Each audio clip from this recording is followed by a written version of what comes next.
It's 4 a.m. whoa, you're My really second day. Yesterday I incredible. was all day in the conference because we had yesterday and I was here. Yeah. And today, enjoying, learning, enjoying so much. You're really great to be able to do all that and do that. That's really perfect. Yeah, hi all. Hi, Dr. Tony.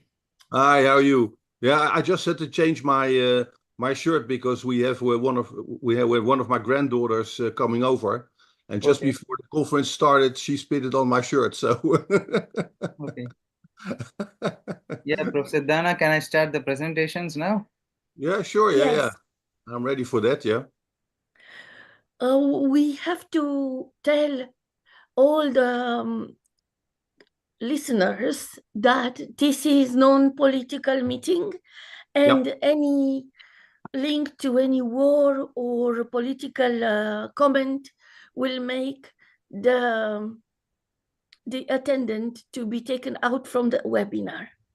And now it gives me a great pleasure and honor to invite our wonderful, most important speaker, keynote speaker, plenary speaker, Dr. Tony Debray.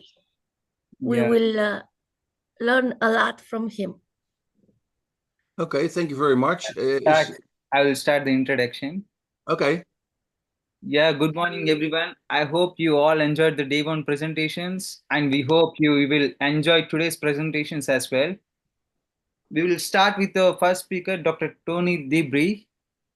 Dr. Tony Debray has worked 26 years in global financial services, including corporate, ensuring T&D.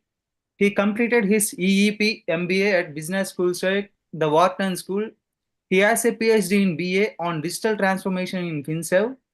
He is best-selling author of management books in English and Dutch. He started making money online as a side hustle in 2001. He left the corporate race in 2011 to become a successful entrepreneur. He obtained a fintech certificate at MIT and ICT member board of advisors. He is an online trend watcher, AI entrepreneur, digital strategy and change consultant, AI speaker, mentor, business career coach, and digital content creator. Please join me in welcoming our plenary speaker, Dr. Tony Debray. Thank you very much for that information, for that introduction. It always makes me laugh a bit, but on the other hand, it's true that it also makes you proud about all the things that I was able to learn during my life until now. So, well, let's start. Just one word before I start is that what I'm going to talk to you about today is everything around learning online, not being in universities, business schools, high schools, or whatever. Um, and I actually have done that on purpose. So the idea of today is actually open up as far as you don't know it, opening up your eyes to the fact that the world is much bigger than our world of large companies, universities, and business schools. And it's just a way to to explain things that are going on online, and they're going online so fast. And that's rather logical because, we're online, we're more than, I think, 7 billion people. Whereas in my old world and the world of some of you, I mean, we're all living and working in large companies and universities and business schools. So the idea that, all of us are much more clever working in large companies, universities, and business schools than everybody around the world, is intellectually, not something that we can prove. So it's a question of opening up our minds. So the idea of today is, to tell you a bit about online AI-powered learning trends. Again, as usual, I designed and I make, all the images and pictures and everything. I do that myself. Sometimes my wife is a bit anxious because I'm also changing faces, in videos already for 3 years, and she's got trouble with that because she's a judge, So everything is going on very fast. Developments are also so. Now, was a short introduction about the agenda. So, short introduction about my different life pivots. then I start with my personal learning experience, because the idea of today is that, I actually have all the diplomas, from the corporate world in ICT and change management and digital transformation, all that kind of stuff. And then I'm going to share some lessons learned after what I discovered when I started to make money online in 2001, while working at the corporate IT strategy of ABN AMRO. Now, then something about two different online worlds. The reality of today of the democratization of AI, then some online AI-powered learning trends, and then the future of your work and income, and some personal tips. So now, yeah, I mean, you can always reach me through LinkedIn or something like that.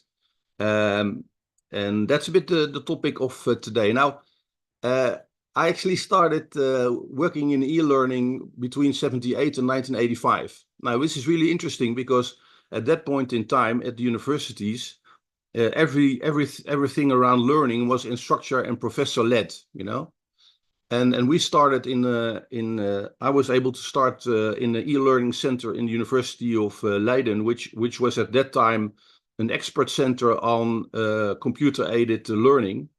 And I learned how to design and program e-learning for students in psychology and in statistics.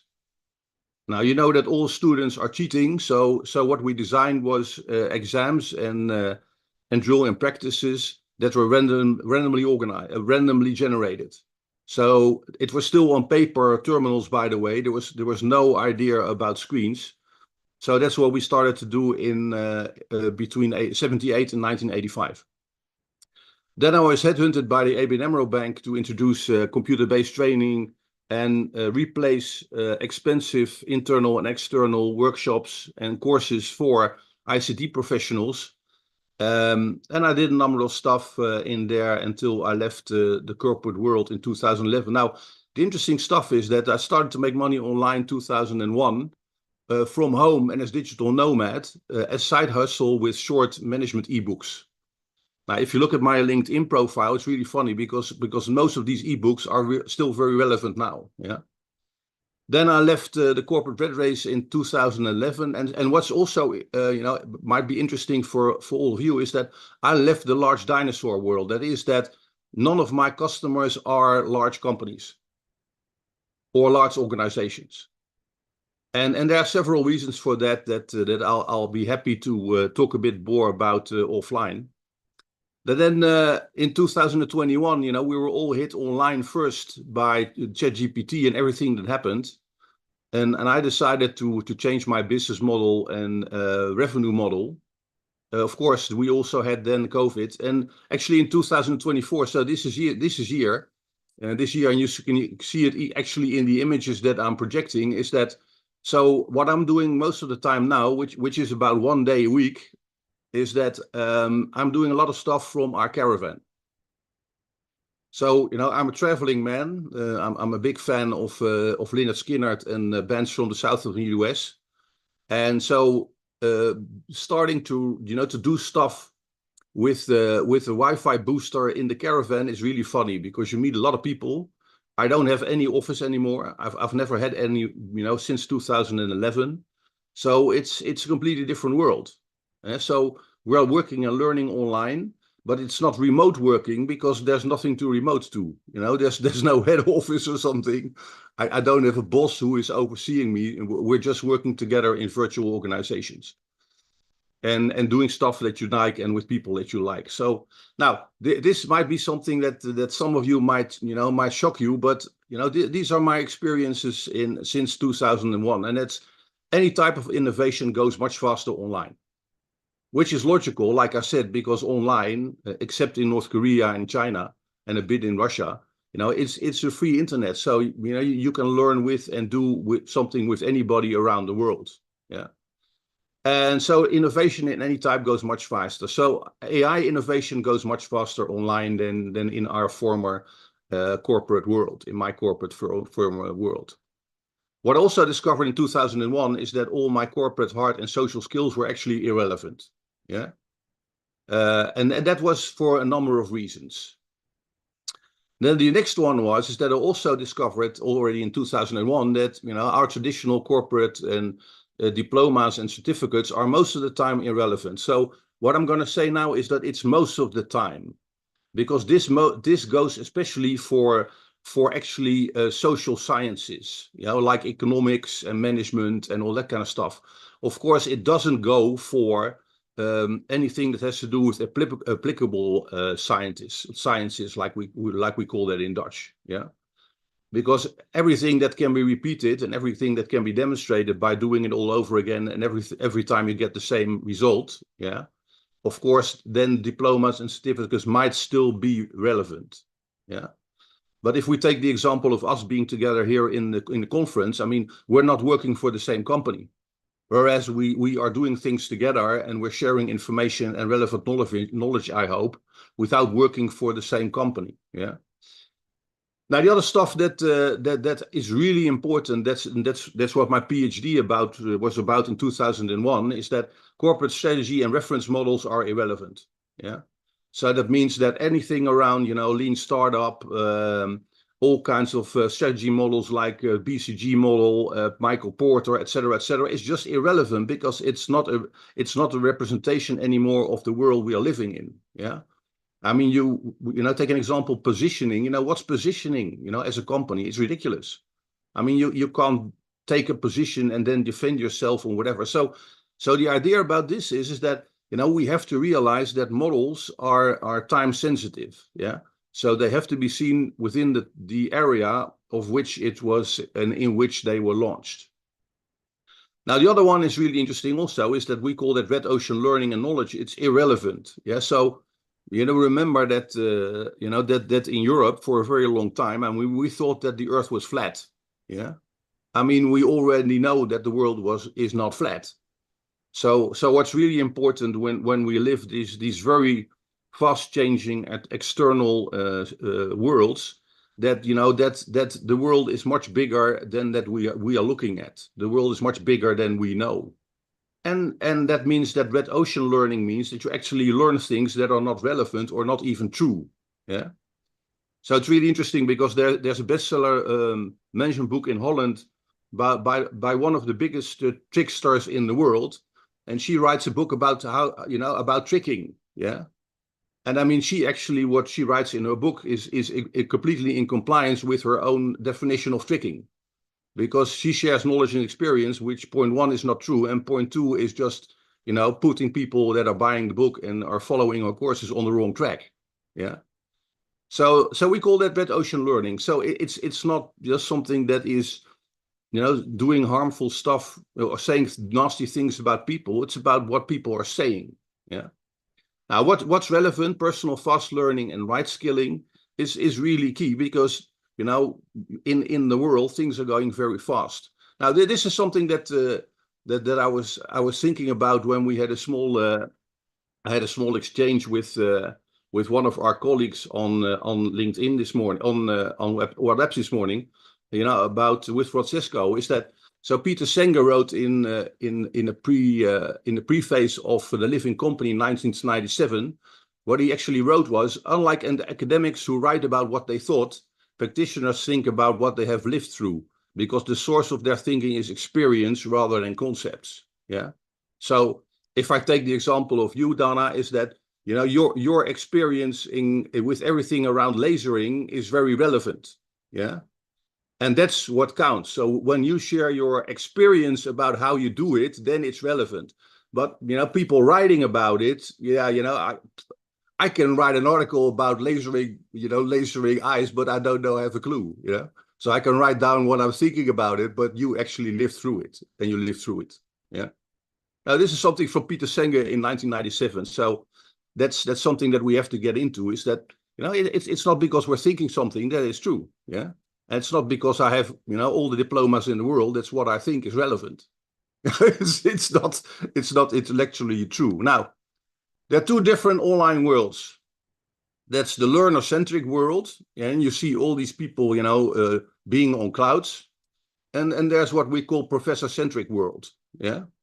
And that's something, like I said, I worked in it. I followed all the diplomas. I followed all the courses, and I stopped doing that already a long time ago, because what they do, you see here a professor with the head of a dinosaur, I like drawing and making funny jokes because it's actually true.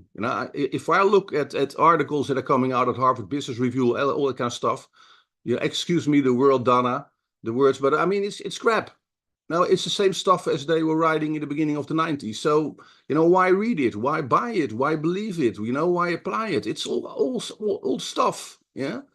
Especially, again, in social sciences, including economics and management. Now, there are two different worlds, which I think is rather interesting. It says, so you got the learner-centric world, which actually avoids anything which has to do with large organizations. So what you see in there is that, there are new things are coming out all the time. There's a huge online shakeout going on, in combination with the great AI layoff. Now, the online shakeout is something which is really important. Why? Because more and more people worldwide are starting their own online business, yeah? And most people online that already have a company or a shop or whatever, I mean, it's a big shakeout, yeah. And so it's really going on very fast now. And you also have the AI-powered skill-based learning. And if you look at what's going on in most universities and business schools, that they are actually using AI in combination with the old traditional programs, yeah. So it's still professor-centric, it's still instructor-centric.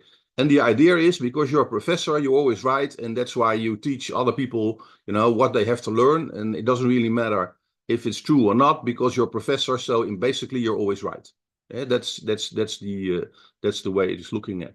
Now, you got the online learning platforms, which are actually focusing on skill-based learning. And it's really interesting because there's an unlimited number of students and an unlimited number of instructors with practical experiences. And their courses and their tutorials and their materials are updated all the time. Yeah. And that's what we actually did in the beginning when I was working at Amro Bank, is that, we actually had to put computer-based training online every time IBM started, with a new update of a software package. Yeah. And the other stuff which was really interesting also is that we actually did this because people were also able to learn during the night. Yeah. Most of my customers after 2001 were either women working at home or people working during the night. Yeah. And which was really funny because you saw that there were a lot of people that actually, were not able to move somewhere else. They wanted to learn anyway. And some of them were truck drivers, and they wanted to get out of the truck. They wanted to get a better job. So there are huge amounts of people online in different time zones that are not able to learn. Yeah. So I'm focusing on them, and I avoid the rest. Now, these online learning platforms are developing very quickly. They are using AI in any part of the learning process. Yeah. And they don't really care what's going on offline, in large universities, because they don't, you don't get a diploma, you don't get a certificate. You actually learn what you have to learn, to be actually to survive and thrive. Yeah. In all these years, nobody ever asked me for a diploma online. They just look at, are you able to do it? Yeah. Okay, now, customers, there are some children online, I heard. So customers are people in digital blue oceans. They want to become or stay a successful solopreneur, founder of a startup, director of scale-up or other SME, or they want to start to do that part-time or long time or full-time. Now, the professor-centric stuff is rather simple. It's all about people working and living or wanting to work and live in digital or red oceans in general. Yeah. So I look at the management books that are sold in English and in Dutch, the bestsellers. It's all about large companies. Yeah, it's all about the world of large organizations. One of the most best sold management books in the Netherlands is called How to Become a Rat, which is ridiculous. I mean, it's about surviving in large companies and how to become a rat and and bite other people and kill them. So what are we teaching people? To be honest. It's a best-selling book. Yeah. So I actually decided not to leave the rat race and to leave, biting people and being bitten all the time, and actually go into a different kind of world. Now, the democratization of AI is something which in our large organization world is actually ignored all the time. They say it's ridiculous. I'm fine with that. You know, I see it every day. I buy new apps every day. You know, they don't cost anything, and they make my creativity and productivity really funny, you know, and really easy. I really save a lot of time and money for my customers. Now, again, all the pictures and all the images in this presentations are made with different tools of AI. Yeah. Now, so you've got OpenAI powered apps, LLM and APIs, which is really interesting, by the way, because the Dutch government is prohibiting people in public service to use OpenAI AI, but they are using Microsoft everywhere. So it's really funny, you know. So it's one big world. Now the Google AI powered apps, LLMs and APIs, Microsoft AI powered APIs and LLMs. Now, which is really interesting online, also in the learning environment, is that I use a lot of tools that are actually combining OpenAI, Google AI, and Microsoft AI for different stuff. So they're combining the APIs of these different, let's say, big company families into doing something that, you know, that is better. Yeah. And why is that interesting? Because, you know, some things are better to be done with OpenAI stuff, with ChatGPT paid, and others are better to do with Google AI, Gemini, and other stuff is a bit better to do with Microsoft AI. So online, we're combining the best of all the worlds. Yeah. So we're not in silos. I mean, all these guys worldwide and girls in virtual teams, they're developing tools all the time that are combining the best of all the worlds with the best and the latest LLMs and all that kind of stuff. So that also means is that you have to be quick, because an app that you buy, let's say 2 months ago, you know, you have to earn money back very quickly because the new ones are coming out 3 weeks later. so it's difficult to keep up by just trying them out. Now, starting and growing, scaling, staying small, with the virtual organization using AI. Now, this is really interesting because my professor at Wharton, the late Jay Galbraith, he was a guru on organizational design. He just said in 1996 that the future of the large company would be the virtual organization. Yeah.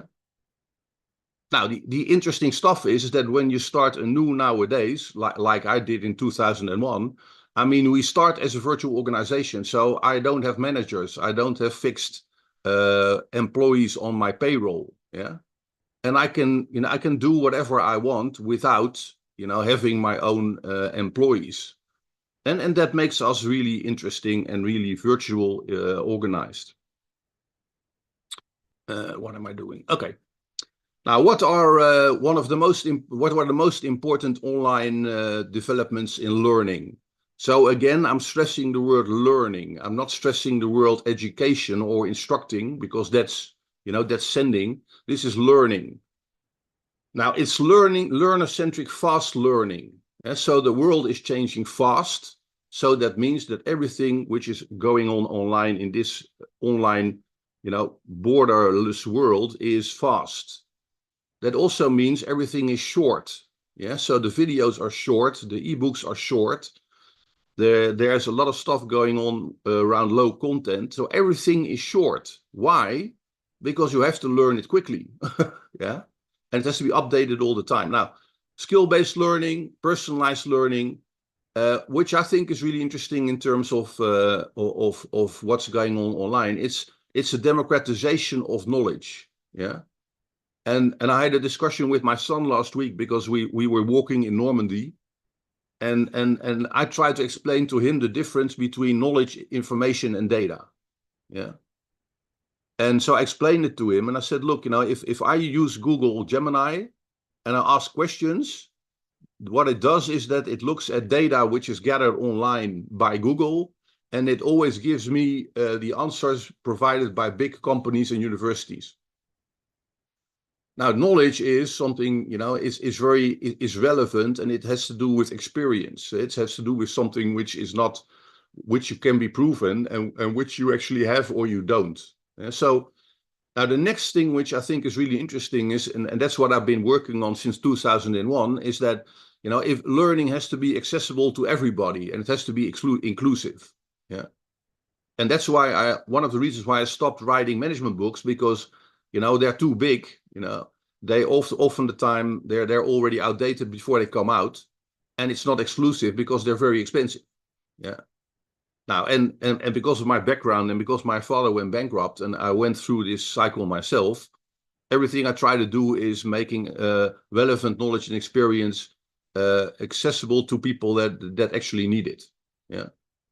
And with I'm not going to do any politics, but I always have been, on the side of people that don't have anything.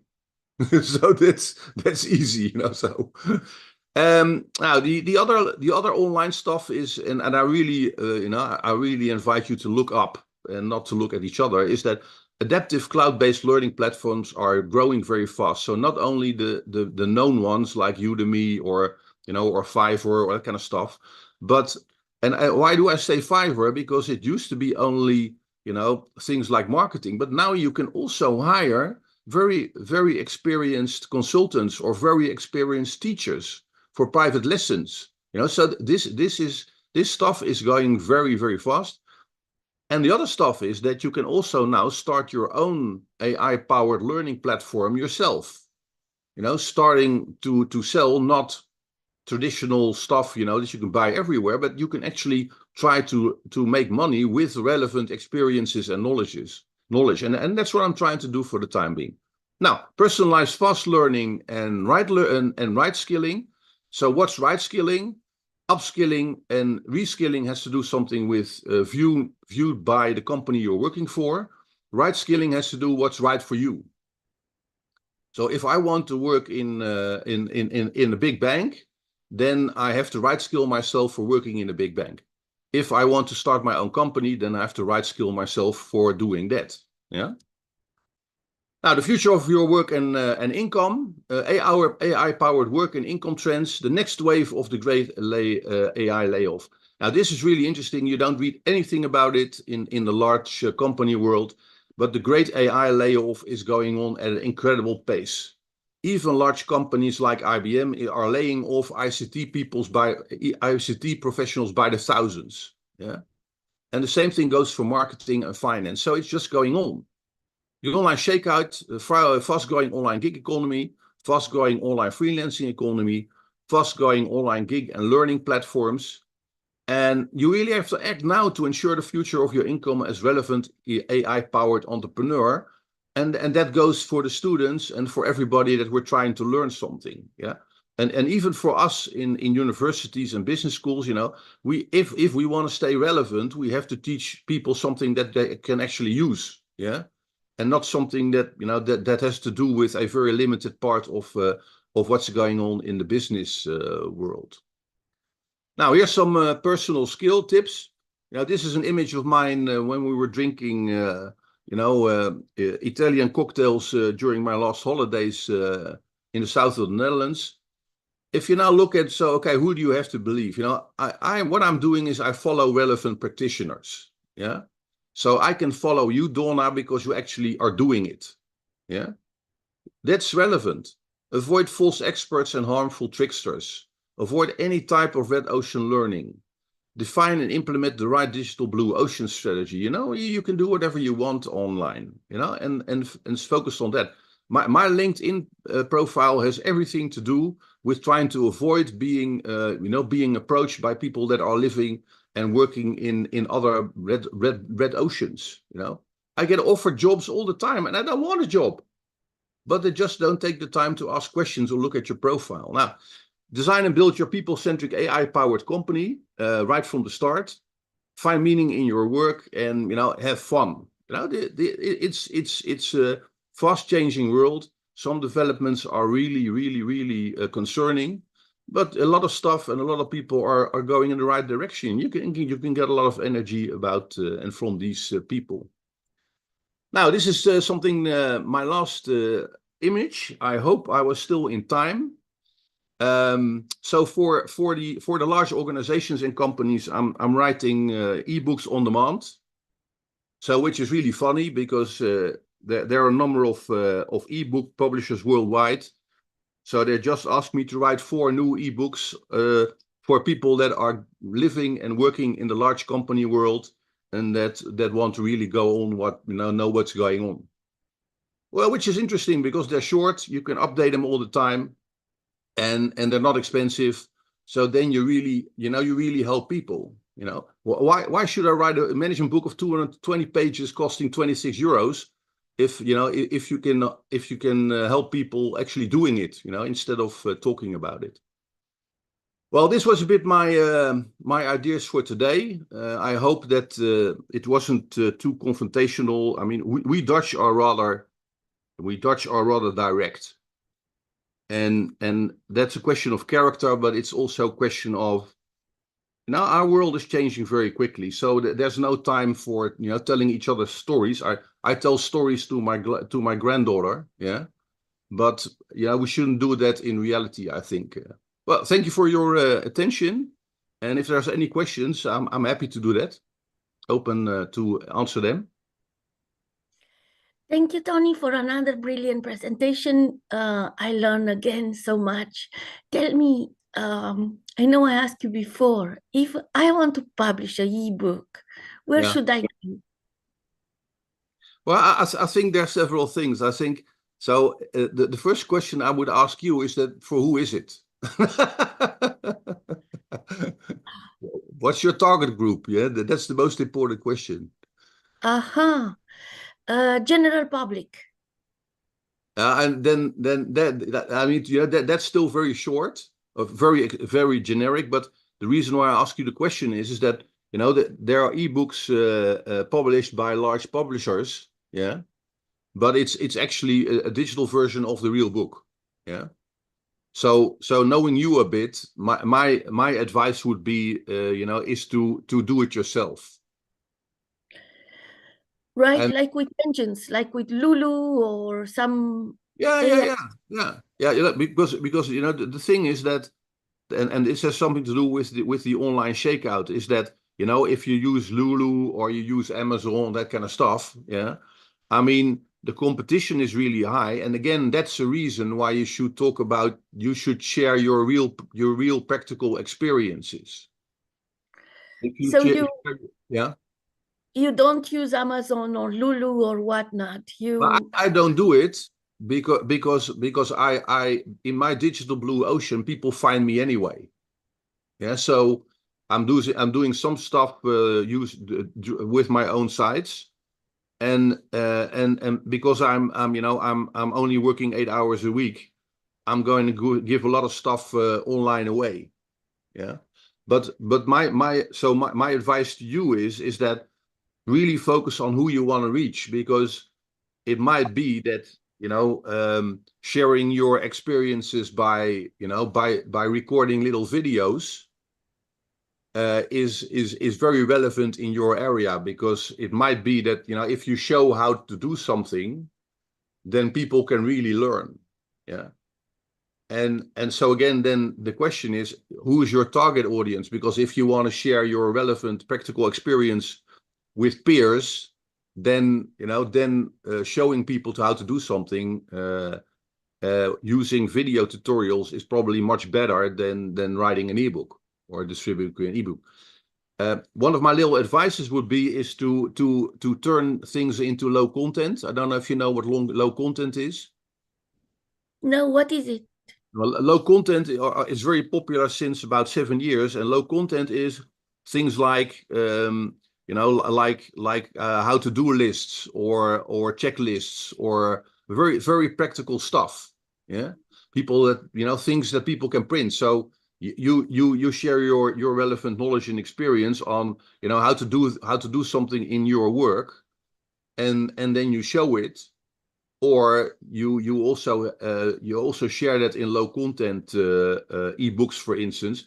And low content ebooks can be 2 pages. And they sell like crazy, even on Amazon.nl and on Lulu. So and this is really the main stuff online in my world, is that you share and you make money, or you give away experience and not theories. So where do you share it? Where do you put it to be sold? I think that I actually, although LinkedIn is not my public, because online LinkedIn is a corporate stuff. I mean, it helps people to get to know you, and I publish a lot of blogs on my own sites, and they're very high in the search engines. Yeah. And that has to do with the fact is that, if you know who you are, you don't have to compete. Yeah. I don't know if you know that little book of one of my favorite writers. If you go on 1 second. My advice is to buy this little book. It's called Story Driven by Bernadette Yiwa. She's a best-selling author with little books. And so what she says is, you don't need to compete when you know who you are. And that's the line I've been following since my father went bankrupt. I don't compete with anybody. I don't. I just and so you avoid trying to explain things to people or avoid the useless discussions. And she actually started with blogging, and then she started to make little books about collecting her blogs. And she actually says, okay, you're either a competitive driven company or you're story driven company. And story driven company is not telling stories in marketing, but telling the truth. So I think it's very helpful. It's a little book. You can even buy it secondhand. And so where do you stand for? Where are you headed and why? What's been the making of you? What will make your career or company great? How about you? Yeah. So it's about avoiding. So my advice to you is that who do you want to reach? And if you want to reach a general public, you can make little videos and put them online or put them on YouTube and make small ebooks about what it is. And if you're not a good writer, you can ask somebody to do it. I'm helping people to write stuff. Why? Because I'm good at writing. Question. What do you think about this AI writing? Don't do it. Because even in Holland, best-selling management books are now written by ChatGPT. And if you look at the content, it's crap. So again, I use AI, because I make long sentences, and I use AI to do online research. Yeah. So for instance, before I write an ebook for a certain group of people, what I do with Google AI is that I ask the question, what are the most often asked questions on this topic by managers online? Yeah. In English, French, Swahili, Ukrainian, whatever, and it gives you some idea. And then you match your knowledge, your relevant knowledge, according to others, not according to yourself, but according to others. I'm making a joke, but it's true. So what's relevant is not decided by you, but by others for them. Yeah. Yes. So I use AI a lot for restructuring. One other little example for these ebooks, yeah, which I write myself. I have to generate multiple choice questions. Yeah. Which is really a lot of work. Yeah. So I throw in my chapter, and I tell AI, to make up 10 multiple choice questions. But it's my own text, yeah. So that really helps, because it normally takes me hours, and now it takes me, and I have to generate 30. I always generate 60. You don't know, Tony, but you just improve my quality of life. No, but we have to be realistic. So forget AI generated. When it's 100% generated, it's just like with all the images I make. I'm like that. I'm making a lot of jokes all the time. There is this series which in the UK, which is now forbidden. It was called Little Britain. Yeah, I don't know if you know Little Britain. Well, No. it's horrific. And now it's offline because it's supposed to be, discriminatory, and it's against everybody. But the fact it was satire, it was joking. Yeah. And there is this huge young girl played by a guy, and she, everything which is happening, she says yes, but. Yeah. So I'm generating AI images with a figure that looks like her in meetings in large companies. So yes, but people are people that are always answering any question with yes, but.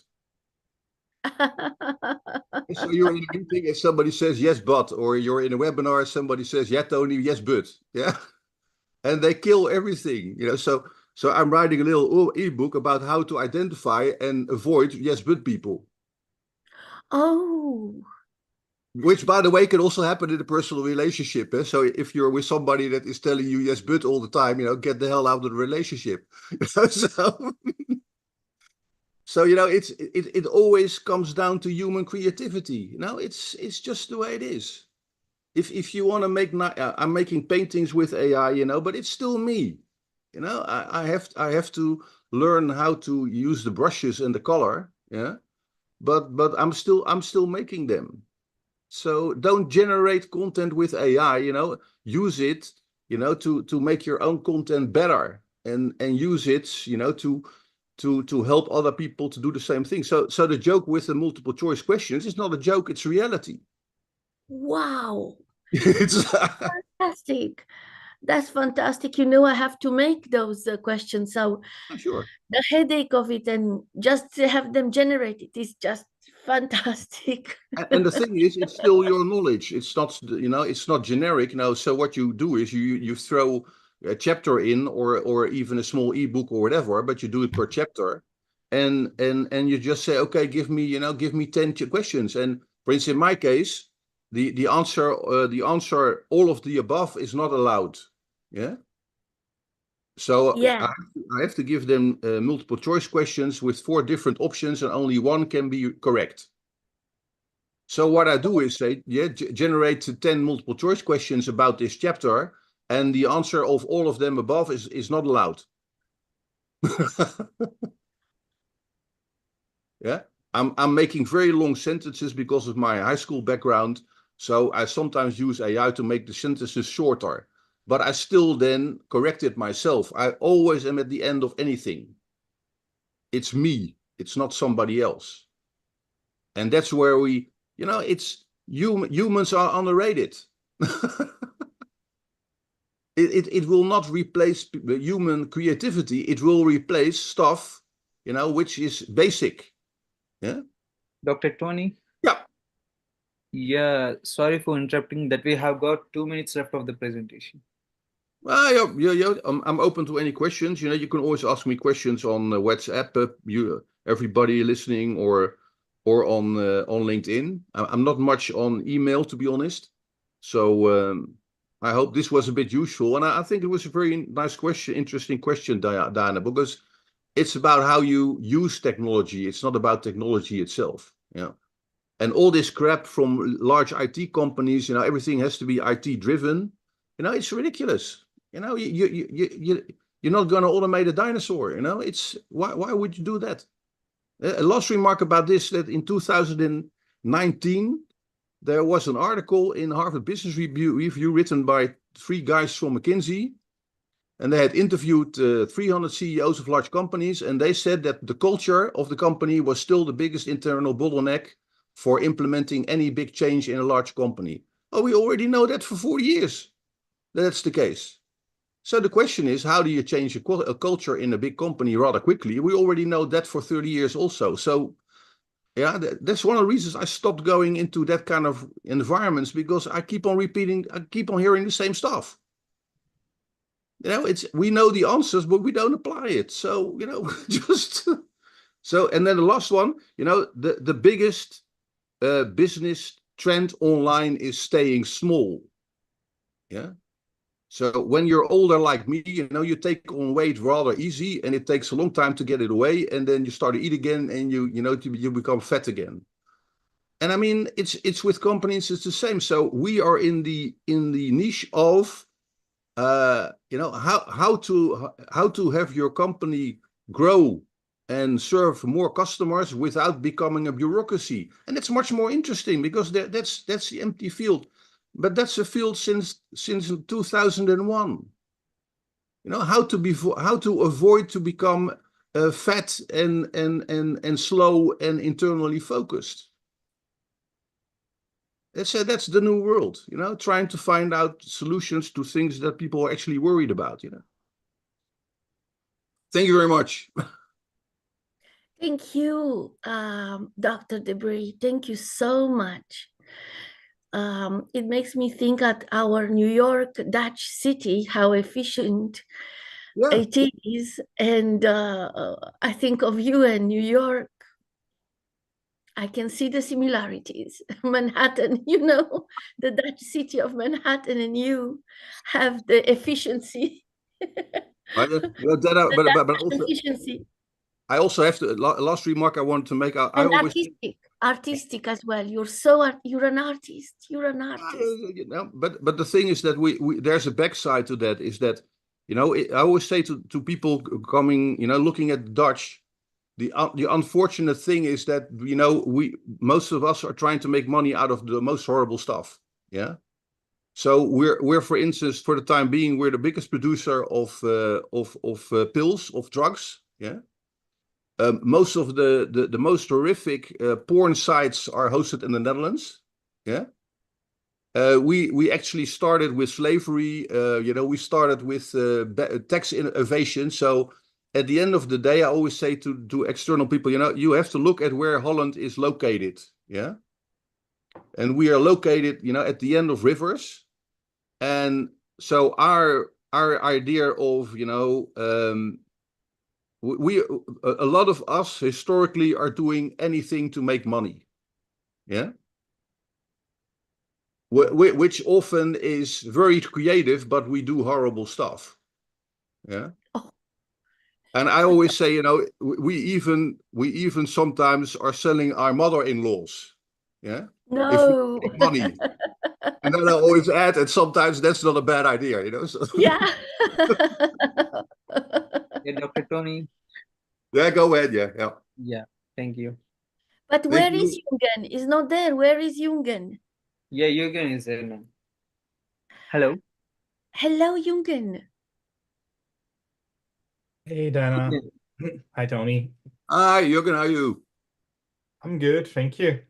I heard that you had to go to the doctor, so I was a bit concerned. So no, just it was a follow-up. Okay. They wanted to just check if I'm okay. Okay. Yeah, I will introduce Dr. Jürgen. Our next speaker is Dr. Jürgen Weichenberger. Dr. Jürgen Weichenberger has 20 years of experience in building complex solutions for leveraging advanced analytics, data science, database design, architecture, and implementation on various platforms to solve complex industry problems. Working in the AI industry since the mid-1990s, Jürgen have built solutions for various industries and leveraged various methods over time. He joined Schneider Electric in 2022 as Vice President at AI New Value Streams. His focus is to produce industry-grade solutions, translating the combination of core algorithms, robotics, cybernetics, and human intelligence. Industrial analytics is the fusion of manufacturing, production, reliability, integrity, quality, sales, and market analytics, and covering 10 industries. By combining skills and experience, he is creating the next generation AI and ML solutions for the clients, leveraging a unique formula which allows him to model some of the most challenging manufacturing problems while building, scaling, and enabling the end user to leverage the next generation data products. The new value streams at Schneider is specializing on industrial grade challenges where they are applying AI and ML methods to achieve state-of-the-art results. Personally, he is driving his team and his own education to extend the limits of AI and ML beyond the current possible. He holds more than 15 patents and he is working on new innovations. He is working with his partner ecosystem to enrich the accelerators with the modern AI and ML techniques and integrating robotics equipment that allows him to create next generation solutions. Please join me in welcoming our plenary speaker, Dr. Jürgen Weichenberger. Thanks, Kieran. Thank you, Dr. Jürgen. Do you share the slides or do I use my own? Yeah, you can share your slides. If you face any Okay. difficulties, I will share it. Okay. Oh, no worries. Um,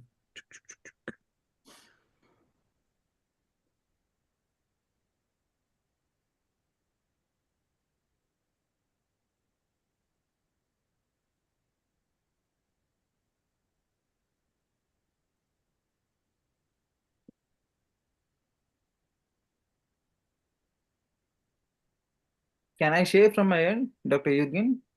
give me 1 second. Yeah, okay. Yeah, it's visible. Okay. So once again, thanks, Kieran. So yeah, as Kieran said, I'm working on industrial problems. And that means we are often tasked with real world tasks. And today I've opted for 2 main topic areas which are really, really bothering us every day. And the one is sustainability. When we're living on a planet and we're consuming the planet. And if you're not being very cautious, we're ending up having no planet to live on. So we have to become more sustainable, more clever. But we also have to become more efficiency. Not every resource on this planet is infinite. Think about water. When we in Europe or in North America take water for granted, we turn on the tap, the water runs, it's clean, it's drinkable. Go to many, many other countries, it's not the same situation. It's not even sure when you turn on the tap that water comes. And if it comes, is it drinkable? So efficiency plays an enormously important role. How do we efficiently work with the resources? How do we preserve resources and not just let them run down? And that is something which really bothers us. And I will show you today a couple of examples what we're doing in the real world to make that work better. So a question I get very often as an industry specialist is, why do we care at AI at all? And we have maths, we can do lots of things without AI.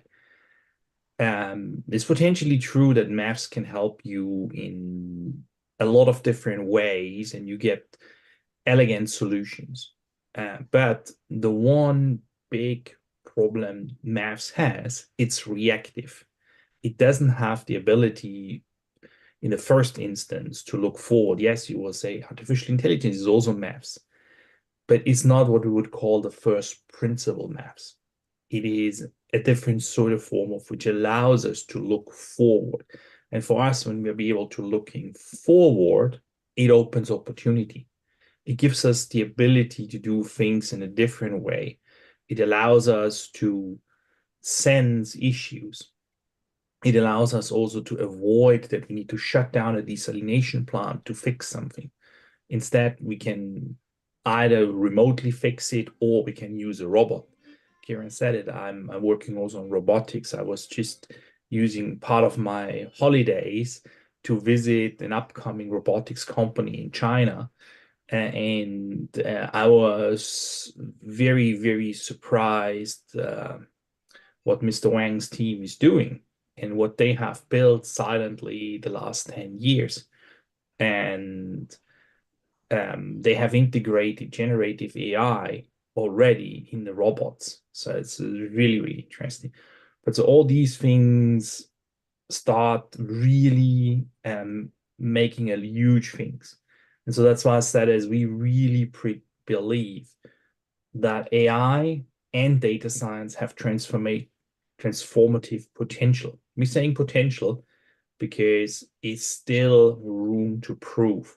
And this is also why we have this great support inside the company. We got the permission to build a team across the globe in like India, France, US, China, pretty much everywhere. And we can grow this team to really make things happen. And the other huge advantage is that at least we have decoded when I say hefty, because they're part of the data transfer chain. So people believe with cloud, everything is fixed. But the reality is on every day, the data sits in very specific, very remote locations, and this makes things complex. This is where a lot of projects usually fail, because you cannot access the data you have to access to make a difference. So what you're doing is you're working with generic models, and then you get generic answers. Generic answers are usually not better what we know already. So that's also a very big topic for us. Is not just about the technology, as Tony just said. It is about the end-to-end solution to say, okay, how do we make a true difference? Not just saying, oh, here's cool technology, it does the job. Thank you very much. You can stop thinking. So it's not working that way, that just because we have AI, it does the work. I know you will hear lots of tech guys telling, we have here large language models. You can stop thinking. They do all of you. Tony said it very nicely. If you use a GPT to write the book, the outcomes are very questionable. So, and it's the same thing here. If you use GPTs to do simple mathematical calculations, the outcomes are very questionable. I know they fixed it now with 1 + 1, but at the beginning, when you ask a GPT what's 1 + 1, the answer could be everything. And so it's something where you have to be really careful. But we try to leverage AI in a more sensible way. For us, it starts internally. So AI is not something we just push to the customer and preach to the choir and say, hey, you have to use this. We see things first. We have to use it by ourselves, because this gives us the ability to understand really what's going on. And what you see here is it's just a couple of applications we just have built the last 12 months. And one is a very interesting one, is the last one, the knowledge bot for CCC, for customer care representatives. Is, you can imagine, as more products you offer, as more complex implementations you offer, as more difficult it becomes to assure that everybody has the right knowledge base. If he has to go to a customer, fix something, or if he has to talk to a customer and explain him to fix something, it makes it very difficult. And so we have put a lot of effort in to create a support system based on large language models to help these customers. We also have created solutions in-house where we help the financial team or the sales team, or generally speaking, we have using now co-pilots to improve our coding quality. So we still saw lots of labs and doing it again and again and again in coding. So GitHub Copilot helps us to make code clearer. We also have decided to use our own GPT. And this is not because we wanted to do it. It's a cybersecurity question. Here is really that if you put this in an open source, or in one of the OpenAI or Gemini or BART or Llama or whatever of the big ones, as soon as you put proprietary information in there, it's gone. And then you can just say bye-bye. So we wanted to avoid that we're having lots of information leaks, so the cybersec team asked us to build our own version. So that's just some things. I mean, this is an extract of sort of 100+ projects we're doing in-house and where we're using it. Now, when we're looking outside, as I said, is a sustainable impact is important. And Schneider is not a company who tries to heal the world and we try to do everything. We are focusing mainly on energy landscape. So how can we use energy in a world which is becoming more and more electrical? So when we have more and more electric cars, lots of other processes get electrified. So you see that lots of big companies, they are switching from furnaces or cogeneration units into solar systems, which then provide the power for heating, cooling, compressed gases, and all of that.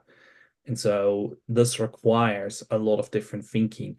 What's also requiring a lot of different thinking is the decentralization of energy production, or the famous word called prosumer. So every house becomes a power plant by putting solar on the roof, or you put a little windmill in your garden and you start producing energy. The energy systems were never designed for this. So they were a really linear design from centralized production to decentralized usage. And now we're turning this upside down, and it creates a lot of problems. And that's what we have to think about. So here, a little picture just to give you an idea how complex the system is and how many different players you have. I spoke about the smart homes. So homes getting not just power producers, they're getting smarter. We have lots of electric vehicles. We're seeing the change. Electric vehicles are no longer just pure energy consumers. So next generation EVs, there will be rolling batteries, which you can charge and discharge at any point in time. So that means you have a rolling 110 kilowatt energy storage, which you can position literally at ideal places. So think in combination with autonomous driving. There's a huge unknowns in energy storage. You see there is, in Australia, they are building energy storage stations. And you can read it up. It's not like a power station comparable. These energy stations, they can provide for a city 90 minutes of energy, and then it's finished. So there's still a lot of stuff to consider. We have done the smart buildings. So not only the houses, but also all the buildings, office buildings, hotels, hospitality, football stadiums, whatever you can think about falls in here as huge energy consumers, but also huge energy producers. We have the infrastructure in between, railroad, trucks, and we have done the industry on the other side. So all of that needs to be managed and be clever in the use excess energy from one side, shovel it to the other side to mitigate gaps. So it's a lot of playground where you see you need lots of clever solutions, often multiple solutions then, which be working together. So lots of room for AI and generative AI to make a difference. So we see three main ways how AI can support the energy transition. And the first one for us is reduce carbon emissions. So that is, I know it's a long discussed topic, but still not solved. There's plenty of CO2 going out in the atmosphere. The other one is optimize the energy demand. So we are trying to optimize production. We try to optimize demand. That means we try to change the end user behavior. And for this, we need to first learn the demand patterns. You will see how that goes. And the last one is a very interesting one. We call it overcome. And it's the barriers of adoption of renewable energy. So it's interestingly, still a lot of people are very concerned about using renewable energy. So they say, oh, when I use solar power, what I'm doing when there's a storm and it doesn't produce or just produces a fraction of energy, how do I keep my house going? Same, how do I charge my car? How do I charge my e-bike? How do I get from A to B when there's no electricity? The train doesn't work. So there's lots of barriers, and interestingly, AI can really help people to build more trust by seeing, okay, this is the patterns. So I have all three nice examples, and I have a secret, the fourth example, which is very new. So, okay, the first one, lower emissions. How are we doing this? And we have a nice little city in Croatia, which came to us and says we have two main issues. On the one side, our district heating plants producing too much CO2, and they're producing heating at the wrong point in time. So that means literally we're blowing CO2 out of the chimney for nothing. And the second thing is, by not running these in the right way, they create wear and tear. So that means you have unnecessary wear on these plants. And so what we created is, so we said, okay, how do we build this? And that led us to, there's an hydraulic model which models the energy. So the hot, it's literally hot water or steam, which flows from the production to the houses where they are heated. We had to create a hydraulic model to understand how the medium is transported from A to B, how it cools down on the transport, and how it is utilized at which point in time. So we created what we call an AI load forecaster. So it literally looks on every individual unit, how it uses energy at any point in time. And hereby we're looking 365 days a year. You're looking at seasonality. We'll be able to factor in school holidays. So summer school holidays, the majority of people is actually at home. They're in their secondary homes. So you can drastically reduce it. So all these little things get factored in and then create a plan in the first instance. And then the plan is adjusted at any point in time with ambient information. So that means ambient information is first and foremost the weather, but then also special events. Is there, let's say, a football game in the city? Is there another event, a concert, a rock star gives a concert, or whatever other event which changes the normal pattern? And we're able to factor this in. So that really gives us the ability to make a change. And these numbers here, we're not talking about kilos of CO2. Oops, sorry. We're talking here about kilotons of CO2 we are now saving per year. And similarly, the additional life hours we're getting, we're talking thousands of additional hours of life we're getting out of equipment by acting smarter. So it's a very big example, and it helps this city and now many other cities really. The next big thing is how we change the demand. So the demand is not controlled by the utility. The demand is controlled by us. We are the end users. We create the demand. If we can understand this demand, we can be way more efficient. And we can save a lot of energy. And for this city, I'm allowed to officially show you the numbers. So it's a city in Finland, Lippulaiva.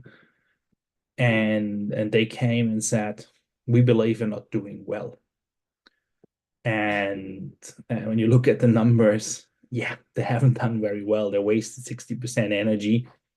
And they created about 335 kilotons per year of CO2, which was unnecessary. So you see, there's a huge change if you start to understand your customer instead of just looking at yourself. And for that, we have used first an existing solution, which we built many years ago for microgrid optimization. And then we took the data and we put a new layer on top of artificial intelligence, or you could say underneath, because you never see it, it works in the background. So what that does is it takes all the input signals from the users and looks at them, what they are doing, and it learns their behaviors. And here we're looking at industrial users, not like in the previous example, home users. We're looking at the industrial users in Lippulaiva, the big buildings, the hospitality industry, the industry itself, and look how they consume energy, how they are running their production, when does it need what. And that uses then a picture, and that picture gets optimized at any point in time. but it also uses then the ability to say a lot of these new buildings have energy storage.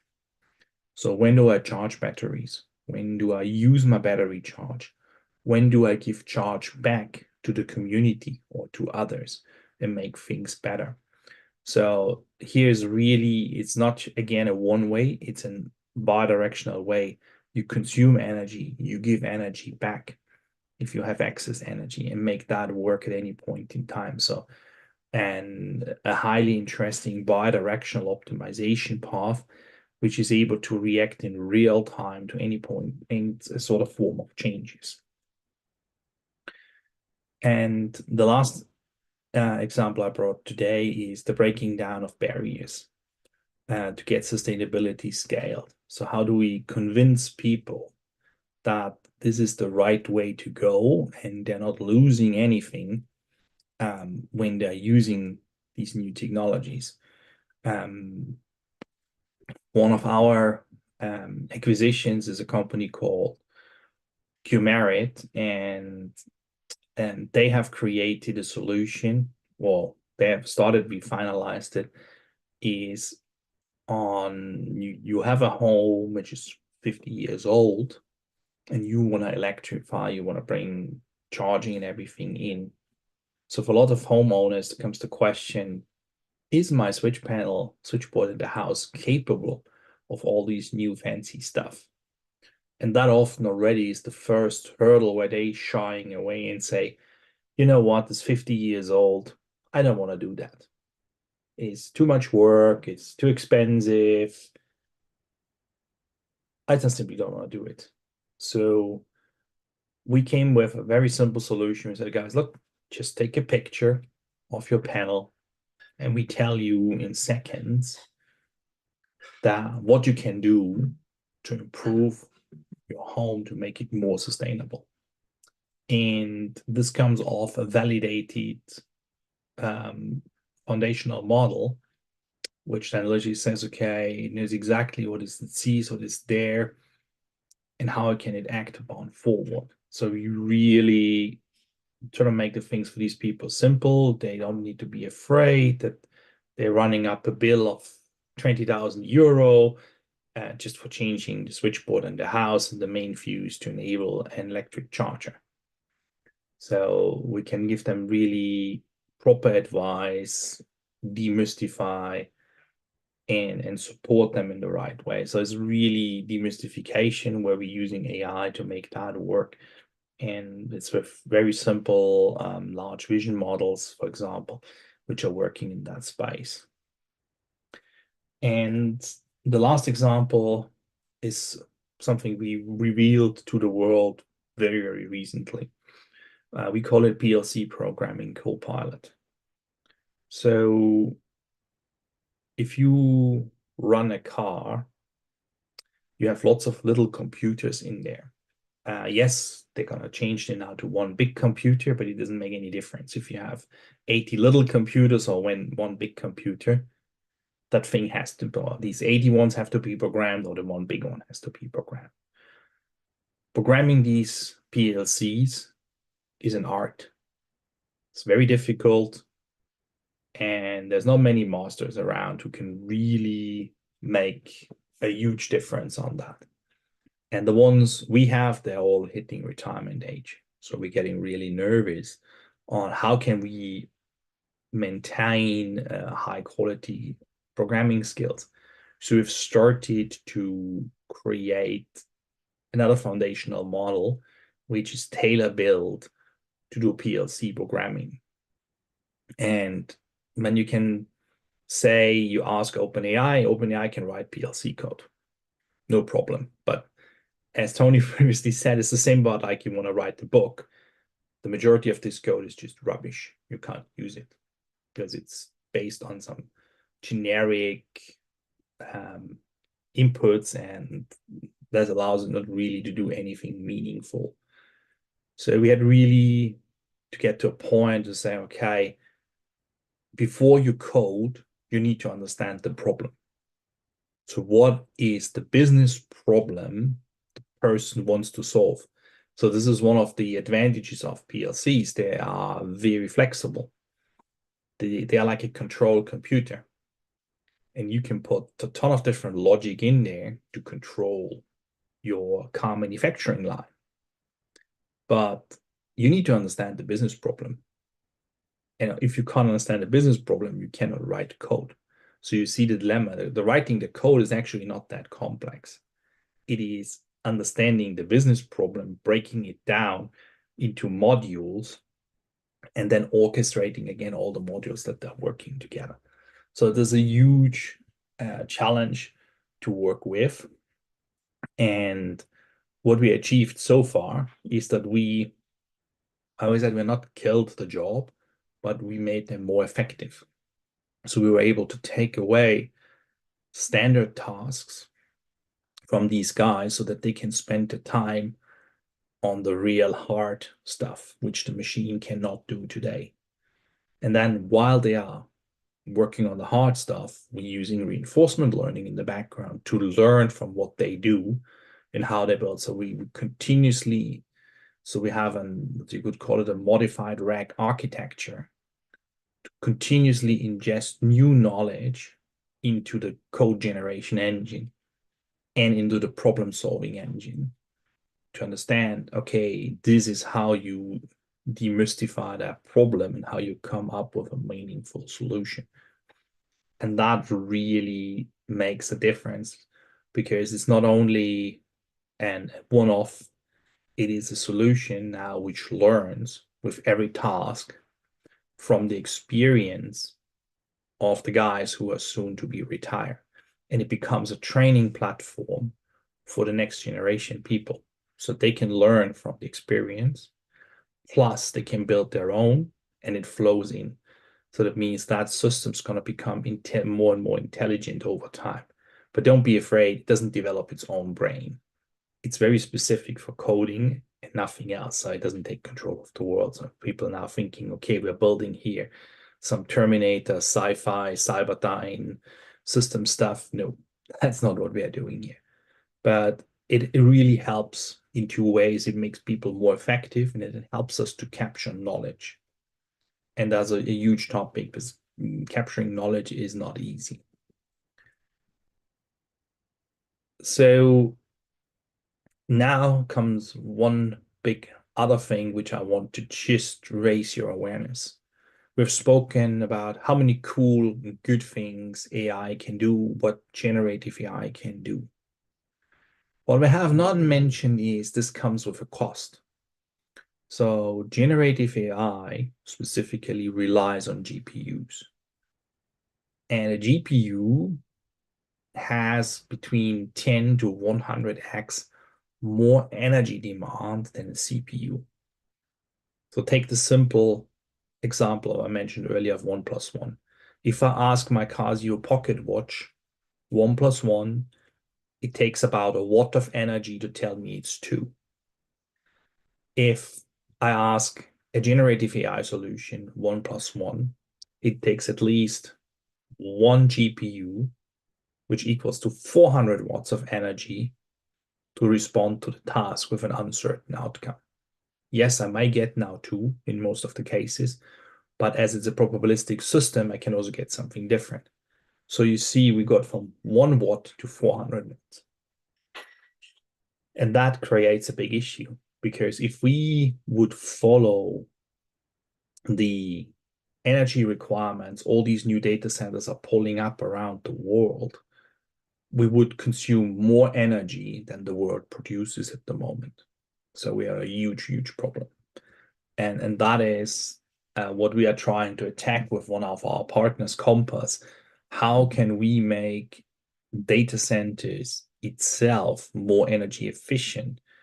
Or can we even make them self-sustaining, which means they don't need to consume energy from the grid. They produce the energy they need by other means. And this is a huge topic. And the other big topic is obviously speed. Right now, we can't build data centers fast enough, at least not sustainably fast enough. We can do it with unsustainable measures, but nobody wants that. So this is something which is really important when we speak about AI today. The AI itself has a sustainability hindsight which people don't look at or generally try to forget. They just feel like, oh, this is the big savior, but the savior comes with a cost. And if we're not being careful managing these costs, the savior can kill us. So we try to be very vocal on this and say, not just because it's here, it's good, it's cool. We just use it without thinking. We have to be thoughtful. When you look at Blackwell, the new chip generation from NVIDIA, today, when you take a standard data center, has around 300 megawatts. If you just take the same square footage and you put Blackwell chips on, you go from 300 megawatts to 1.5 gigawatt hours energy demand. So it's 5 times more energy demand because these chips have higher energy densities and so on and so forth. And this comes with a fortune of problems. And one of the big problems is CO2 emissions. And that needs to be under control. Otherwise, the advancements in this space of AI would just kill us on the very short term, actually, not that much long term. So that's why we are really being in this and trying to also be vocal and help supporting that we keep the checks and balance. And the fun fact is that AI fixes AI problems. So yeah, that's the end of what I was just bringing today to give you an example how we're using AI and how we use AI to fix problems of AI itself. So yeah, feel free. Any questions? I'm happy. I think I have a couple of minutes left to answer questions.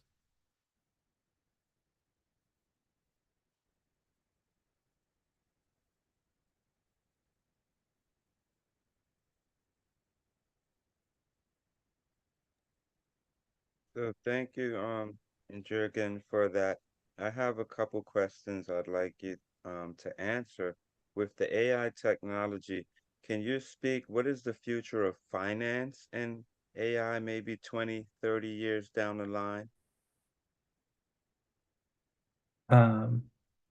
Dr. Raz, you were asking something. I couldn't hear you in case. Yes, I was asking, can you speak to what do you think the future of finance is maybe 20, 30 years down the line with AI technology?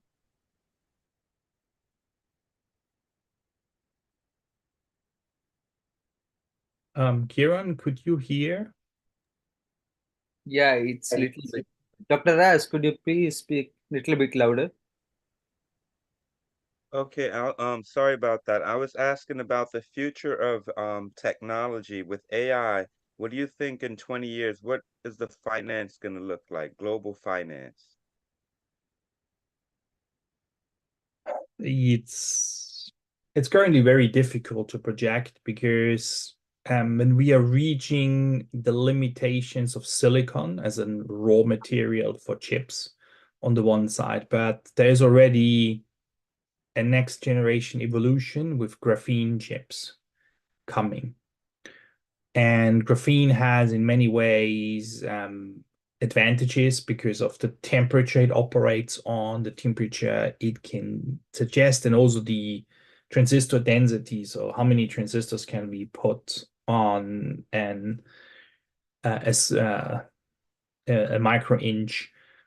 So these things are happening as we speak. We don't exactly know, will it take 5 years that this new technology is mature? Will it take it 2 years or takes it 10 years? So from that perspective, it's very difficult to project. And right now, we need to deal with the challenges we have that if we want to serve the world, so all the functions in the world with all the data center compute capacity, we have simply not enough energy, I mean raw energy produced by the power stations to run everything. So we have to find ways to make these more efficient. That means one of the big things we are currently working in my research team is, can we again bring generative AI with all its costs from GPUs down to CPUs? I know this is not something NVIDIA likes to hear because they want to sell more GPUs, but we driving real serious efforts to compress these models and bring them back so that we can run them. So our target size or target form factor currently is a Raspberry Pi to run it on. And obviously a Raspberry Pi needs a fraction of energy, costs a fraction. And if it gives you the same answers, you'll be a happy camper. We are not there, but we are close. I hope that answers your question. Yes, thank you. Thank you for that. I got one more question. You mentioned graphene and speaking with the energy issue with the AI technology. Do you think graphene is going to be helpful in our space exploration and actually getting further in space? What do you think about that? We have just started to explore graphene as a new foundation. So there's a handful of startups around the world who are working on this. One is connected to ARM, so it's serious what they are doing. And generally speaking, graphene has lots of advantages compared to silicon, also in space because of its resilience in different high and low temperature areas. So the lab results we are seeing at the moment are very, very promising because let's say you have in low temperature, so near let's say minus 200 degrees Celsius, you still get decent performance. And is also when we're looking in high temperature windows above 100 degrees Celsius, where usually the majority of chips is melting away or losing its performance, graphene is also more resilient. So this is what we are seeing. So there's a lot of lab testing at the moment happening, but in general terms, the temperature operating window we have available with graphene is different, and it also means we need lesser cooling. And this is and when you need lesser cooling, you can build smaller. And there's a couple of things which really helps, but a final verdict can, let's say, maybe somewhere next year when we have gone through some extensive lab testing with these new generation chips. Then we will know what can really be done with it. Thank you so much. Very, very, very insightful. I've been doing some research in that area as well, thinking about smart materials and if graphene, as far as building materials and different things, if that's something to look into on the farm and agricultural side. So thank you very much. My pleasure. Are there any questions?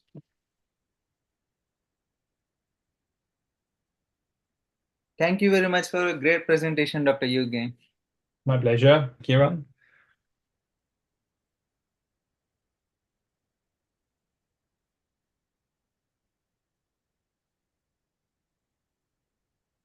Our next speaker is Miss Mary Rose Cleary.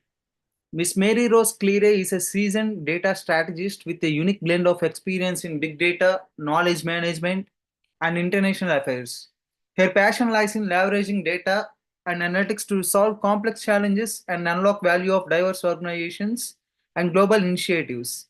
Her multifaceted career path demonstrates a commitment to and a willingness to tackle challenges across sectors. Over 7 years of experience as a big data specialist and knowledge management specialist, she has honed her skills in data analysis, cloud technologies, that is AWS and Kubernetes, and knowledge capture for informed decision making and global leadership.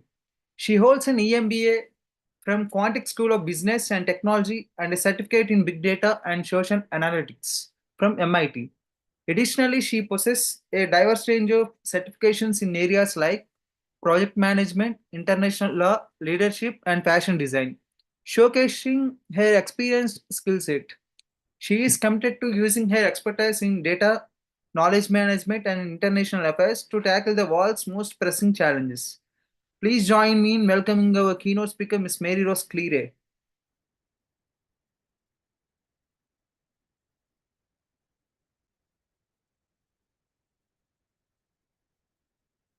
Hi, Kieran. Thanks for such a wonderful introduction.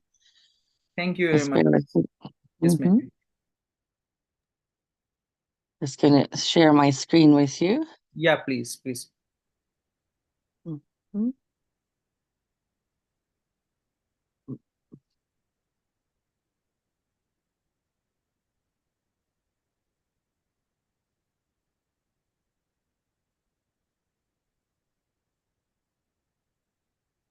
Mm. Can you see that there? No, Miss Mary. Okay. Mm.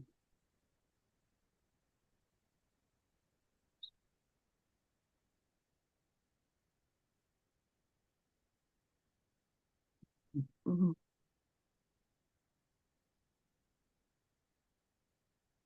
Apologies now.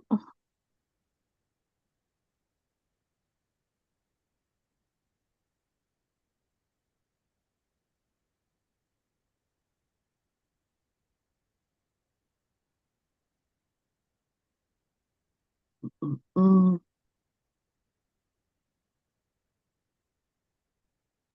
Can I share? Yes, if you can, that would be helpful. Yeah, Thank please. you. Yeah, just a minute, please.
Mm. 1 minute, please. Share. Mhm.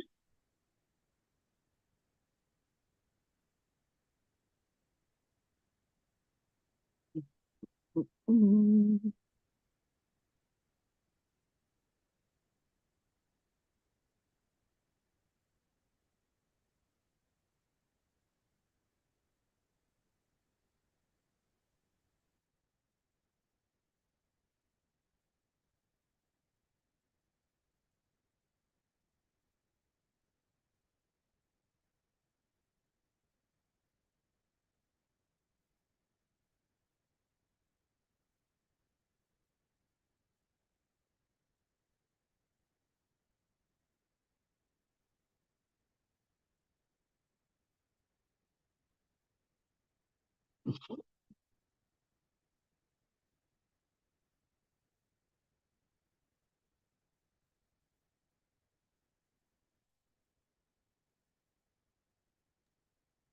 Miss Mary, could you please share the PPT with me? Uh-huh. Yeah, could you please share it in WhatsApp? Yep, just bear with me a moment now. Yeah. Thank you for your patience. Yeah.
Mhm.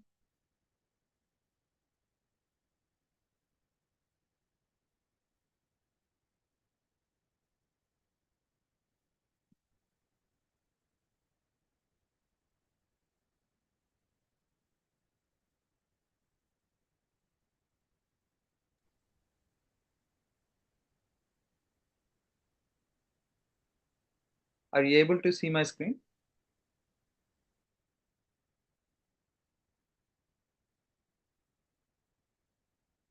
Yes, I can. Thank you.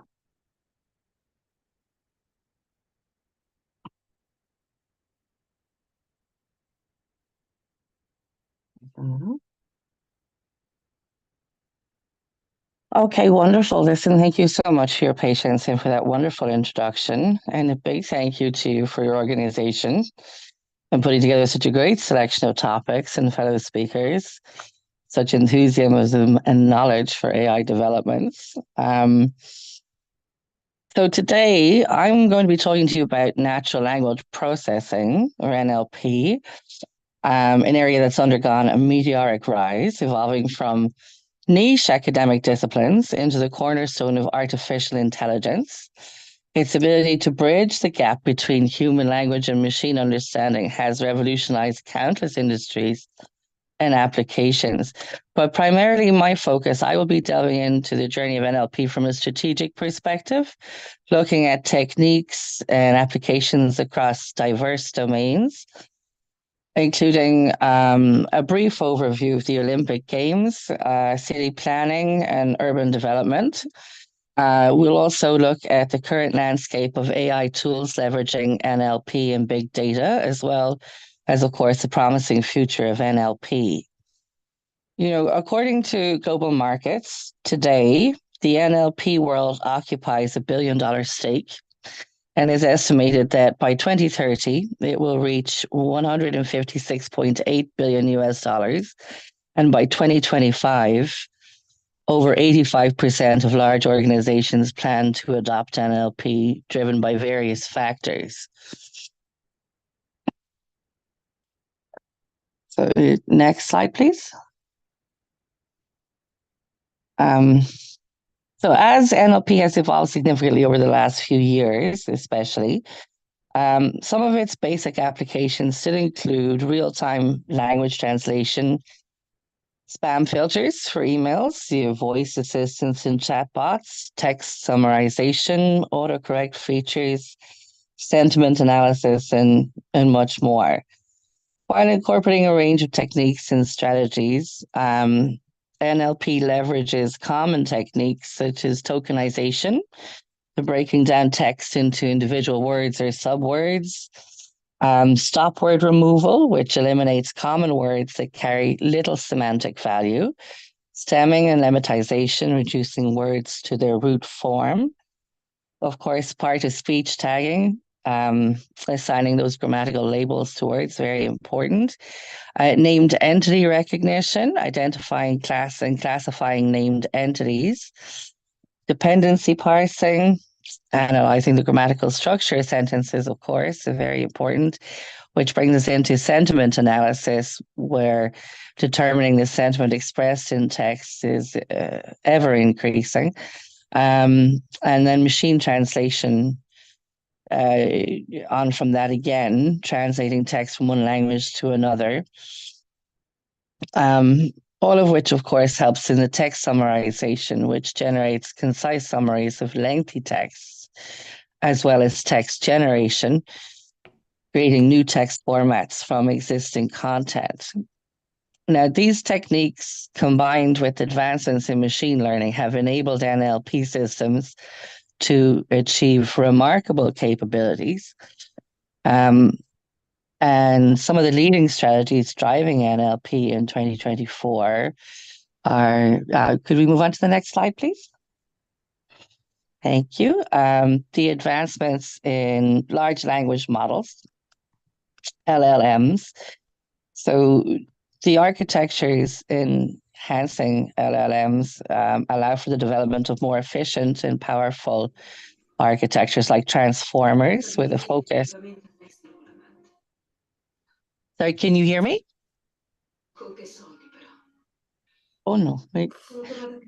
No, the previous slide, please. Okay, thank you. With a focus on handling longer sequences and complex language patterns. Multimodal learning, of course, is a big driver. Integrating vision and language to create AI systems that can understand and generate text, images, and other data formats. As well as obviously improved contextual understanding. This will continue to drive, of course, enhancing LLM's ability to grasp nuances, even sarcasm and cultural references, leading to more human-like interactions. A focus on explainability and interpretability, XNLP and transparent models, building NLP models that can provide clear explanations for their decisions, increasing trust and accountability.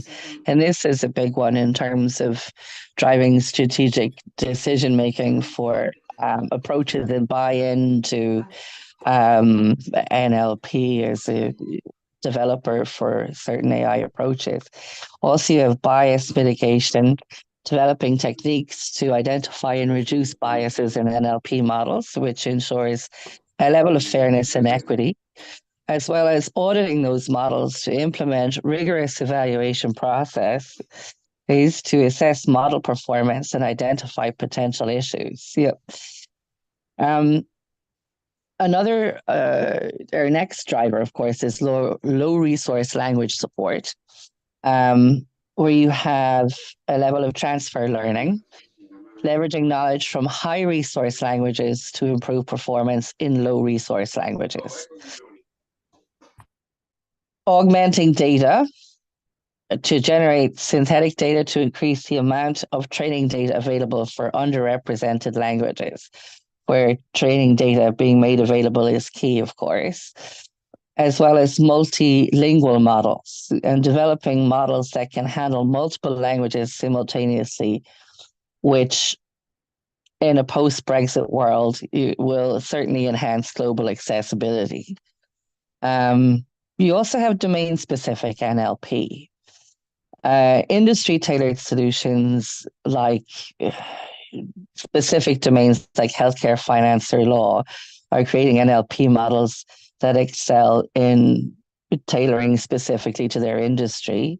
You have specialized data sets, developing high-quality domain-specific data sets to improve model performance.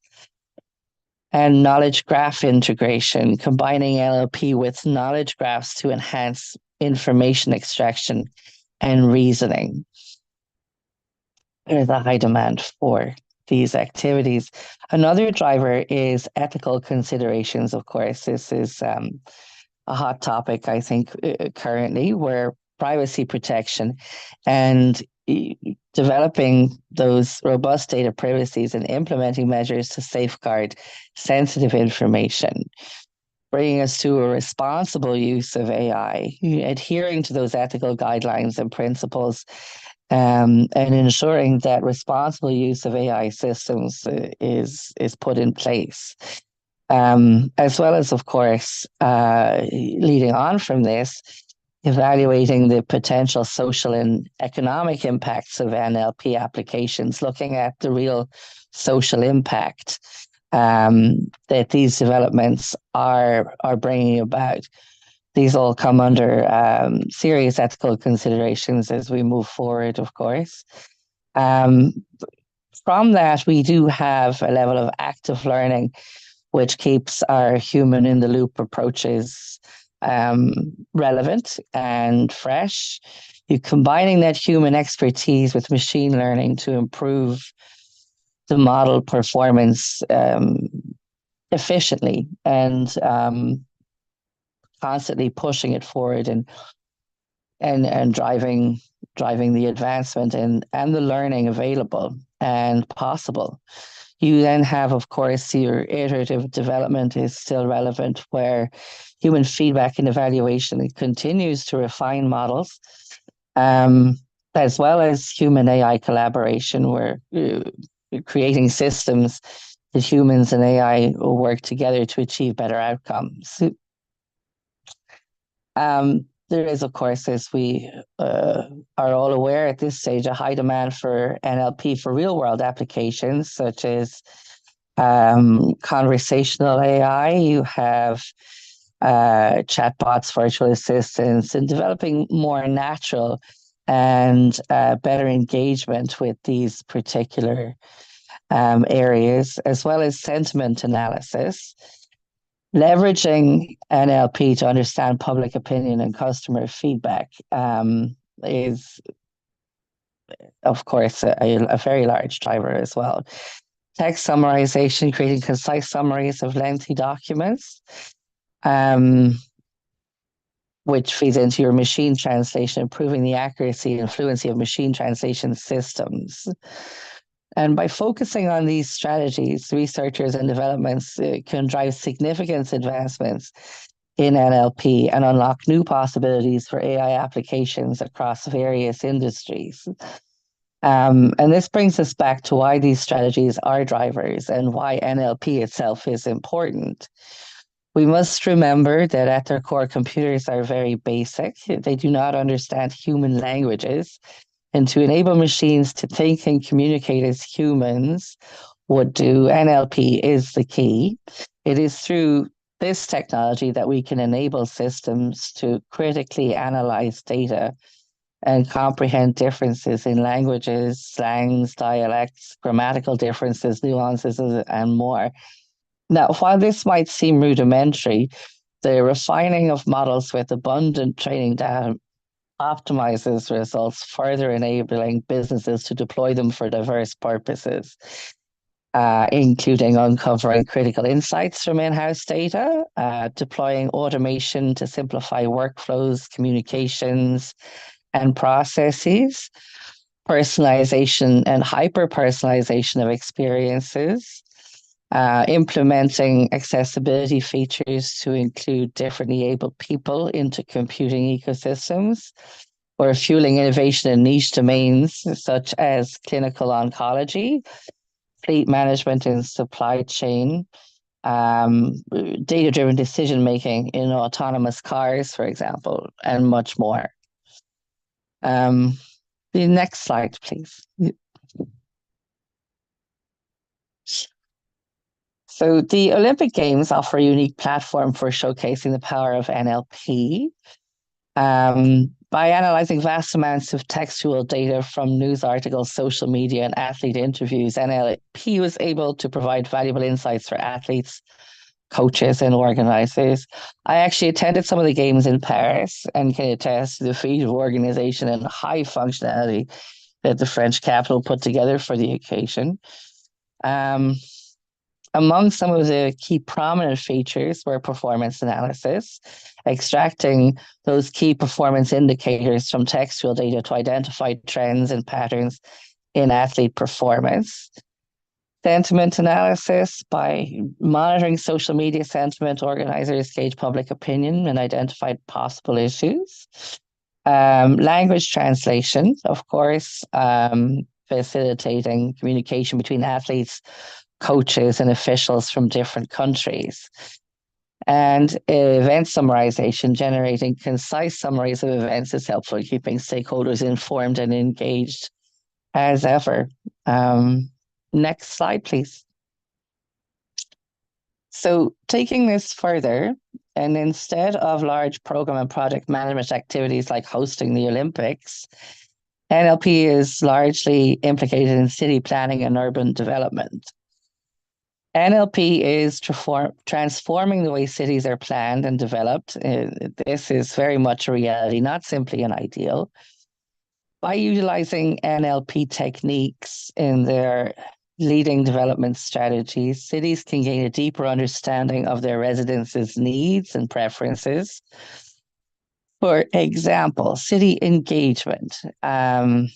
NLP can be used to analyze citizen feedback on city services and infrastructure, enabling policymakers to make informed decisions. Urban planning is greatly aided by analyzing textual data related to land use, transportation, and demographics. NLP can support the development of effective urban plans. Disaster management is also an area that NLP can be useful and help analyze social media posts to identify potential disaster areas and track the spread of information. And of course, key to most cities' turnover is economic development. NLP can be used in this instance also to analyze economic data and identify opportunities for growth and investment. As a case study, I just want to talk briefly about the South Korean capital, Seoul. Yeah, it's one of the world's most technologically advanced cities. Seoul utilizes vast amounts of data techniques to improve the lives of its citizens and provide services more intelligently. Now, smart city techniques do go beyond NLP and often include big data and Internet of Things outputs. For example, thousands of sensors in the form of CCTV cameras and detectors are already monitoring traffic flow, speed, and air quality in Seoul. They've deployed a high volume of IoT sensors in the city to track fine dust, wind direction, noise, vibration, and floating population.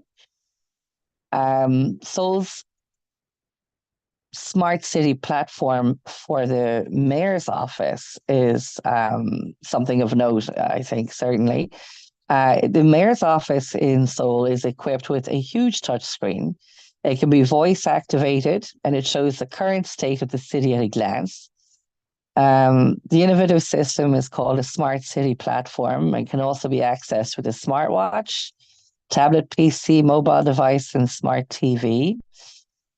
Every 10 seconds, it provides visualized real-time information about traffic, state, and disasters and other situations from almost any field, including the current price of apples, for example. So the smart system launched in 2017 and was publicly released in 2019 to provide citizens with the same access to real-time information as the mayor. The Seoul administration believes that open data enables people to generate smarter solutions. And then just a couple of other things that the AI presence has helped Seoul bring about, such as their night bus system. They solved their problem of no public transportation between 1 and 5 a.m. with the help of urban data. Analyzing urban data, they produced 9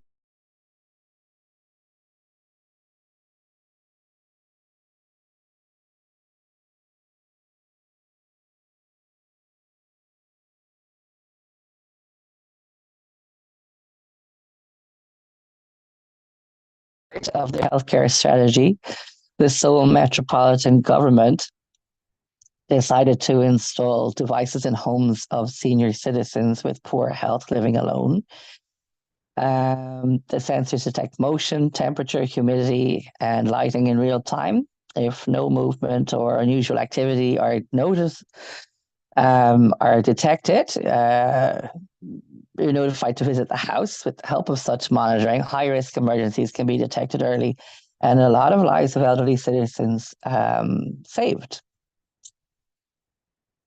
So moving on from that, we can take a look at the AI tools leveraging NLP and big data. And there are a lot that are reshaping industries, not only at a city level. And some notable examples obviously include the chatbots and virtual assistants. These tools use NLP to understand and respond to user queries in a natural language.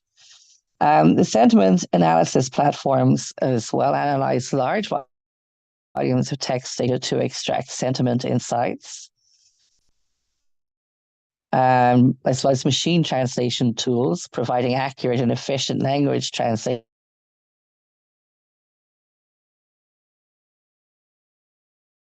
lengthy documents, and tools, of course, identify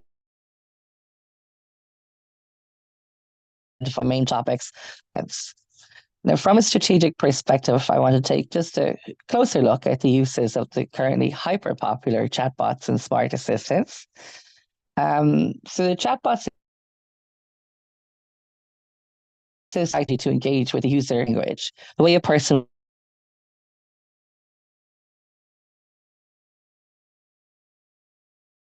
apps. The goal of a chatbot is to reach they need when they need it, while reducing the need for live human intervention.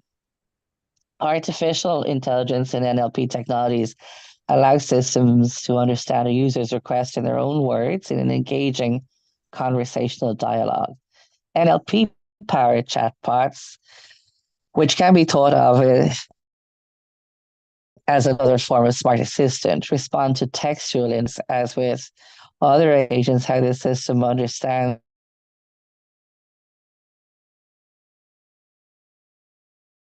include a standard logic where using prompts, an approach where a returned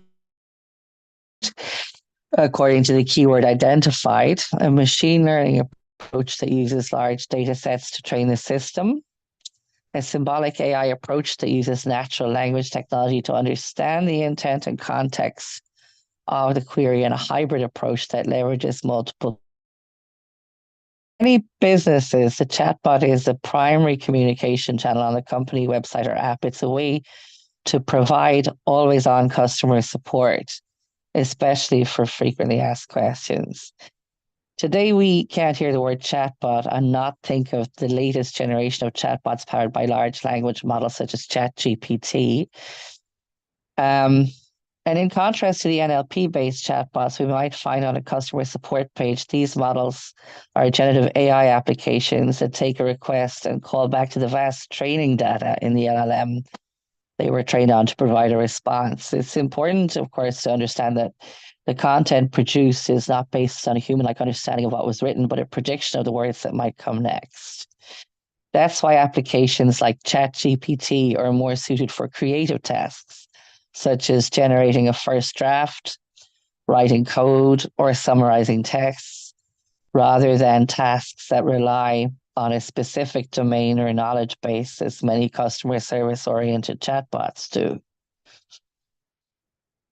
And smart assistants, of course, are arguably one of the most well-known examples of NLP that have become increasingly integrated into our lives. Applications like Siri, Alexa, and Cortana are designed to respond to commands issued by both voice and text. They can respond to your questions via their connected databases, and some even execute tasks on connected smart devices.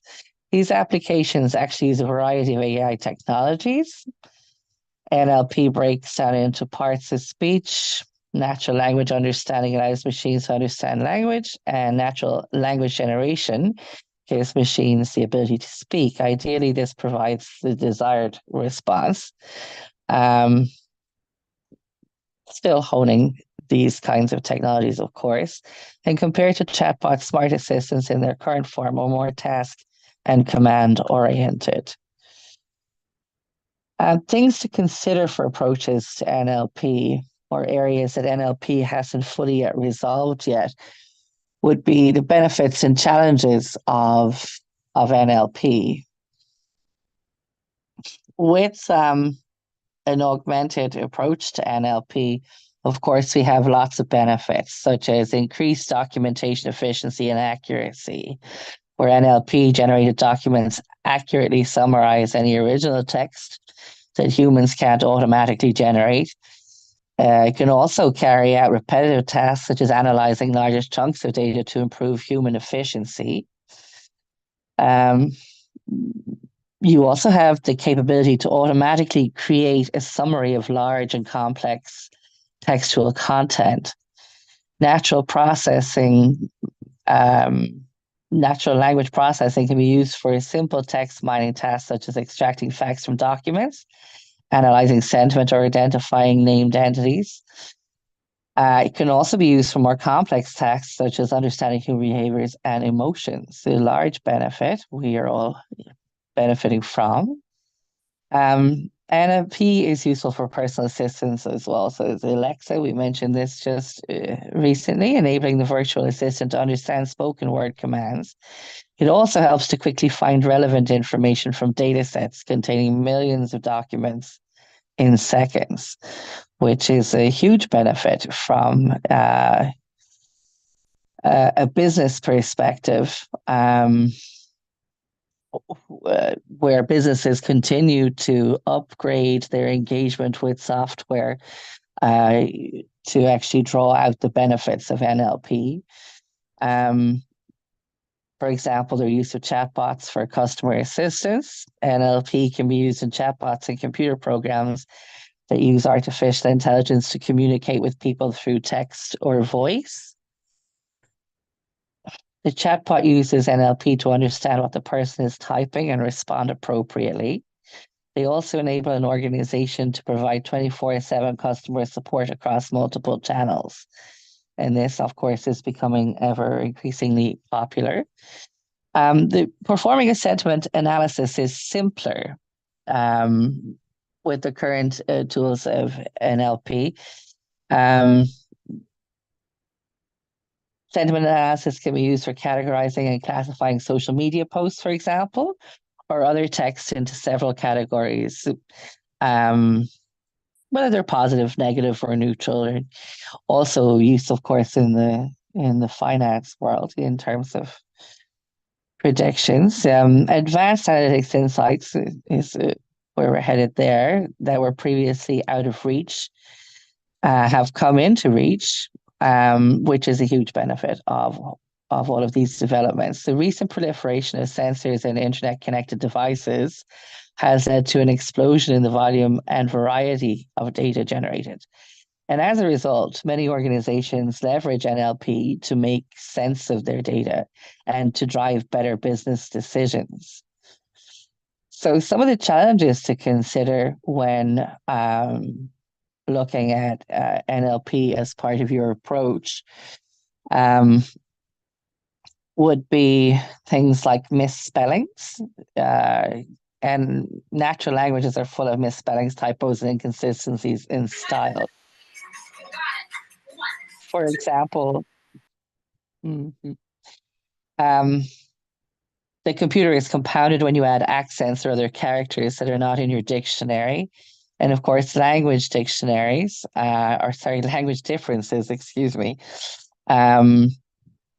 are still a challenge, as well as innate biases. In some situations, it can also sometimes interpret the context differently due to innate biases, leading to inaccurate results. And this sometimes comes from the data sets that are used, or sometimes it can be the programmers or basing on human logic. Words with multiple meanings are still presenting a challenge to NLP. It's based on the assumption that language is precise and unambiguous, which in reality, language isn't. Language is neither precise nor unambiguous. Many words have multiple meanings and can be used in different ways. For example, when we say bark, it can either mean dog bark or tree bark. And so you have the challenge of uncertainty as well in false positives. These occur when NLP detects a term that should be understandable but can't be replied to properly. So setting the limitations and clearing up confusion by using questions or hints is a useful workaround and further development tool. And training data, of course, is still a challenge for NLP. The more training data you have, the better your results will be. If you give the system incorrect or biased data, it will either learn the wrong things or learn inefficiently. So this is an area that is deserving of the focus that it gets. And looking towards the future of NLP, the field of NLP is still rapidly evolving, exciting developments on the horizon. Some of the most promising areas of research include multimodal NLP, integrating NLP with other modalities such as vision and speech to create more comprehensive AI systems. XNLP, explainable AI that can provide clear explanations for their decisions, is certainly one to watch. NLP for low resource languages, addressing the challenges of developing NLP tool for languages with limited data. And of course, ethical NLP, developing NLP systems that are fair, unbiased, and respectful of privacy. So as we heard a lot already in this conference, developments in this area are not only at a city level or there's such macro levels, but industries such as healthcare, finance, customer service, and education. For most people, these industries are loudly leading the way in NLP and will continue to revolutionize our general engagement with developments in AI. While NLP has made significant strides in healthcare and finance, there are still challenges to overcome.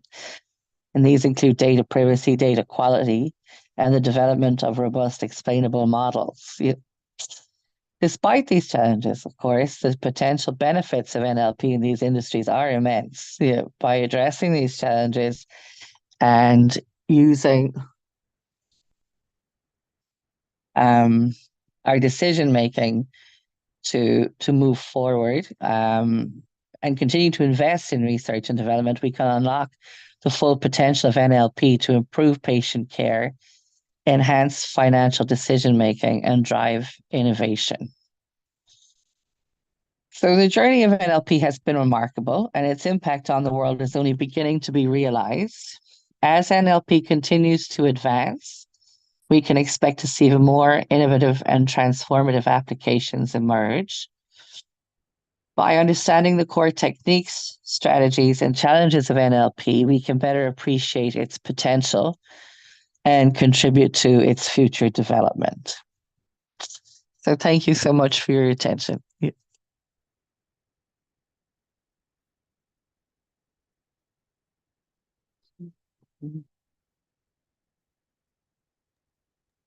Thank you. Are there any questions?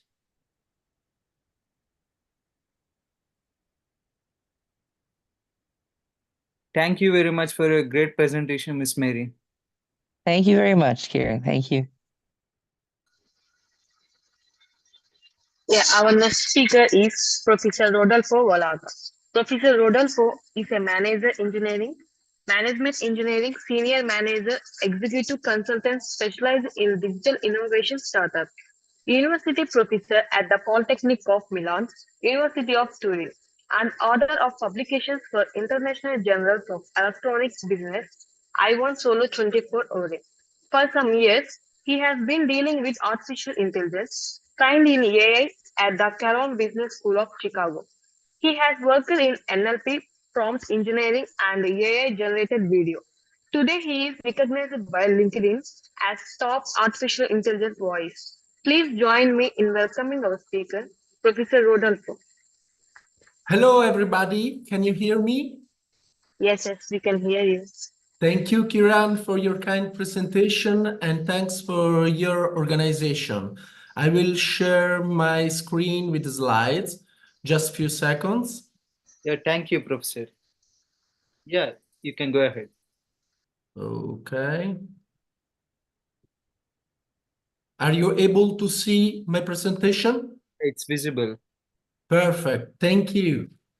Yeah. So now we are going to talk about how we can use AI as a personal assistant. We will see many slides. The first one we will scroll quickly, focusing our attention on those ones where we will see a symbol of intelligence in the top right corner of the slide. We will have 40 minutes, so let's start. This is what we are going to discuss together today, and we start with AI revolution. Artificial intelligence we use every day, more or less consciously. We have two different points of views. Is the user point of view, normal people accessing to AI tools, which we'll focus today, and company or public administration, freelancer, designer, programmers point of view that seems too much complicated to be comprehended. The AI revolution is one of the most profound revolutions ever. The main key factors for managing properly the AI revolution are timing, and the right time is now, approach, we need a strategy, a coach, some techniques, and execution, not only theory, but we need to do that in practice. And it is important to have the desire to train and practice. Ideally, it is important to use AI on a daily basis as your personal assistant or consultant in your favorite field. You can carry out the action in 50% of the time. Google Cloud say that those who adopt AI in the professional sector will increase productivity by 45%. In the personal use, we have lots of things we can do, but it's important to use in order to obtain better result, but as long as you know how to interact with the AI. From a professional point of view, the impact is important. Many professions that can be automated and or based on quantitative data will be transformed. Many businesses, processes will change. Profession based on empathy and emotional intelligence will resist, like luxury, hospitality, and others. Not standardizable profession that require extreme precision at the intellectual level, like doctor, psychologist, or at the manual level, like plumber, electrician, chef, will resist. Actually, in Europe, 17% of workers use artificial intelligence professionally. This said Salesforce this year. And we now entered in the post-search engine era. Gartner said that by 2027, the traffic of traditional search engines will be reduced by 25% in favor of new platform AI enhanced. Google launched AI Overview and OpenAI announced Search GPT. We see a definition that is important to start entering deep in AI. Artificial intelligence is a software program that mimics cognitive decision-making to sense, reason, and adapt. This said Kellogg School of Management of Northwestern University of Chicago. Similar definition has MIT that say AI is the ability for computer to imitate cognitive human functions such as learning and problem solving. There is an important difference between artificial intelligence that only examines data and models on a statistical basis and human intelligence that only examines the meaning of words. Assisted intelligence uses AI only as an input to assist a human being in making the final decision better and faster. Apply artificial or better assisted intelligence when the value of the right decision is high. The main roles it is in the data and the contents. Artificial intelligence is a technology. It is not good or bad in itself. Content will generate the added value of the technology. Data will be the heart of generating value through AI. Machine learning systems uses past data to build a model capable of making decisions of future data. At the end of this section and all the other sections, we have an interactive moment in which we have an auto-evaluation test in order to see how we are understanding these contents. So I will ask you to answer in your mind or in the chat, if you prefer, if the artificial intelligence reduces the time, 2, improves the quality, 3, reduces the cost. Which of 3 statements is true? Few seconds, and then we will see the answer in our summary. So we can see that AI improves output, quality, reduces time, and at a lower cost. So the correct answer was at the question A, 1, 2, and 3. Now we talk about generative AI. AI is a transversal skill that needs 2 prerequisites: sensitivity and culture, and specific training, especially in generative AI, and prompt engineering. How we can define generative AI? A type of AI that generates new contents and artifacts such as text, images, audio, and so on. Generative AI and AI as a relation, often seen as separate technology, practically can work synergistically to achieve enhanced outcomes. We have two main modes of integration: the parallel mode, in which AI and generative AI work side by side, and sequential mode, where AI and generative AI feed into each other in an iterative loop. Is generative AI an exact science? No, this is not possible due to reasons: bias and hallucination. Furthermore, the same prompt request can provide different results as the answer is generated on a statistical basis. What is the bias? For instance, by training a flower image classification AI model only on images of roses and tulips, asking then the AI model to identify the image of an orchid, AI would respond that is a rose or a tulip. It is not the AI model that is wrong, but those who trained him. The impact of this forecasting is minimal, but if we think the same wrong forecast in a loan, in a salary increase, in an enrollment at university, or in a hiring, the stake will be much higher. Bias can become prejudice for individual and/or group. Hallucinations are contents completely or partially invented by the AI model.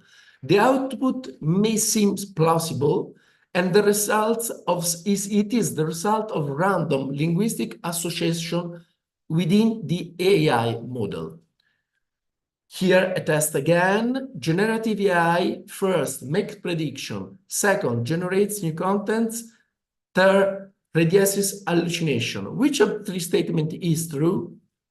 Few seconds for your answer in your mind, and then we see that generative AI generates new contents and/or prediction. The correct answer at test B was 1 and 2.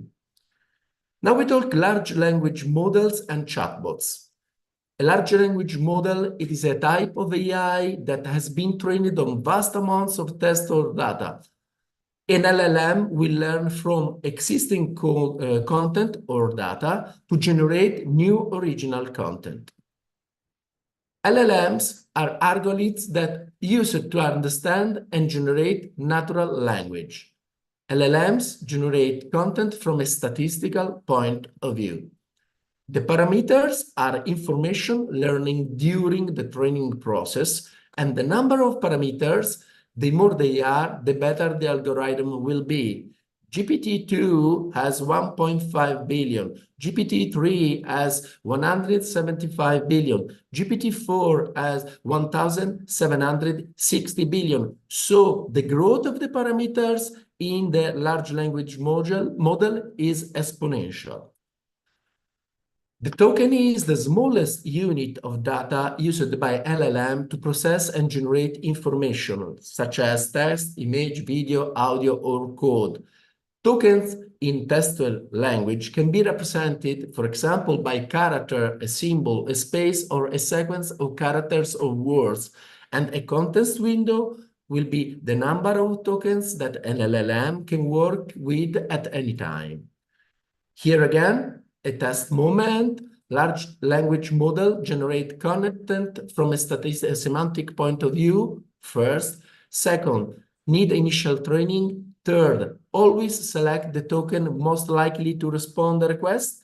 Which of the three statements is true? Few seconds, answer in your mind, and we will see here that LLM is a type of AI that has been trained on a vast amounts of tests, and LLM will learn from existing content or data to generate new original content. So the correct answer was the second one.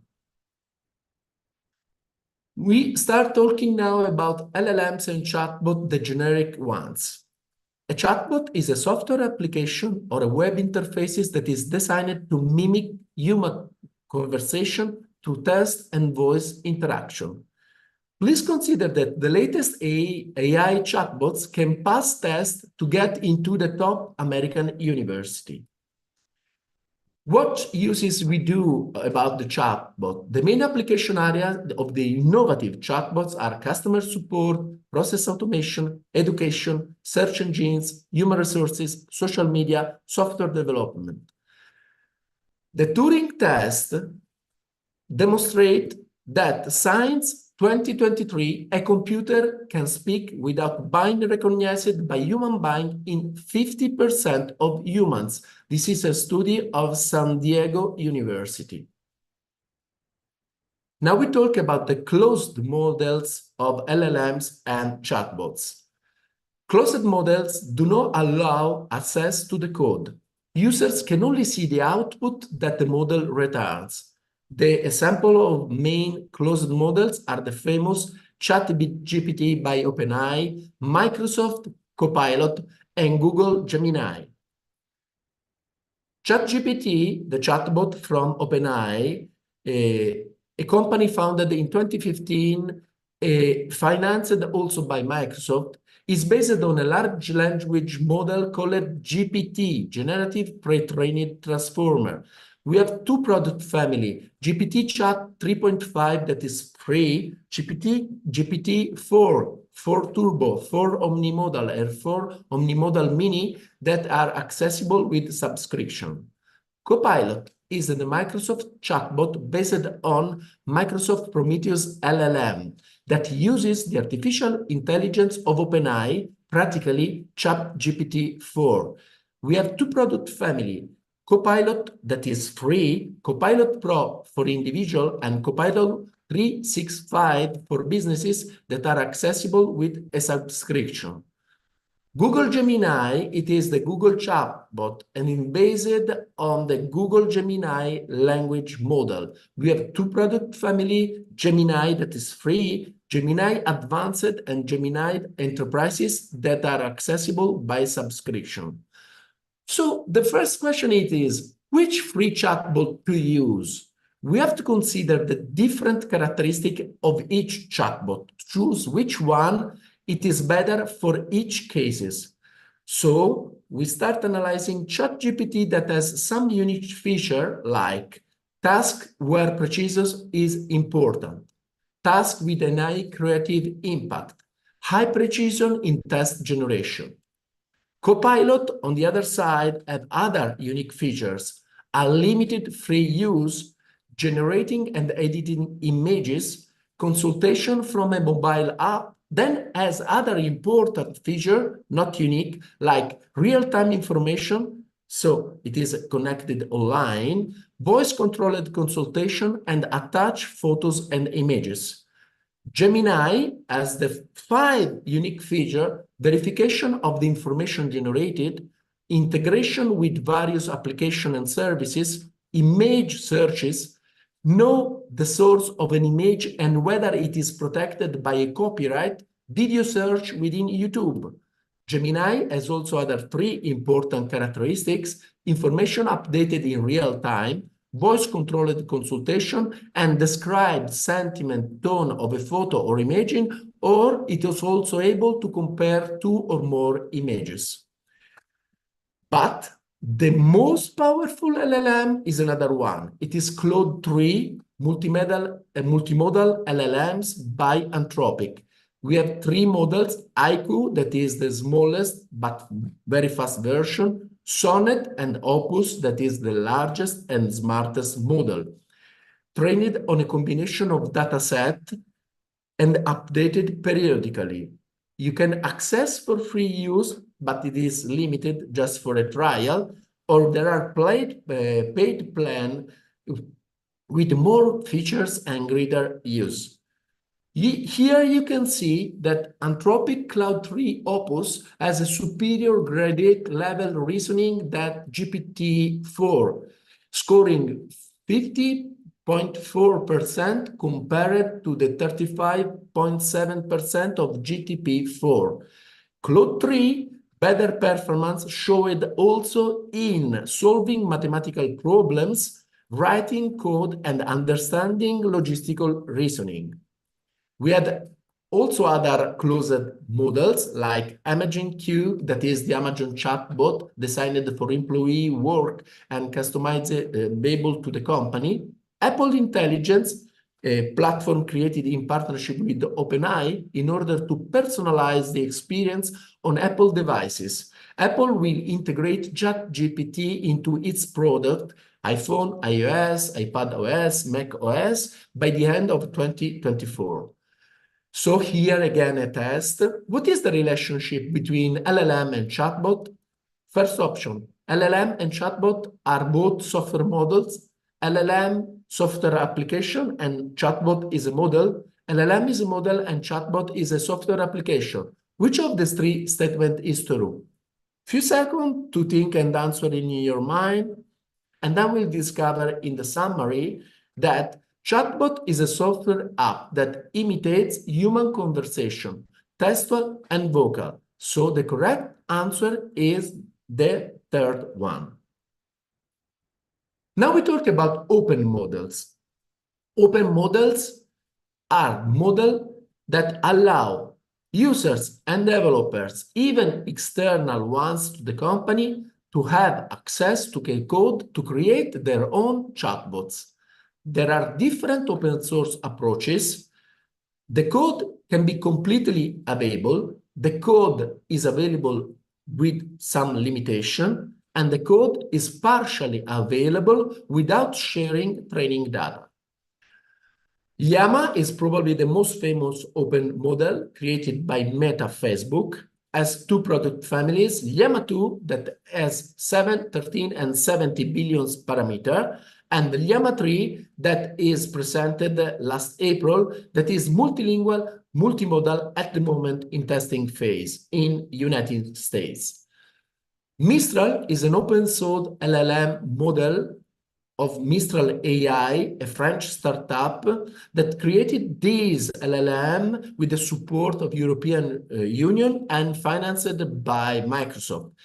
And they have two main products, chatbot LeChat and large language model Mistral that has three options, 7 billion, 8 per 7 million, 8 per 22 billion.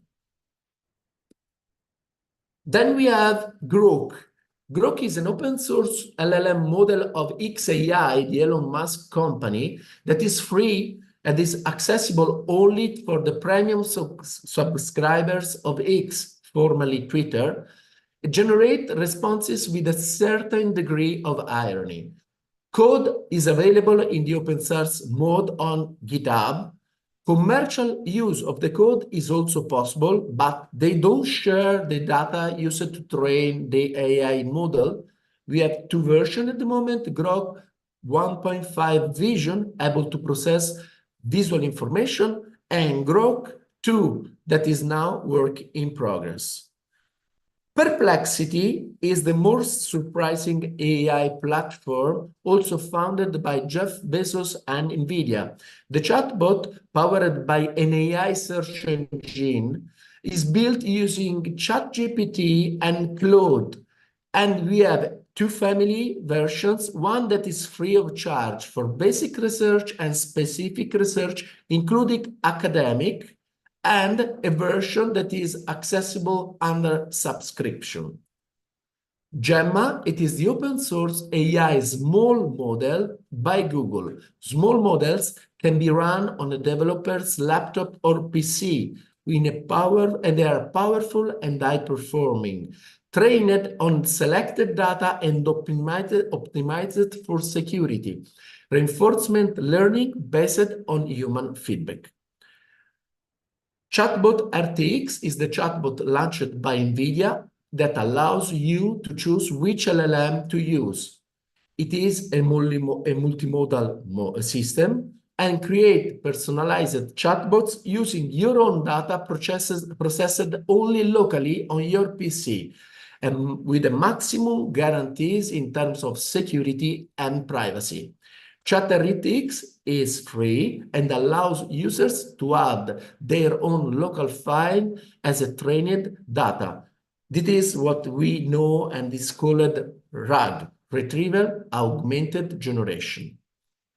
Now, among the small models, Meta LLM-3 showed the best performance, but the interesting data it is that the small open models highlight performances comparable to large closed models. So, again a test, AI open model is made available to users. First, always completely. Second, completely or partially, sometimes with training data. Third, always with training data. Which of the three statements is true?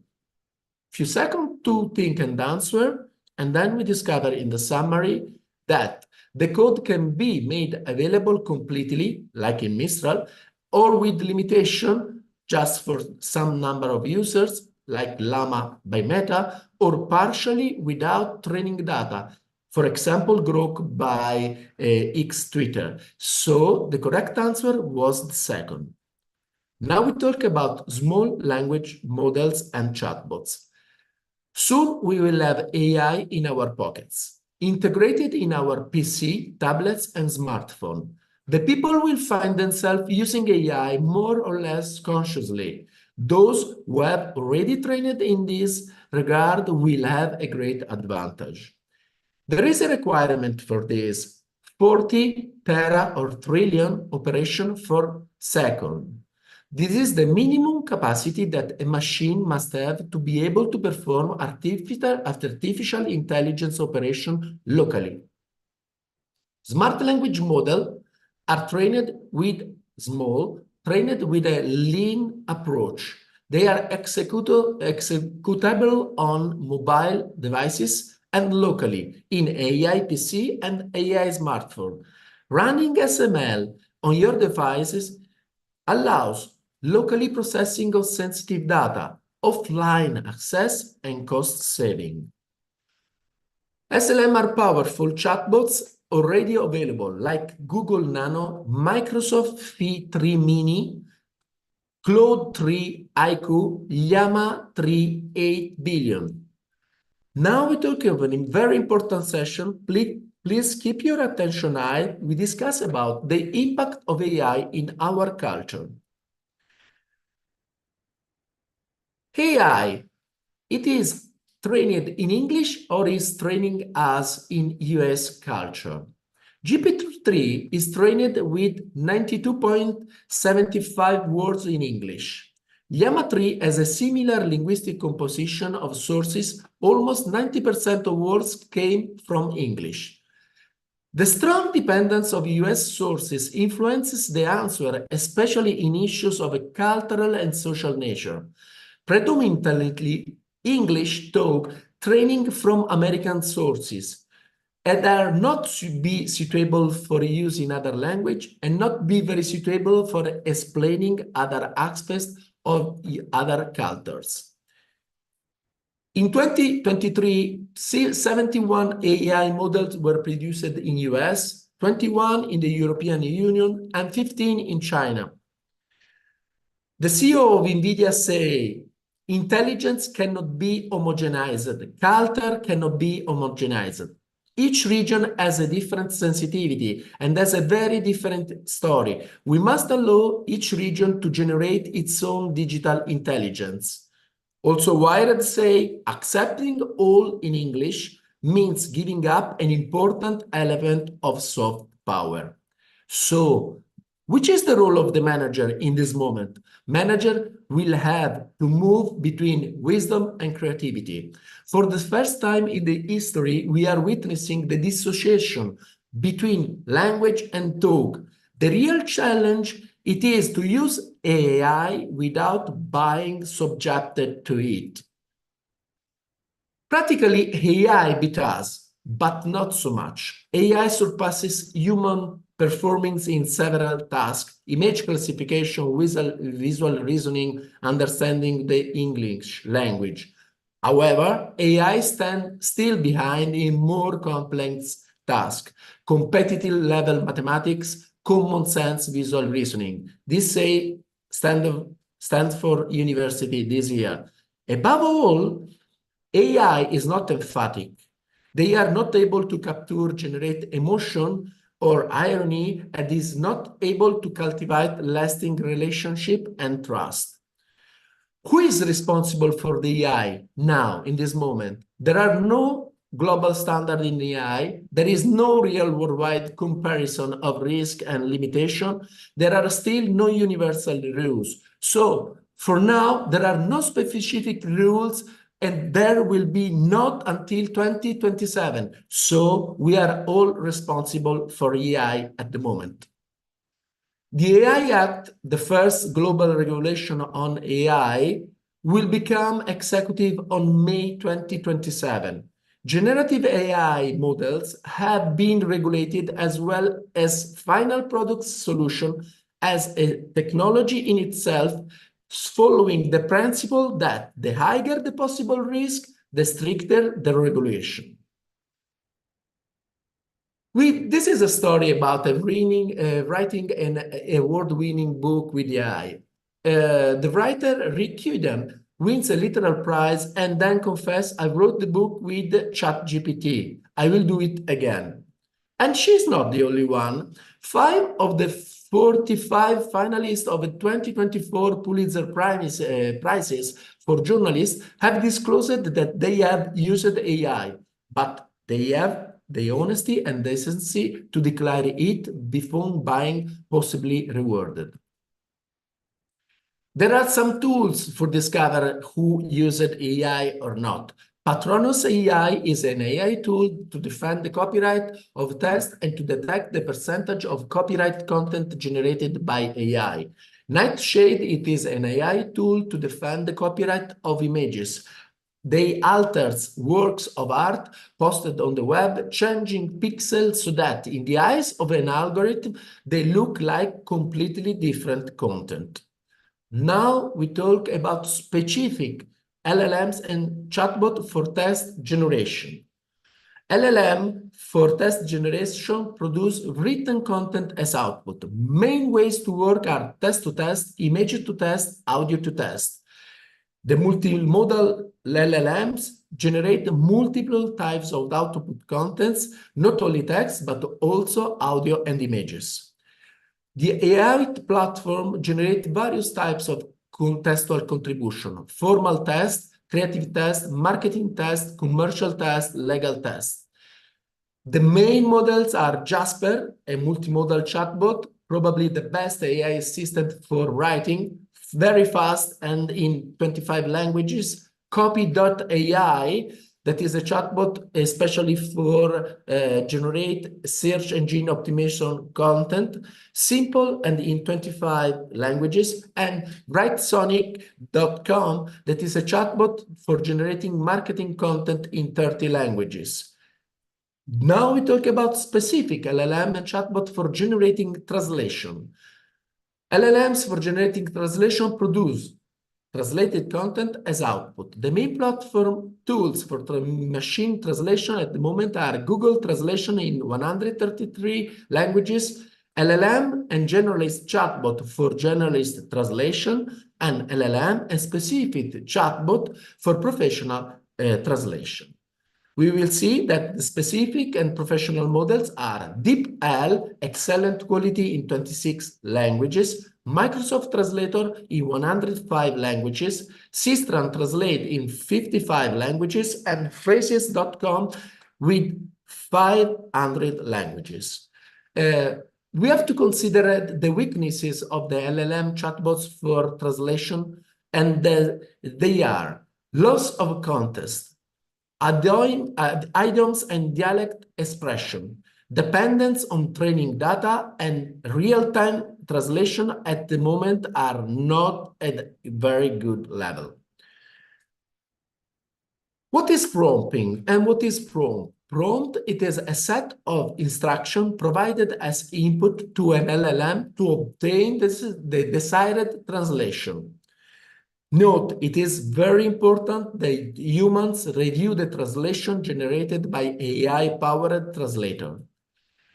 A prompt for translation need to specify the context, so the language of the source test, the target language, the level of linguistic competence of the target user, the specific competence level of the target user, the type of input text, the style of the output test. And then at the end, we need to verify the correctness of the translation made by LLM.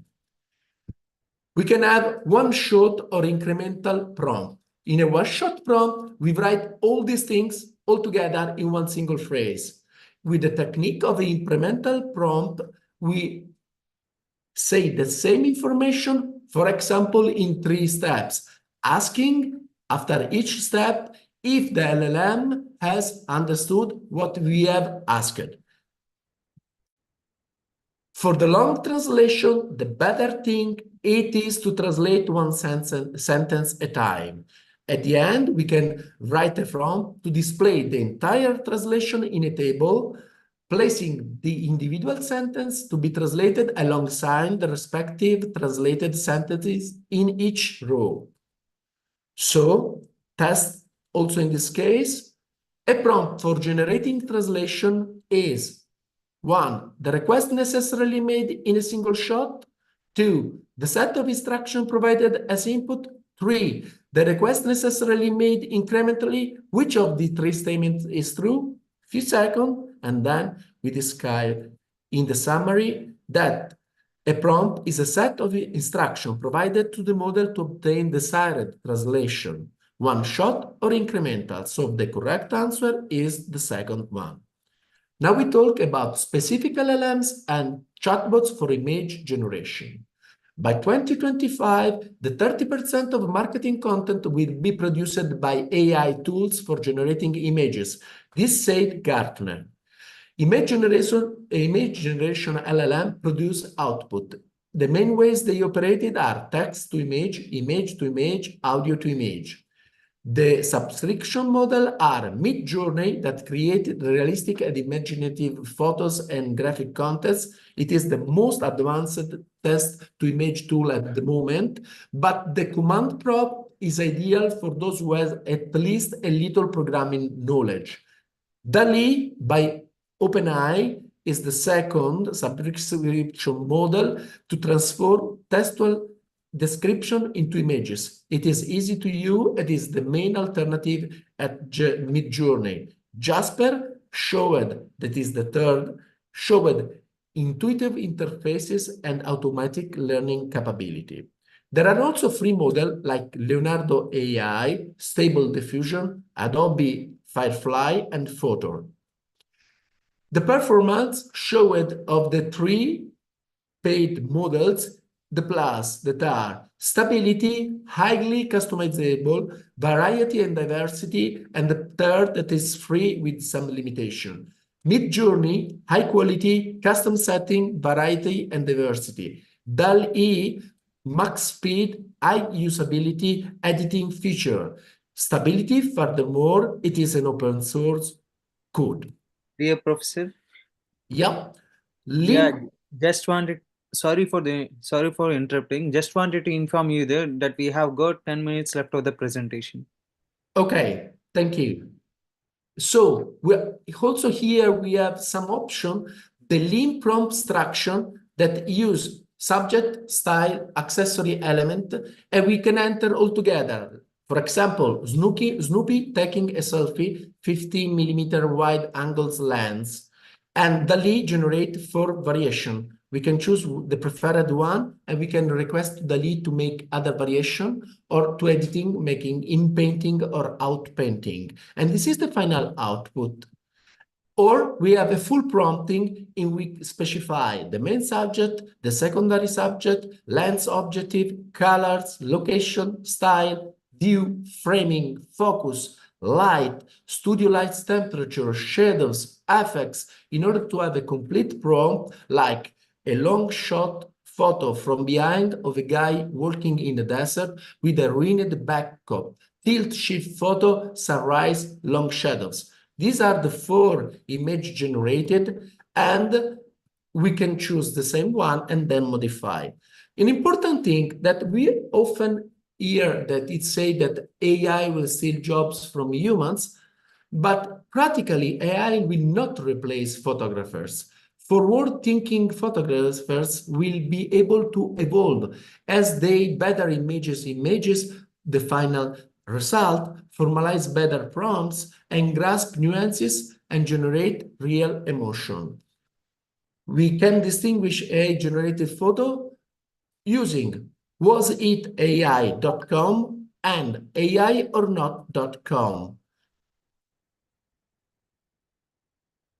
Talking about audio generation, YouTube Music is testing AI-generated radio. YouTube Music is rolling out the select premium user in the United States. Users can create a custom radio station by describing what they want to hear. Various types of audio are sound, voices, and music. So we have main ways to operate: text to audio, text to speech, audio to audio, speech to speech, video to video, video to speech. The main models are voice.ai, Adobe Podcast, Hiva, Soundful, Soundraw, Sano, Voice Engine. Also here, AI will not replace musicians or sound designers. The most far-sighted musicians and sound designer will be able to evolve as they are better to imagine the result they want to obtain and know how to translate it technically in better prompts. A new profession will born as AI music detector. We can distinguish AI-generated audios with watermarking methods and mark audio content using resemble.ai, AI or not, or deepfake detector. In the video generation, we have main ways to operate: text to video, audio to video, image to video, video to video. So we have various types of video: video clips, realistic video, imaginative video, stylized video, video animation, video editing. Via Google DeepMind's creation of video at the moment is accessible only to a list of selected creators over 1 minute duration in high resolution with some video effects. On the website, it is possible to watch video and the related prompts. Sora, it is OpenAI video creation, test video and video to video. It is currently accessible to the public, but only to select profiles in order to evaluate. Again, max duration 1 minute, high resolution. On Sora website, video accompanied by the related prompts and generated them. The first video clip realized with Bora is available on YouTube. And again, here, AI won't replace video makers either. So new profession will come as the AI video detector. Agent, it is the generative AI platform, allows you to generate video with speaking avatars, more than 40 languages to create video and with talking avatars and to translate video. We have the different option to create avatars and to create digital twin, to select voice and to select languages. On YouTube, you can see lots of video translation with Agen. Then Vidu is the generative AI tool by Shenzhou Technology for creating video, test video up to 16 seconds in high resolution. And also here, we can distinguish AI-generated video in a deepware or deepfake detector. So we can have the last section that is the code generation, and we can have main videos that can operate text to code, audio to code, image to code, and video to code. Generative AI in software development tools, automated low-level repetitive tasks, understand code written by others, improve the quality of code, generate documentation, create and conduct automatic tests, adapt innovations, and facilitate porting. AI won't even replace programmers, but is important to carry out double checking and human review. Recommended: use generative AI as simple support, be aware of the limit of generative AI, and learn AI techniques and tools.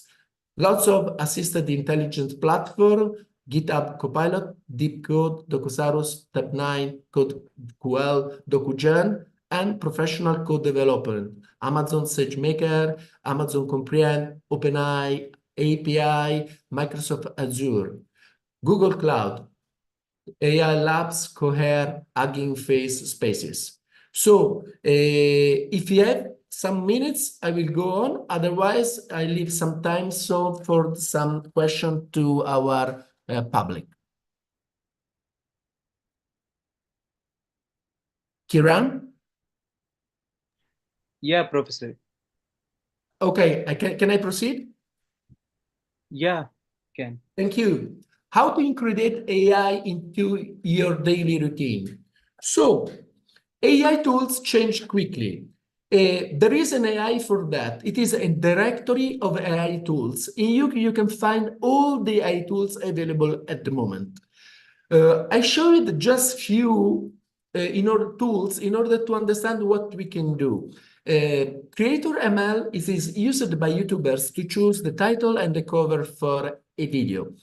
Title and cover determine how many people click to see the video. Generative AI, in this case, merge with predictive AI. So we can see how a good cover is worth than a good video in terms of views. Zapier is a platform to connect your favorite apps and web services and to create automated workflow from a user-entered test language. Automative repetitive tasks between different applications, such as automatically collects all the data received from thousands of emails automatically without the old Excel files to be filled and by hand. POE AI allows users to access various AI models like Claude 3, the most powerful, then Gemini, Llama, Mistral, Claude, and GPT-4 is the best choice for translation and coding. Claude 3 Opus is the best choice for reasoning and language tasks. And POE AI select automatically the best one according to your request. So you can also create your own custom AI chatbot. You can also use AI in your daily routine for gift ideas, answering embarrassing questions, creation of work projects and hobbies, romantic date ideas, podcast and news recap, personalized training plans, search for doctors, lawyers, consultants, and so on. But there are some golden rules for the responsible use of AI. First one, integrate AI in your daily routine. Second, choose AI tool for the specific task. 3, be clear about the objective and the desired output. 4, the initial prompt has to contain context, instruction, and request. 5th, subsequent prompts have to contain additional data and examples. 6th, prompt not understood or in case of error are not a problem. You have to change the verbal formulation of the prompt. 7th, reiterate and refine the prompt. 8th, final output provided by LLM needs to be reviewed by a human mind. 9th, check the output on the web. 10, refine the output with your own style. The CEO of Google and Alphabet say that the transition we are currently experiencing with AI will be the most profound of our lifetime, much greater than the transition to mobile devices or the web that preceded it. Thank you for your attention, and I am at your disposal for any questions.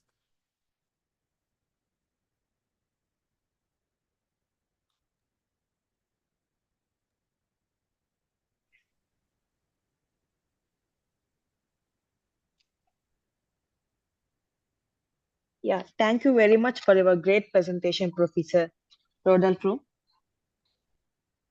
Sorry? Can you repeat please? Thank you very much for your great presentation, Professor. Thank you very much, you, for the opportunity to talk and to share my contents with all of you. It's my pleasure. And our next speaker is Professor Amar Oda. Professor Amar is an adjunct lecturer at the University of Bridgeport and the director of the Training and Consulting Centers at Princess Sumaya University for Technology.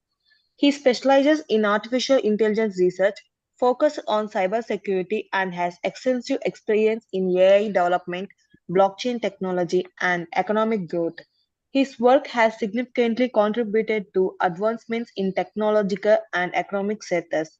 Please join me in welcoming our speaker, Professor Amar. Hello, everyone. Thank you so much for your introducing me to the audience. It's Yeah, my thank pleasure you. today to present my PowerPoint slide, which is AI-driven security, innovation, and challenges. At the same time, I added a model case, which was published in IEEE journal. So my name is Ammar Odi. I'm associate professor at Princess Sumaya University and adjunct professor at University of Bridgeport in United States. And the roadmap for today, I would like to create a presentation to explain the relation between the AI and cybersecurity. Actually, we cannot separate between AI and cybersecurity, especially today. And then we're going to talk about the different innovations in AI-driven security. After that, we will explain some kind of challenging facing the cybersecurity worlds according to the AI technology. Then the summary for the above part. And as I mentioned at the beginning of my research, I would like to share with you one of my research, which is applicable in images, how we can encrypt the image using the AI and decrypt that image by using the same thing, AI, and the simulation result for it. So the AI and cybersecurity is very related to each other. The main reason before maybe 15 or 20 years, we can figure out the attacker according to their behavior. But now the behavior is completely changed and it's not easy to follow each people or each transaction in your computer to find out if there is an attack or not. The AI nowadays has rapidly emerged as a game challenger across various industries. And its influence in the domain of the cybersecurity is particularly noteworthy. As cyber threats grow increasingly sophisticated, the need for dynamic, adaptive security measures has become more critical than ever. AI-driven security solutions offer significant innovation in detection, preventing, and responding to cyber threats. However, alongside these innovations are notable challenges that must be addressed to fully realize AI potential in safeguarding digital environments. So let me think together, what is the most innovations in AI-driven? The first step, most of the AI technology is used to detect something, detect disease, or detect anything, or detect traffic. But at the same time, the AI security system excel to identify patterns and anomalies within vast data sets.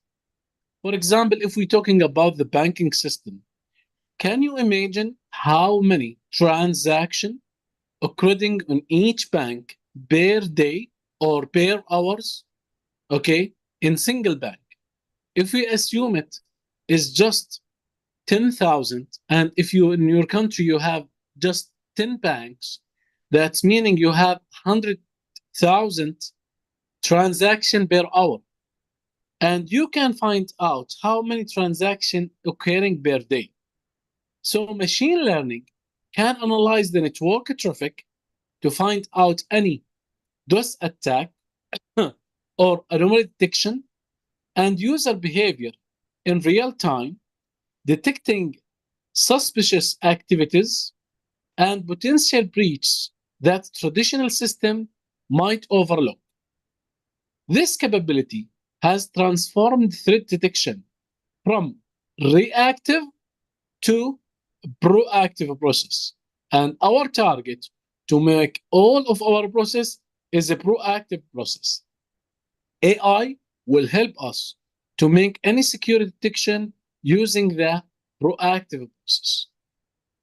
The second innovation, we can use it, and usually we use it, which is what we call about automatically response the system. Okay, so usually we will not wait a human to take an action to say this is attack or not. Usually AI is supposed to take a decision. AI enables an automation security response. For example, lock a credit card or lock an account or lock your home by using the decisions or by using the set of criteria to take that action, reducing the time between the threat detection and mitigation.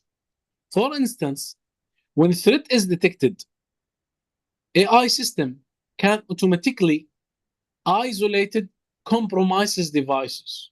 So let me assume we are in the university and we have 3 devices that have a malware on it. So the network actually start receive a packets from that 3 devices. The AI system is responsible to create an isolated environment for the infected devices. By this way, the whole of the network is gonna not be affected. This can be happened by block malicious IP addresses or triggered alerts, okay, for human intervention, okay? This rapid response is critical in minimize the impact of the attack.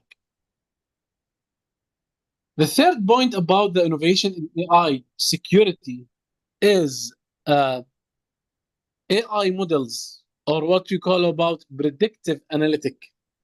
Okay, AI models can forecasting potential threats based on the historical data, allowing organization to strengthen defense before vulnerability are exploited.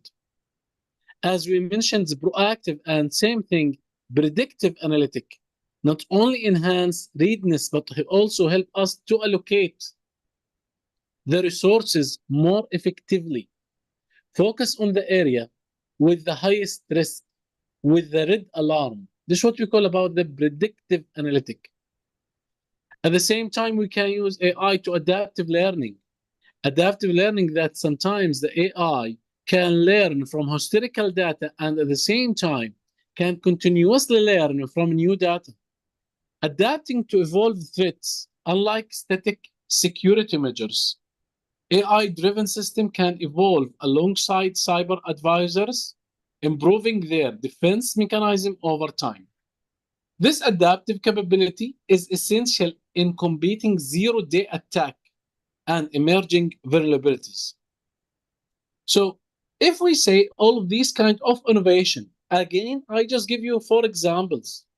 But if we believe we have different type of innovation in AI within cybersecurity, we're supposed to take in our consideration different challenges facing the AI-driven security in the world. The first one, as what my colleagues mentioned before, is the data bias or data quality. The effectiveness of AI in cybersecurity is highly dependent on the quality and the diversity of the data trained on it. So to make it easy for us, if we assume we have a community, that community consists of 10 people, if 8 of them is a good guy and 2 of them is bad guy, then the AI system will believe 80% of the people is a good guy and 2% is a bad guy, and sometimes he cannot detect them. So the quality of the data, the balance of data is very important when we build the system, okay? Biased or incomplete data set can lead to inaccurate threat detection. So let's assume we have a transaction and that transaction in the bank has a missing data. For example, the transaction from which country to another country. If you know this data, sometimes that lead you to incorrect or inaccurate threat detection, false positive, or overlooked vulnerabilities. And this methodology, usually we use it when we talk about the money laundry system. The money laundry system, for example, dealing to detect the money laundry according to different features. Most of the time, we depend on the countries from where to where. The second point is the money amount. The third point, the frequency of money transfer. The fourth point is the purpose of transfer. But at the same time, the system is supposed to have an ability to detect any threats. But if the missing data is unavailable, then the system cannot suggest other website or other data can be filled on this part. So high quality of the data, unbiased data remains a significant challenge in deploying AI-driven security solution. Advisor attack, okay, which is very important for us. A criminal are developing sophisticated technique to deceive AI systems, such as adversarial attack, where they manipulate input to bypass security measures. For example, subtle challenge in malware code can cause AI system to misclassify threats and increase the false alerts. Addressing these adversarial techniques require continuous update and improvement of AI model. And as we mentioned, to find out the data is threats or not, you're supposed to read the whole of the data. So let me assume you would like to encrypt a medical image of the patient. So when we talk about the medical image of the patient, the whole of the patient information already available in that image. That's meaning, okay, you can secure the data, but at the same time, you're supposed to have some set of ethical and privacy concern before you apply the encryption or decryption. So the use of AI security raises the ethical question, particularly regarding privacy. AI systems often require access to extensive data, which can include sensitive personal or organizational information. Balancing security needs with the privacy tie is delicate issues that require careful regulation and transparency. Integration and scalability is very important when we talk about the AI system.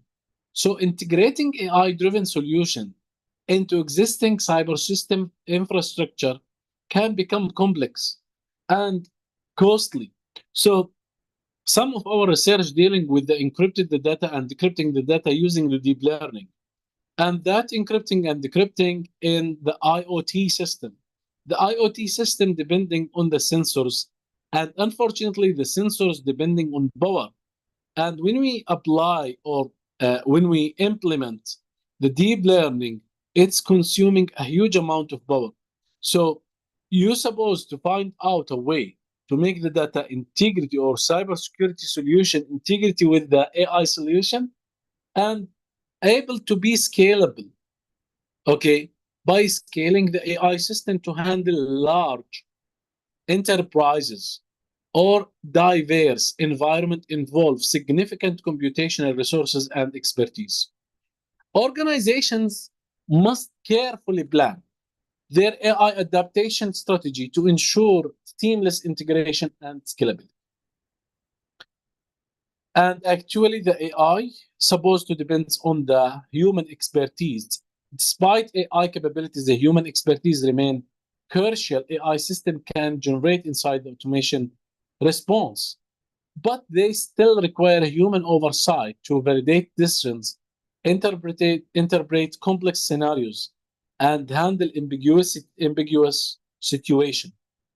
So the AI solution most of the time need the human decisions at the last of it. Okay, especially when we talk about the critical AI secure system, such as encrypting medical reports for patient, or transfer medical images to take the doctor opinions. AI cannot take the decisions, especially when we talk about the critical or sensitive information for the patient. So at the conclusion of the previous slides, the AI-driven security solution represents promising advancement in the fight against cybersecurity by enhancing threat detection, automation response. Predictive insight AI has a potential to revolutions on cybersecurity. However, realizing this potential requires addressing significant challenge, including data quality, adversarial techniques, ethical concerns, and need of skilled human to oversight. And organizations continue to adapt AI in their security strategy and balance between approaches, leverage and strength of AI while acknowledging its limitation will be key by combining AI innovations with robust governance, collaboration, and continuous learning. The cybersecurity landscape can be fortified against every evolving threat landscape. Now, I would like to share with you some of AI system. We use it to encrypt the images and send it and receive it. And if someone did not use our algorithm, we can detect this image is not belong to our system. Okay? So to minimize the idea, I would like to share with you the algorithm we proposed in this research. First of all, we're going to use a system to read the image. And that image is going to be read it as a raw data, binary data. Then we will split the image into 3 channels, which is RGB, red, green, blue. And then we will generate encrypted key with a specified size that compatible with the 3 channel generated. According to the image, we will generate what we call about the hash code. And in our proposed algorithm, we use SHA-256. Then we will apply the very simple technique to encrypt the image by using the XOR encryption between the channel and the key. And after that, we reassembled the encrypted colored image back into single image. Then we attached with the hash value to send it to other side. This is an example what we explained. The original image is the Lena image. The Lena image we separated in 3 channels. Red channel here, okay, and green channel and blue channel. And all of these channels, we change it to the corresponding encrypted one. After that, we merge all of these 3 channels to generate this channel, which is encrypted image. And then we make some kind of simulation to find out if the attacker use AI system can find out this is encrypted image. And if he find out this encrypted image, did you believe he can return that image to the original image? I mean, did you believe he can change the encrypted image and find out the original image? The answer, if we take a look on the histogram here, all of the colored RGB is distributed on the image and they have the same range. So it's not easy to guess what this part represented here between 50 and 100. Then we compare our algorithm to prior work based on the minimum square error, PCNR, and entropy. And our algorithm has a high values comparing to other algorithms. Okay, at the end, this algorithm is very simple, especially it's use XOR, but at the same time, by using the AI, we enhance the encryption of the system, but at the same time, it's not easy to return the encrypted image to the original image by using the AI attack, using the cyber attack. So we use AI to encrypt the image, and it's not easy for the AI to retrieve the original image if he has the key also. Okay, so this algorithm is suitable for real-time application, stems from efficient stream cipher-based encryption. What we expected in the future to do, exploring integrating between different kind of algorithm in cybersecurity, which is called a chaotic map, into the encryption process for enhanced randomness and potential performance improvement, investigate the visibility of hardware acceleration future, further to expedite the encryption process, and conduct a comprehensive security analysis against advanced cryptanalytic attack to assure the algorithm robustness against evolving threats. Thank you so much. Finished, and if you have any questions, you are welcome.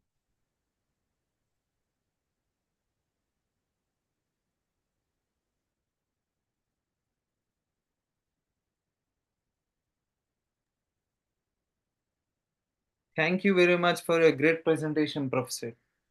Thank you so much. Thank you, Professor Proven. Thank you, Professor Emmanuel.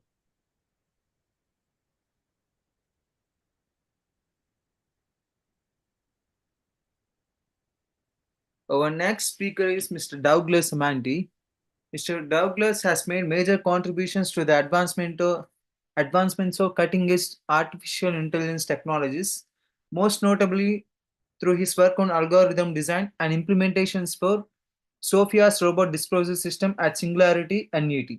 By using advanced algorithms, he has significantly improved Sophia's capacity to interact effectively with people, propelling robotic communication forward. He is keenly interested in growing technical developments and their impact, and he is aware of changing expectations for sustainable and personalized digital experiences. His current emphasis is on pioneering creative methods to product delivery and design. He is employing generative AI models to transform customer service and improve user experiences throughout the world, with experience in South America, South Asia, and global. Due to some emergency issue, Mr. Douglas was unable to attend the webinar, so he requested his partner, Emmanuel Bancol, to present on his behalf. Please join me in welcoming our speaker, Mr. Emmanuel Bancol. Yeah, good day, everyone. I'm really honored to be here to be representing Mr. Monte Douglas. He's unable to attend this meeting due to some reasons. So I'm going to be representing TIDO Global Logistics. So let me share my screen. Give me a sec.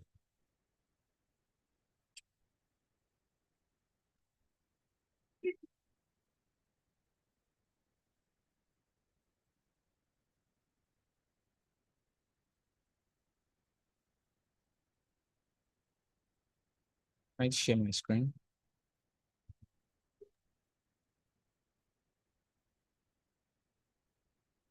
Hello. Yeah, I'm with you. Can you hear me? Yeah, I can share my screen. Okay, I want to share my screen. Yeah, please. I think there's a problem with Zoom.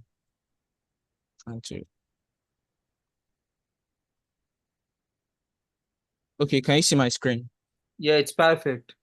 Okay, thank you very much. So I'm going to be talking about AI-enhanced linked operational integration, how artificial intelligence has been revolutionizing logistics and transportation in this sector. So I'm going to be representing Mr. Douglas today.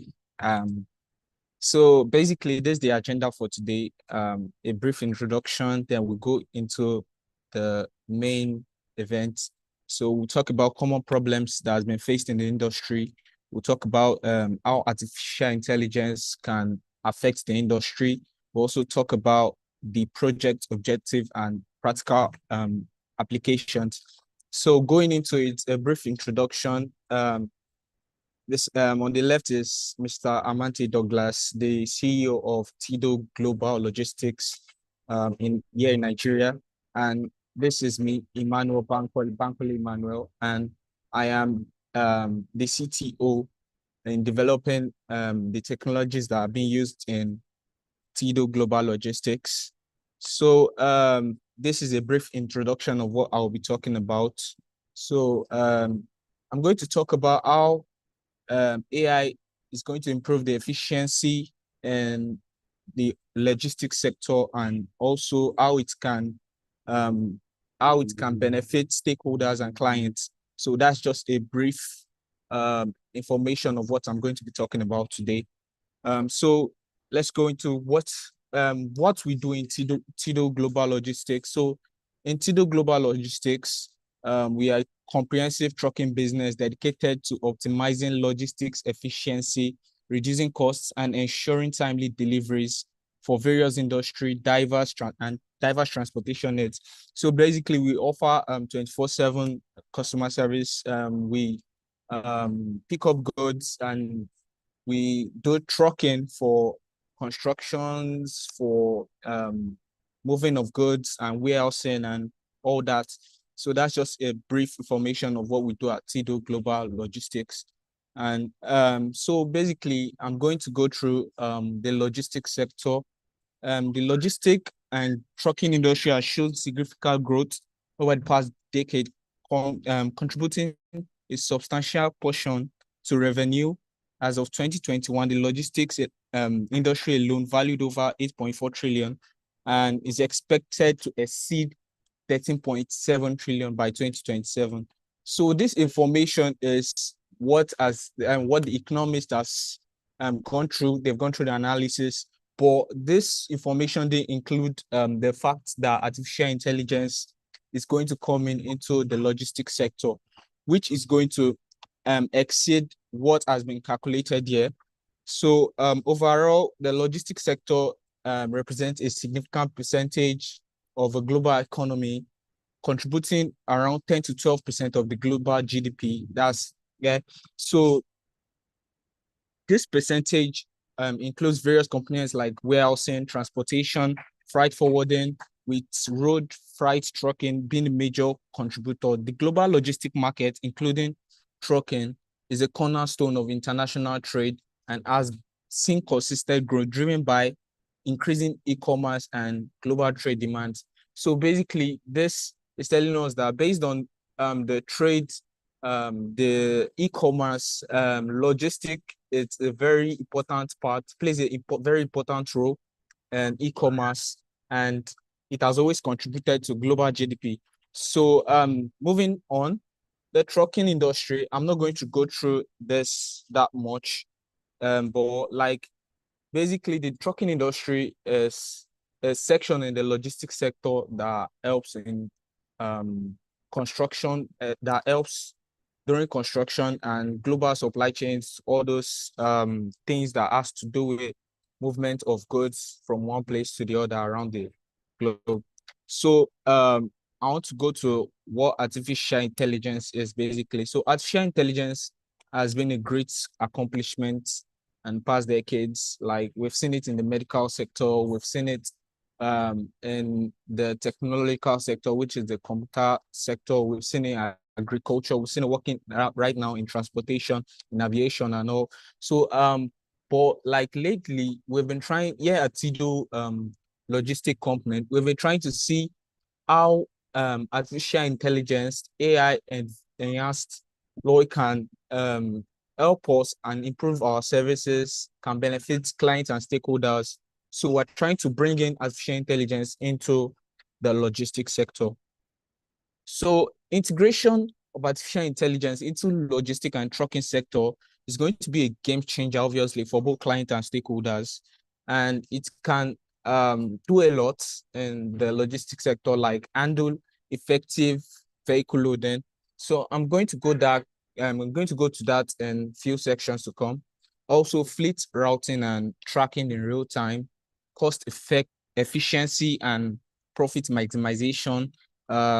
It also analyzes effective work time, weather conditions, and suggests best fleet for different logistic and trucking situation. And it also optimize trucking and logistic by simulation. So let me first start with handling effective vehicle loading. There's an example, a practical example I'm going to give in a few sections to come, but basically AI can assist in vehicle loading when we gather data of the goods that to be transported, that to be loaded into the fleet. We can feed this information to a custom-built AI that we at Tiro logistic company are working on. So when we feed this information about the goods that have been transported, the model is supposed to automatically give us a possible number of ways to load a particular fleet and the right fleet to use. So I'm going to go to more detailed explanation in a few sections to come. So it can also analyze effective work time, weather conditions, and suggest best fleet in different logistic and trucking situations. So for example, human intuition has always done it. Like we've been able to know, okay, this is the best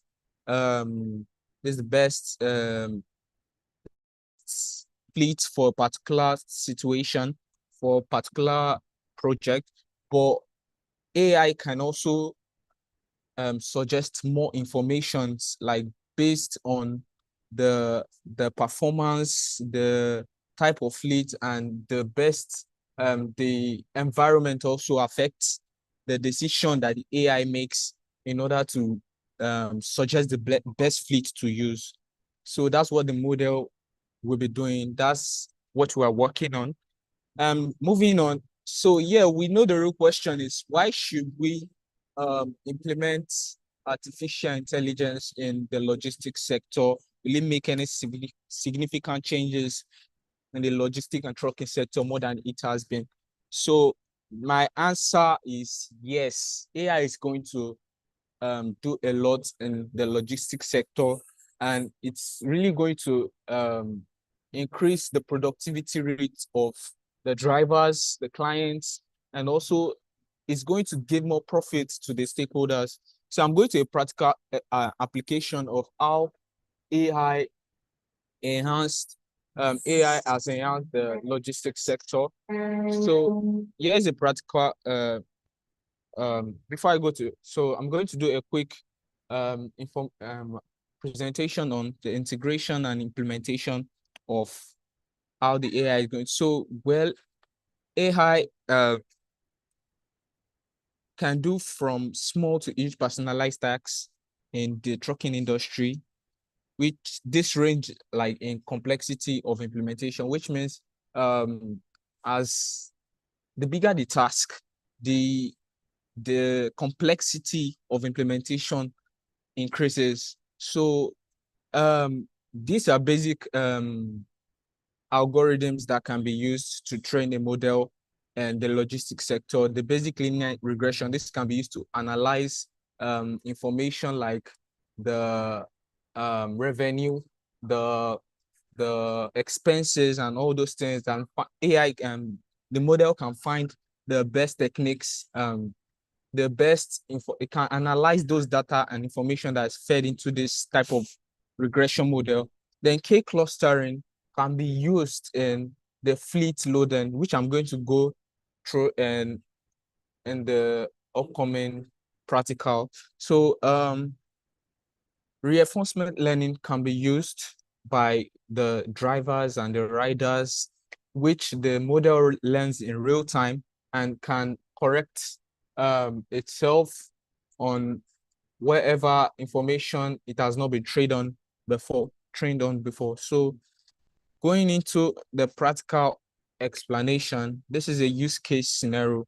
So given TDO Global Logistics is supposed to move goods worth of like goods with weight of 1,000 kg, just a use case scenario, not a realistic scenario. So to a particular warehouse, as humans, we directly know like the best fleet to use. We know the best trucks to use. We already know, okay, this is what can go for it, because we can give reasons why the fleet should be the best to use. But when we integrate artificial intelligence or a model into this kind of situation, there are some factors that we as humans can't really comprehend, that the models can analyze and suggest the best to use in that situation. So we can come to a conclusion based on the fleet capacity and other major factors that like the environment. We can come to just what we can see and what by our intuition. So, but when we integrate and implement AI in this sector, in this scenario, AI is able to predict and tell us the best situation, the best fleet to use based on the capacity, the conditions of the fleets, the historical information of the logistics sector around that type of fleet, and also a lot of information that we can't see, and which is more accurate, and also like the capacity, looking into being realistic, the capacity of like the fuel tank capacity of the fleet. Here in Nigeria, there is a problem that currently goes around, which is the petroleum industry. So fuel has been hiking price lately here in Nigeria. So when the model comes into implementation, this can help in analyzing these situations where we don't have to waste too much, like spend too much on fuel. So this is where this scenario, the artificial intelligence model comes in. So it can gather and analyze more information about the fleet size, the fuel consumption, route analysis, the fleet loading, and also possible problems the fleet can run into while working. So obviously, there are a lot of factors that can affect trucking here in Nigeria. So this model can help in analyzing these situations and giving the best kind of fleet to go with at that particular moment in time. So, and also more accurate, it estimates costs which will be spent on that particular fleet, like maintenance, all those things. So that's the model can analyze this detailed information that we humans can take our time to actually go through. So that's one thing the model can do. Moving on, AI enhanced LOI. So the project objective is to optimize operational efficiency on like during deliveries, to optimize the process, the productivity, to increase productivity and how goods are being delivered in the logistics sector. Also to improve route planning and freight management. We all know Google Maps already has something like that as a feature that actually can navigate you to your destination by predicting the best route. They have an AI implemented in Google Maps by predicting the best route to take and to cut off time and to for you to get to your destination faster. But not looking down on that, TDO Global Logistics is also working on a kind of route planning model that also looks at the condition of the the fleet at the particular time, like the fuel consumption, like the area, the weather conditions. So this can particularly plan a route for the fleet to take, for the drivers to be able to move through across a particular environment. So it also enhanced decision-making process. We all know AI has been doing a lot recently. It has changed the way the world is being seen. It has changed like particular industries, the way things are being done in particular industries. So it can also help us and TDO by enabling data-informed information. It analyzes like information of the consumers. It minimizes human error, like during loading, during loading of the fleets, during registration of goods and all. So it can reduce the human error and give a more precise resources. So this is not just to put off people from their jobs. It can enhance the people that work in this logistic industry. It can enhance their productivity and improve what they can do in the logistic sector. So it's also reduce operational costs. So basically, AI can analyze the expenses since that are being spent on that can't actually be can't actually be a good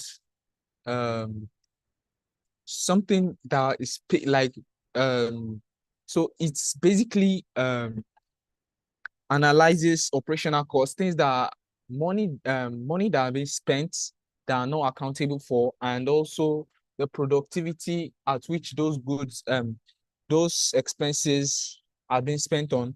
So it minimizes waste. In summary, it just minimizes waste, things that are not supposed to be spent on money, amounts that are not supposed to be spent on particular goods. It's the AI can tell us that, okay, these are the things that are not meant to be spent on. These are the things that you should buy. These are the costs that are not that should not be accounted for and all. So moving on, it also promotes sustainability in logistics. So the AI can contribute to more adaptable and sustainable trucking ecosystem, supporting environmental goals and aligning with evolving customer demands. As time goes on, the demands of customers increases. I wish I could show you a chart here, but like there was not much time to be left. So the rates at which customer demand rises over the years, and AI can assist us in improving and making a sustainable trucking ecosystem. So increase client satisfaction, enhance client interaction and service quality through AI-driven innovations, ensuring timely deliveries, responsive communication, and reliable service. So increasing client satisfaction in such ways like customer service, implementing AI in customer service. That's where you see chatbots, you see language models being implemented in chatbots, and also it can relate with the customer in a very and meet up to the client expectation.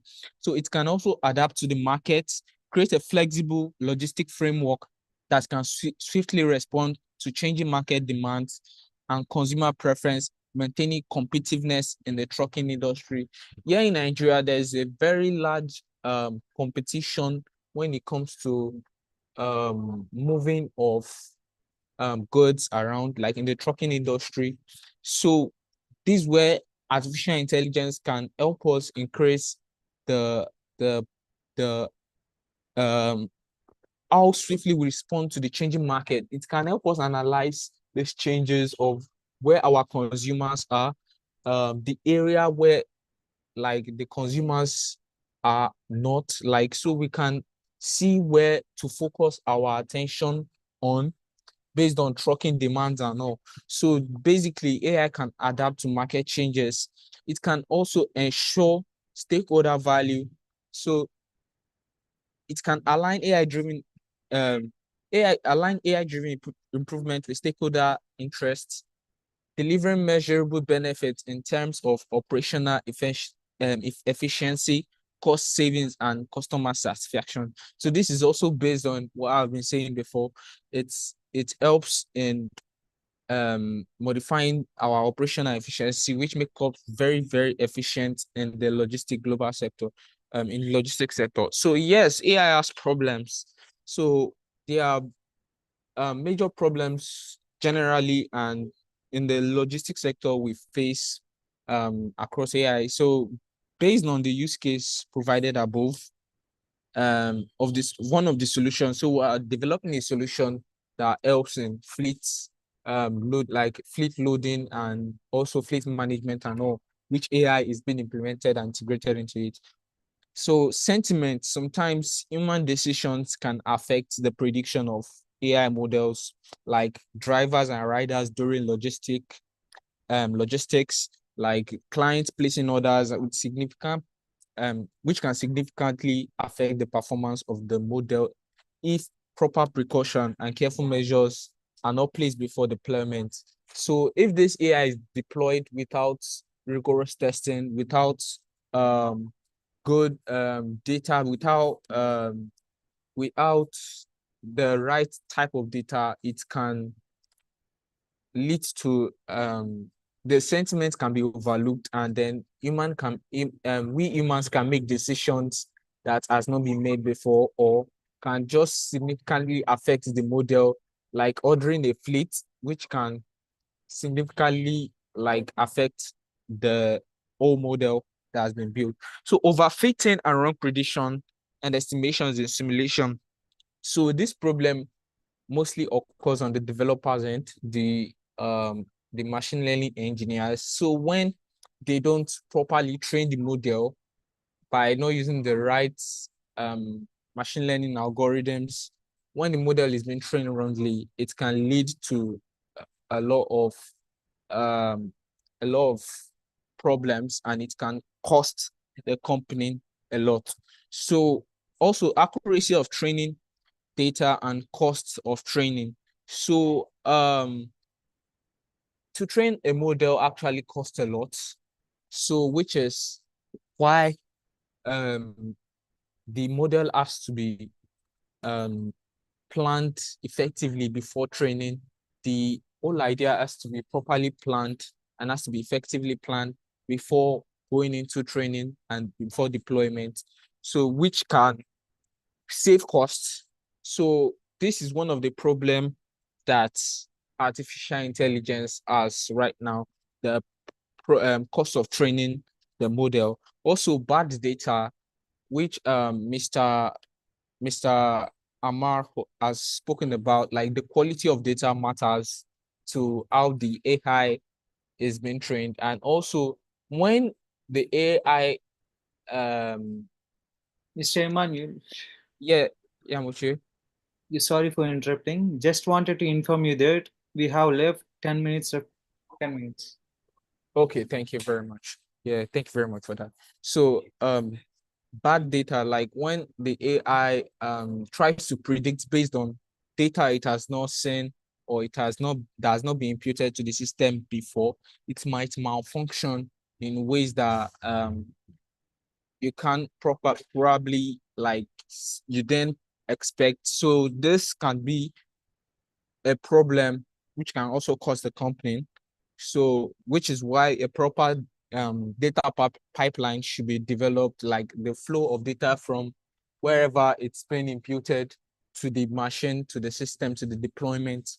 It has to be looked into properly. So this can also cause a problem in artificial intelligence sector when it's been integrated into the logistics sector and generally also. So the benefits, I'll just go through this briefly.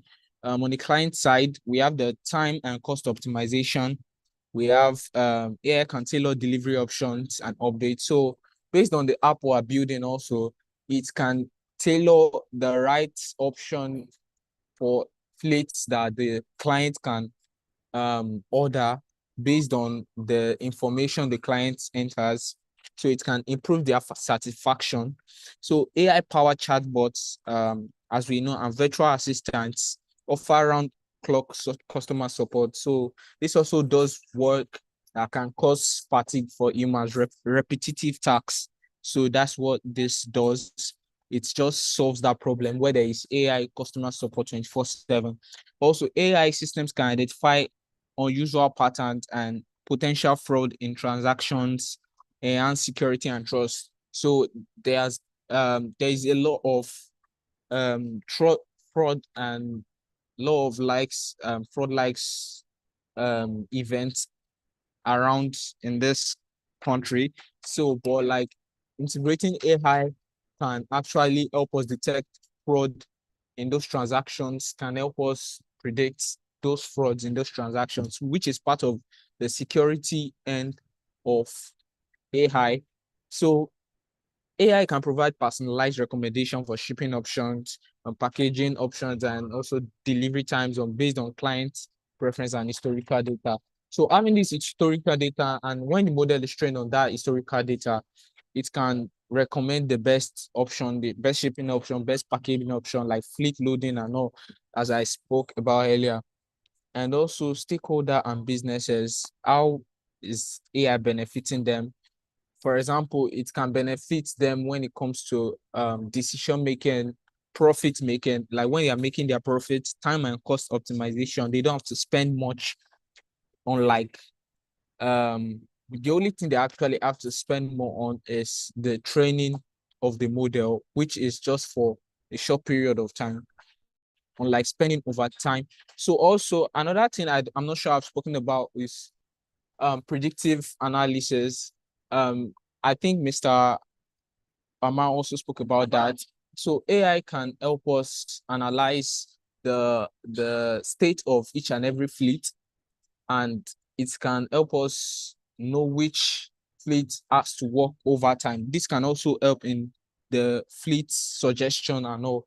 So instead of actually taking a fleet that is long due for servicing and testing, it can tell you which fleet is actually due and which one is more healthy to take out for deliveries and logistics. Yeah. Also, potential equipment failure. I think that's what I just spoke about.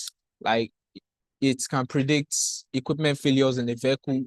So this is like a basic part of IoT where actuators and some devices are attached to the vehicle, and basically it can measure like the oil capacity or those things and run predictive analysis on those information.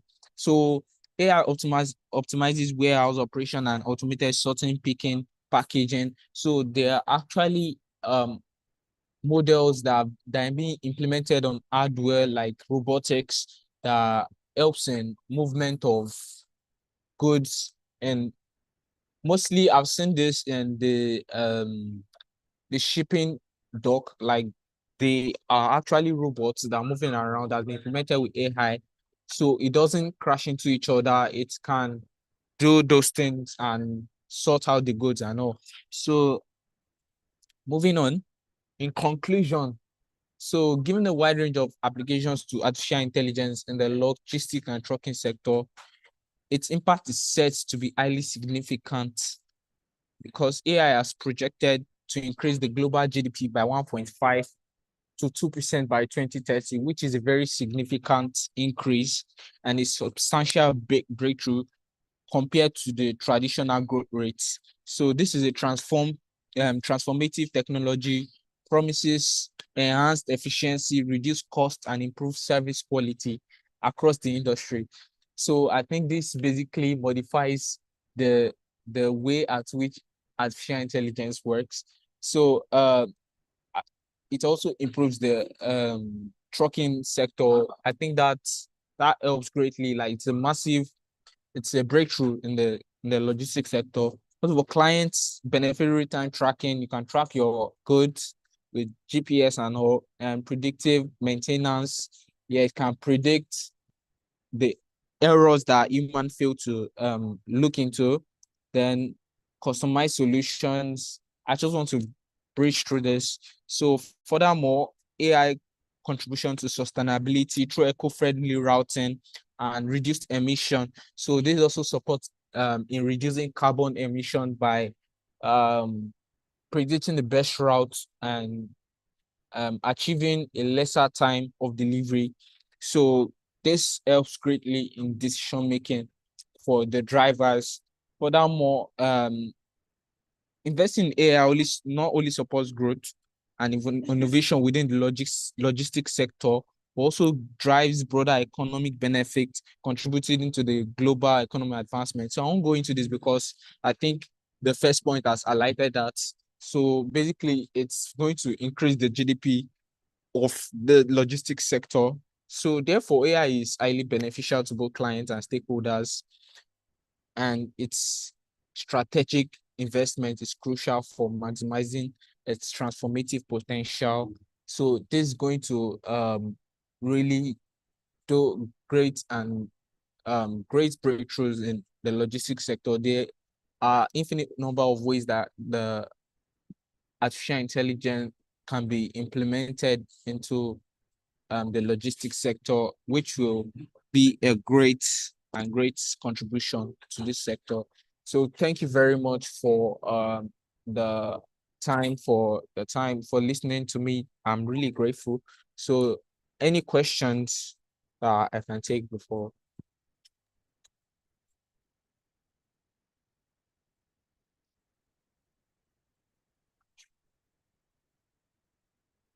Are there any questions?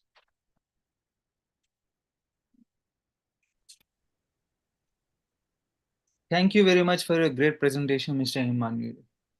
Thank you very much, sir. Very great. Our next speaker is Mr. Al Khalil Al Abdali. Mr. Al Khalil is the CEO of AI Tech Academy and a lecturer at Gulf College, Oman. He holds his master's degree in cloud computing, big data, and Internet of Things. He specializes in training AI tools and creating AI tools for social media. His work focuses on leveraging AI technologies to enhance various domains, including optimizing ChatGPT prompts to improve the quality of generated responses. Please join me in welcoming our speaker, Mr. Al Khalil.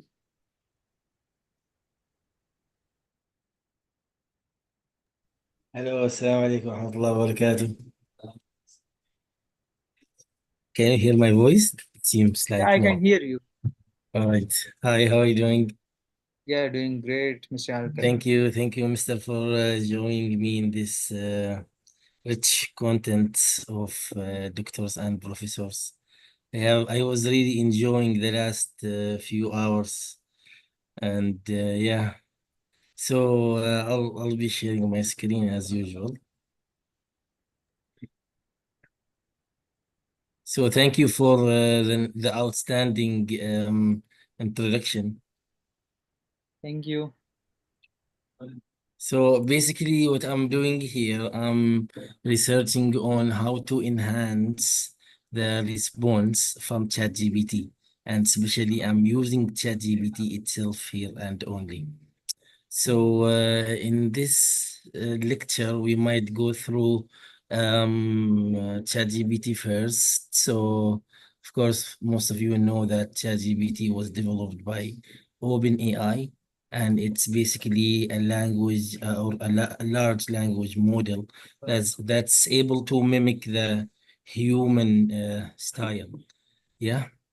And basically, ChatGPT works with prompts, or let's say tasks followed by instructions and data. So if I'm going to say that you're going to go to ChatGPT and ask it, what's the color of the sky? So that's not a prompt. What we're talking about here is a structured prompt that you actually say it to ChatGPT as this is a structured prompt. That's the prompt that I'm trying to research in my experiments for the past, let's say, whole year. I've been trying lots of ways to discuss and talk with ChatGPT. Sometimes I made him negotiate with me and try to make me wrong always. And at the same time, I was chatting with other ChatGPT in another tab, talking about the same idea and telling it you will be always with me and supporting my ideas. So I was responding to ChatGPT with another ChatGPT. Yeah, I was just experimenting. So that's why I was trying my best to know different kind of effective prompts and test them inside different other, let's say, generated text supported with AI. Like I have been trying Claude, I've been trying Gemini, and I also tried Poe with creating bots. So the objectives here to it's actually to present this let's say structure and see what kind of opinions or examinations results you might get to. All right. So you all know that ChatGPT, which is I'm depending on its information now. I'm not talking about any kind of data, just the prompt. Yeah, when you deal it with your prompts, it gets a response based on ChatGPT's data. That's correct. صح? But we're also discussing here that that ChatGPT has also limitations. It has it has the capability and the limitations that can help it impact effective prompts. يعني you can get help from ChatGPT, or sorry, you can get help from this AI language model to help you actually create a prompt based on your structured prompt. That's what we're getting. That's why we're getting into something called prompt engineering. And of course, you have heard of prompt engineering. It's a very important, let's say, part of AI, because it's directly influencing the accuracy, coherence, and relevance of the response that you need to be responded by ChatGPT. Yeah, are you following here, or you're missing what I'm saying? So that's why well-crafted prompts can lead to more precise and contextual appropriate responses. Okay, so what's actually the techniques? The techniques in order to build a structure prompt.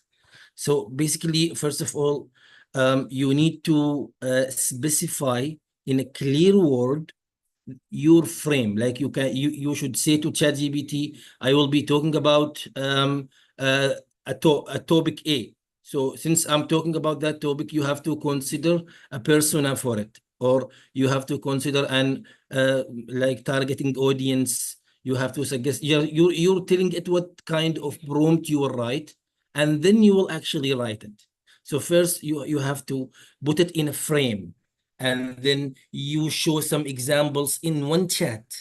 This is what I'm going to show actually in few minutes. So in that chat, you will tell ChatGPT what is your prompt and sorry, what is your structure, and then you will ask it that when I say a question, you should answer with its prompt, not with the response.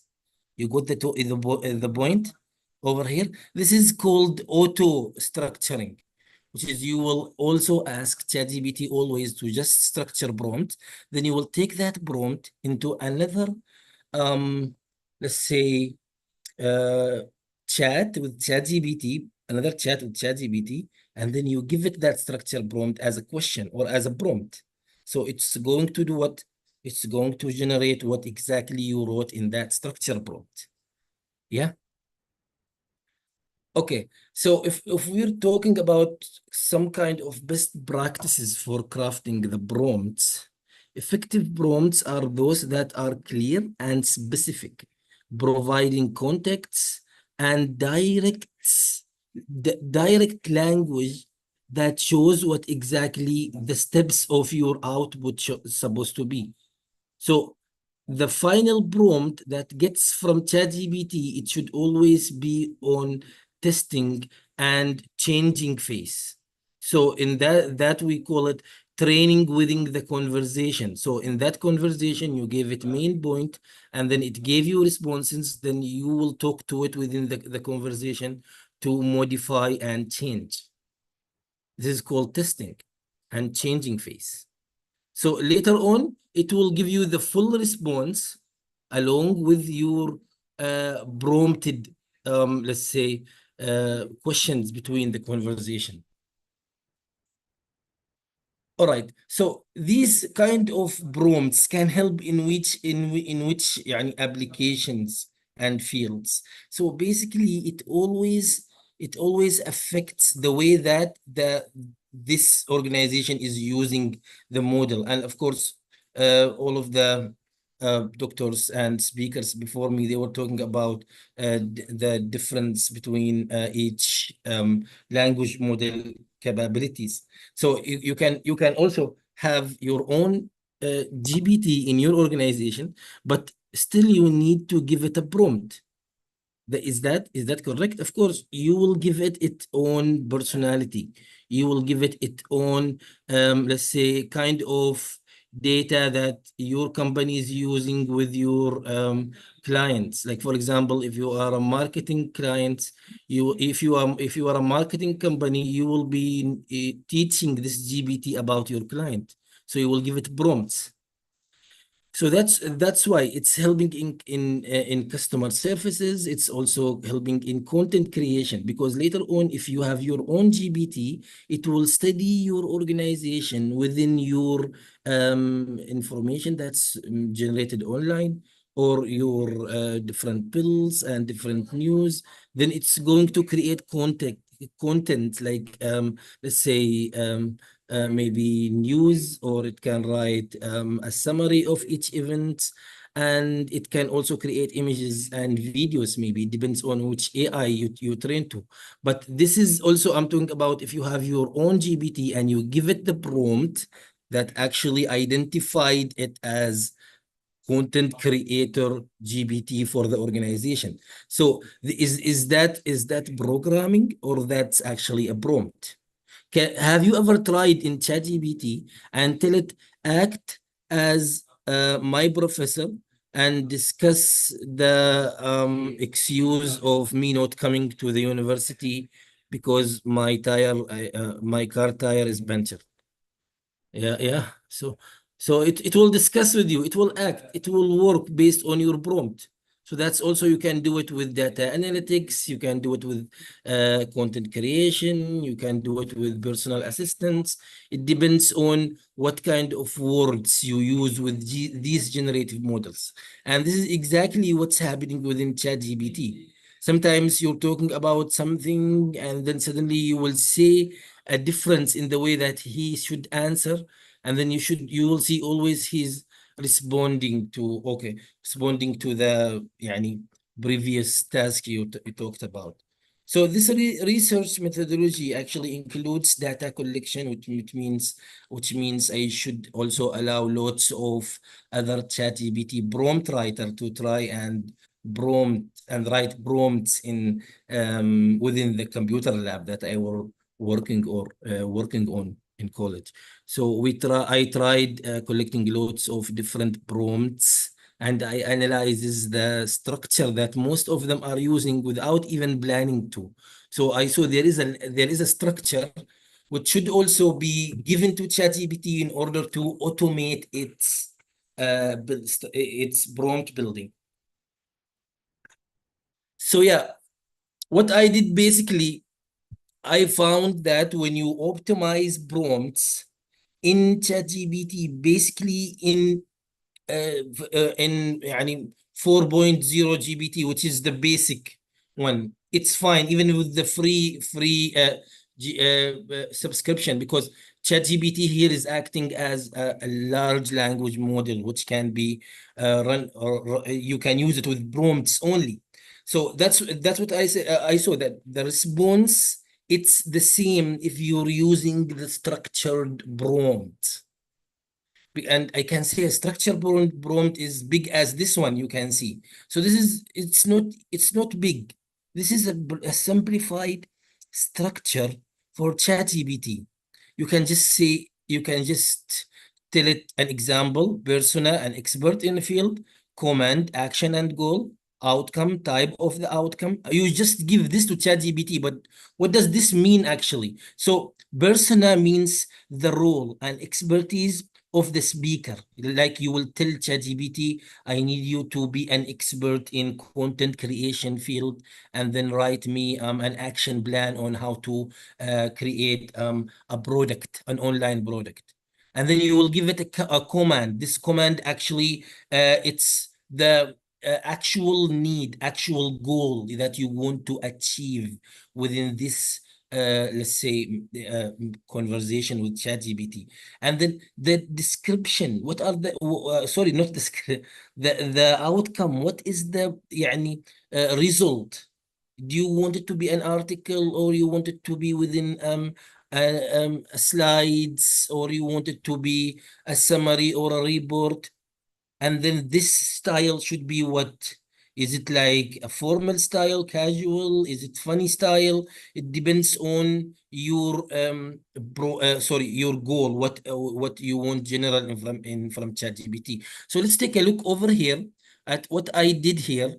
I went to ChatGPT. This is 4.0, and what happened here is that I told ChatGPT, this is a structured prompt for you in this chat to follow for each prompt. Yani means I will give you, I'm telling ChatGPT, I will give you like a text, and then you will convert it to a prompt based on this structure. The structure has the persona, the comment, the outcome, the writing style, the audience, and the limitations. And the limitations are very basic. Basically, you write to ChatGPT what not to do. But over here, you're dealing with ChatGPT to help you with that. So it remembers. Now, I told it, write a structured prompt for the following question. So based on what? Based on this structure, it will help me, instead of writing what is the methodologies to be achieved to successfully establish a project. So instead of giving this prompt, I will be giving this prompt, which is ChatGPT just generated based on my prompt. Yeah. So based on what you give from the beginning, it's going to always act. So in this chat, even if I wrote this, I wrote a product action plan. That's what I just did. So it's acted like what? It's automatically created the prompt, because I already gave it the prompt, and I told ChatGPT to write structure prompts. And this is one time only. It understood that in this chat, you want to only write prompts. So if I'm going to write here, for example, news about Oman, because I'm from Oman. Okay. Oh, okay, sorry, because I just wrote news, that's why. So yeah, in this kind of prompts will change everything, and that's common. But if you would like to go back, you just tell it to go back to the system, to the old prompt system. But over here, what I did, I copied the prompt that he gave me, and I went to another chat of ChatGPT, and I gave it the exact same prompt. Now, what can you do? Despite the response, what can you do? You can just copy this and then change it on your ChatGPT, and see what will ChatGPT do. I have shared that in the chat, by the way. So this is a structured prompt that actually asks ChatGPT to generate the methodology of creating or establishing a project. So see, The command explains the methodologies necessary to successfully establish a project. The outcome, comprehensive list of methodology, writing style, clear and informative, audience, project managers and team leaders. And then the limitations do not include overly technical jargon or assume prior in-depth knowledge of project management. No assuming, and avoid going into specific tool or software unless it's necessary. So these are the limitations you give to ChatGPT in order to not hallucinate it. Yeah. So see, this is what the methodology that ChatGPT actually wrote, and this is all of it came from the يعني presented or given structure to ChatGPT over there. Yeah, so as you saw over here, do you agree or not that actually the prompted, or sorry, the structured prompt, the structured prompt is important in order to get, let's say, high valued outputs, and in order to create prompts from ChatGPT or any AI language models? Have you at least tried the structure I gave you? Maybe that one will help.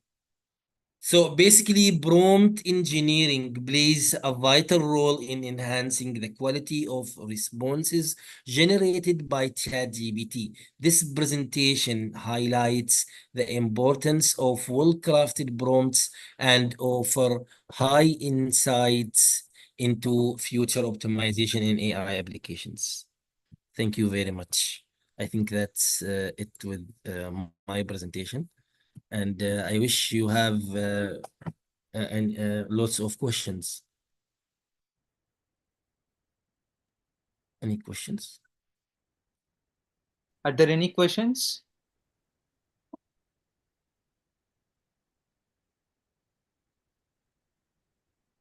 Thank you very much for a great presentation, Mr. Al Khalil.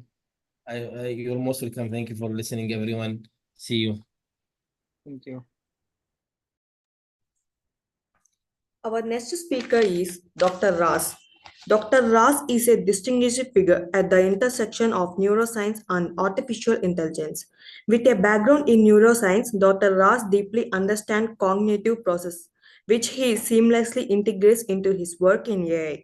Under the mentorship of Peter, a renowned industry machine learning and large-scale model expert, Dr. Ras is honing his skills in AI development by understanding and researching computational cognitive developmental neuropsychology. His research focuses on elucidating the between biological neural networks and AI systems, with a keen interest in simulating human-like cognitive by teaching AI. Dr. Ras is committed to pushing the boundaries of AI research, striving to bridge the gap between neuroscience and artificial intelligence. Please join me in welcoming our speaker, Dr. Ras.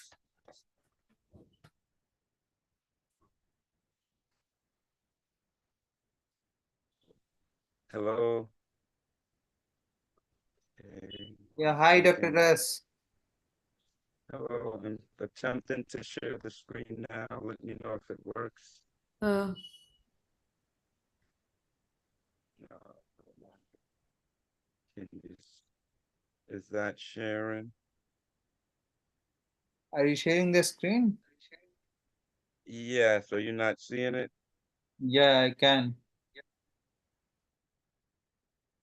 Could you please reduce the size of your screen? Okay.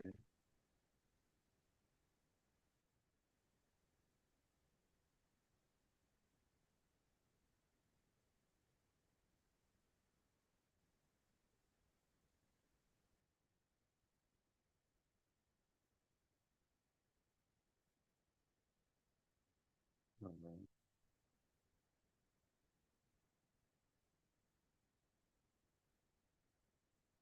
Okay. Can you hear me? Yeah, I can hear you. Okay, you seeing the screen now? Yeah, I can see your screen, but the size is a little bit larger. I think you have to. Are you using in Mac or Windows?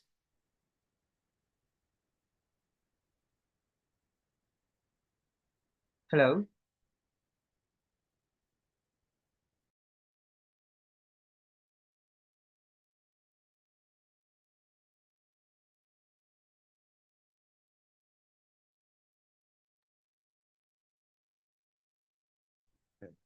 Hello? Yeah, hi. Yeah, it's perfect now. It's perfect now. Okay, are we good to go? Yeah, you can. All right. Thank you so much, Dr. Sunny. Ras, So, could you speak a little bit louder? The voice is too much okay, low. all right. I will attempt to speak louder. Let me know if that works. It's perfect now. Okay, thank you. So, sorry.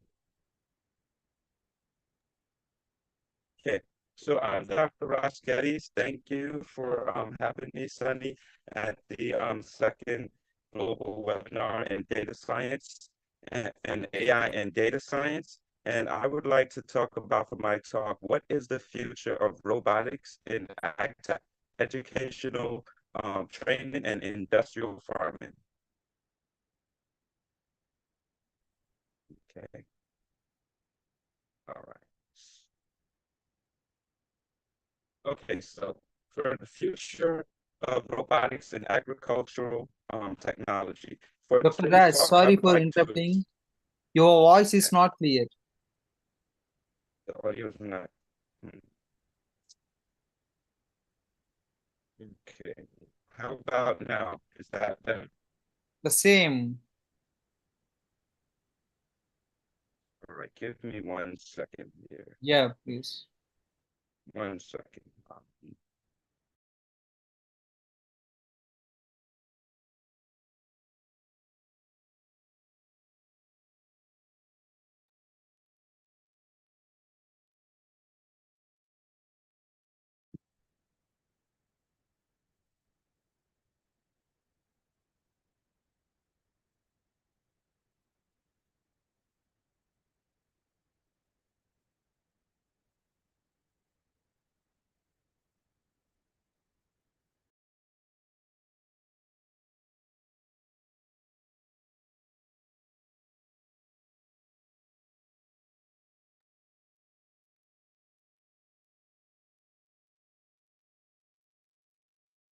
Okay, is my audio better now?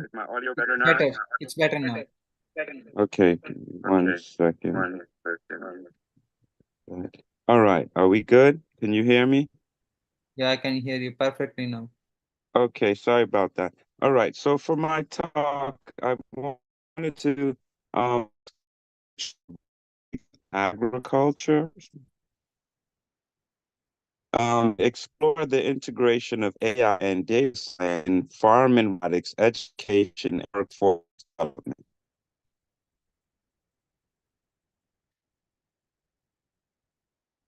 Okay. So it's a multi-billion-dollar business or industry.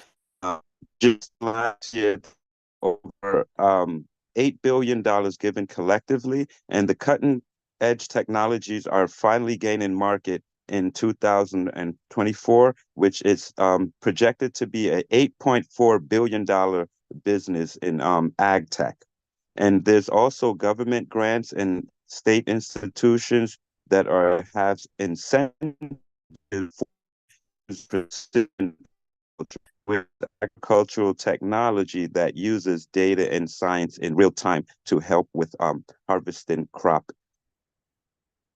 Okay, so some of these technologies you might be familiar with are in the drones, and drone technology is used in harvesting as well as spraying, mapping, as well as sensing composites of the soil. So there are many different types of techniques that the drones can use in agriculture that can help increase the actual yield of a crop and reduce also bad crop as well, which saves lots of money.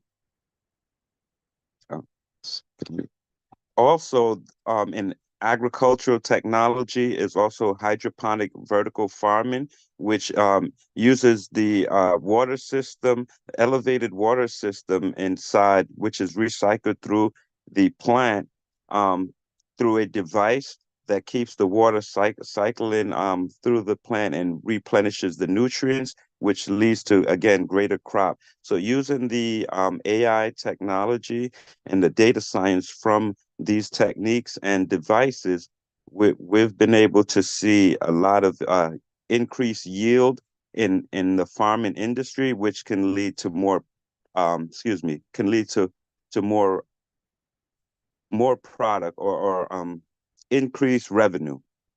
Some of these precision technologies include auto guidance, soil mapping, as well as soil mapping, and as well as techniques for treating the soil based on sensors that are telling you what's being depleted in the soil at the time, as well as collected data on weather conditions. So there are many different types of measures that we can use in agriculture and farming that real-time technology can save a lot of money and resources on. Okay, so what is the future of robotics in agricultural technology, educational training, farmers, and industrial farming ecology? Well, this depends upon three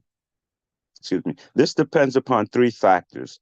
It depends upon global need of food, AI and robotic policy, as well as farmer implementation. So I'll go over these three things briefly. First, the four basic human needs are companionship, water, air, and food. These are essential for human survival, and with the growing global population, ensuring access to clean water, breathable air, and sufficient food is increasingly critical.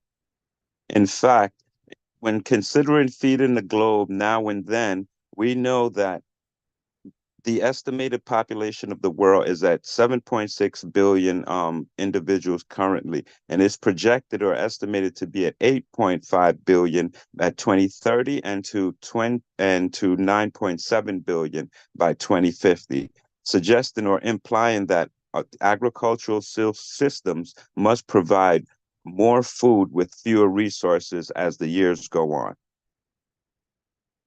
So now we move to, so the need is there. Secondly, we move to then AI policy and terminology. And as we know, coming up just in May 24th here in 2024, that the EU has signed their AI, the AI Act, which also not only defines what artificial intelligence is, which I have highlighted here, but it's basically artificial intelligence, or AI, varies its level of autonomy and exhibits adaptiveness after deployment. And more importantly, it can generate outputs based on predictability. And these decisions then can influence physical as well as virtual environments. And so the EU has classified, and some of our speakers have went over in more detail, so I won't have to rehash that. But based on how we're using the AI technology, it can be classified as high risk, as medium risk, or at minimal risk, and based on its ability or probability of injuring or harming the individual or life. The third important factor when it comes to the future of ag tech is going to be the use of actual precision farming. And so for here, I wanted to talk about the United States specifically, where we can see that there are specific pockets in the United States that are using, where farmers are using precision farming, and we can see that more in the middle of the country, while the southeast of the United States are less using precision, and this then indicates that there is an open market for this multi-million-dollar business, even here in the U.S. Okay, so the take-home message here is that robotics and ag tech improves farming efficiency, it reduces costs, and it promotes sustainability through automated tractors or automated trackers and precision tools. Excuse me. Educating farmers on these technologies foster a resilient ecosystem to tackle global challenges and to ensure a prosperous future for agriculture. Therefore, suggesting that it's a good means to invest in robotics as well as ag tech in general. However, this doesn't come without side effects. So environmental effects of agriculture um, includes deforestation, water scarcity, as well as loss of biodiversity, soil degradation, and climate change, as well as water pollution. The interesting point here is as well that the that excuse me ag tech or agricultural technology using AI technology, not only does it have these environmental effects, they may also be it's a double-edged sword because they also may be the answer to some of these effects as well. So it's all going to be based on implementation. Let's okay, I think, oh yes. All right, so that's it for this slide here.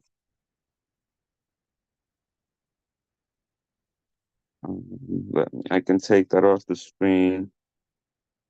So besides this, what I did have some discussions, what I wanted to, oh, my camera's not, excuse me, what I wanted to talk about, oops, was also with the hydroponic farming is farm to school programs with education.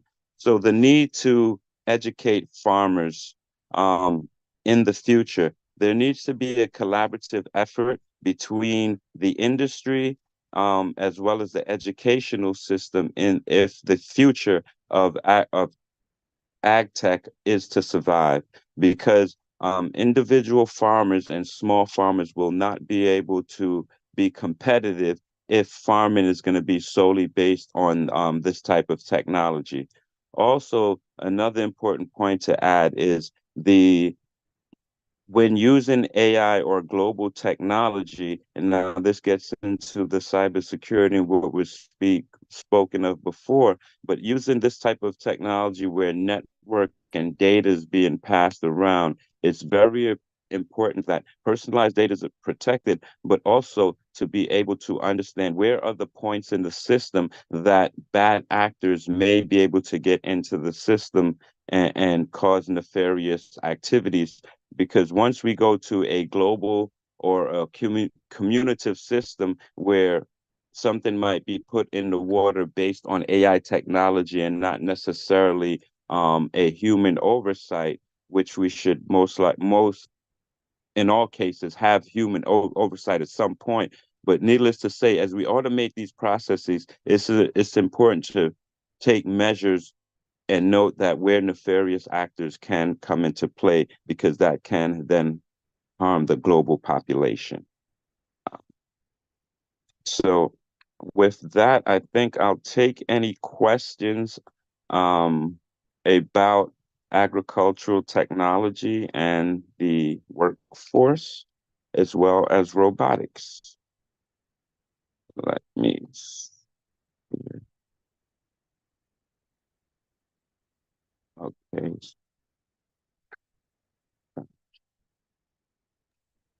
Can you hear me, Sunny?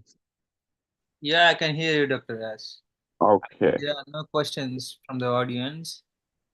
Okay. Yeah, I did. At this point, I did have some invited guests that I'd like to come up, but just given the time of day, I wanted them to talk a little bit more specifically about what's going on in the community as far as partnerships within the space of a hydroponic vertical farming, as well as a farm to school program. There's a number of things that's being done in the educational space as well as in the technology space.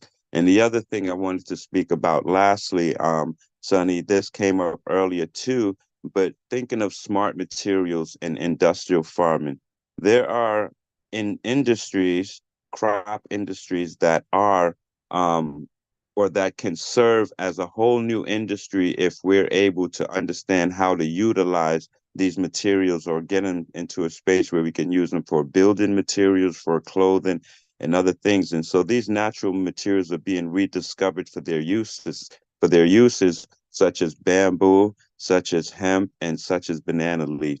So it's a very exciting time to be into technology, AI, farming as well. And I believe, you know,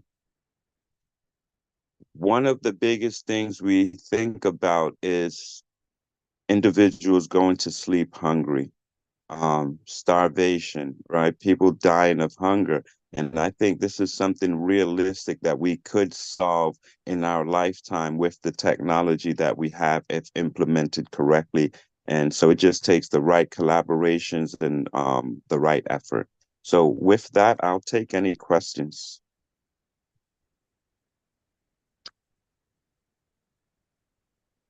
Are there any questions?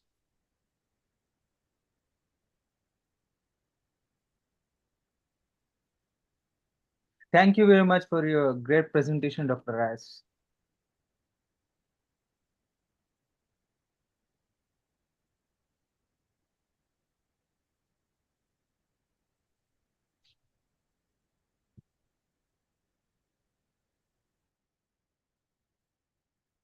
Now we will have a break for 30 minutes and we'll be back at 2 o'clock.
Yeah, we are back. Yeah. We are start with our next presentation. Can I? Yeah, Kavya, could you please introduce Professor Massimo? Yeah, our next speaker is Professor Massimo. Professor Massimo is a highly regarded professional in the artificial intelligence and blockchain field. Massimo is a former UN global expert in artificial intelligence, metaverse, blockchain. Massimo is an international area expert, ethics in autonomous and artificial intelligence applications at the International Electrotechnical Commission. He is specialized in the think tank on ethics in AI. Massimo is a board advisor and consultant for international organizations, startups, central banks, and cooperates. After working in international financial markets for 20 years, Massimo worked as an international finance university professor in Rio de Janeiro, Brazil, Turin, Italy, Wuhan, and China. Please join me in welcoming our speaker, Professor Massimo. Thank you very much.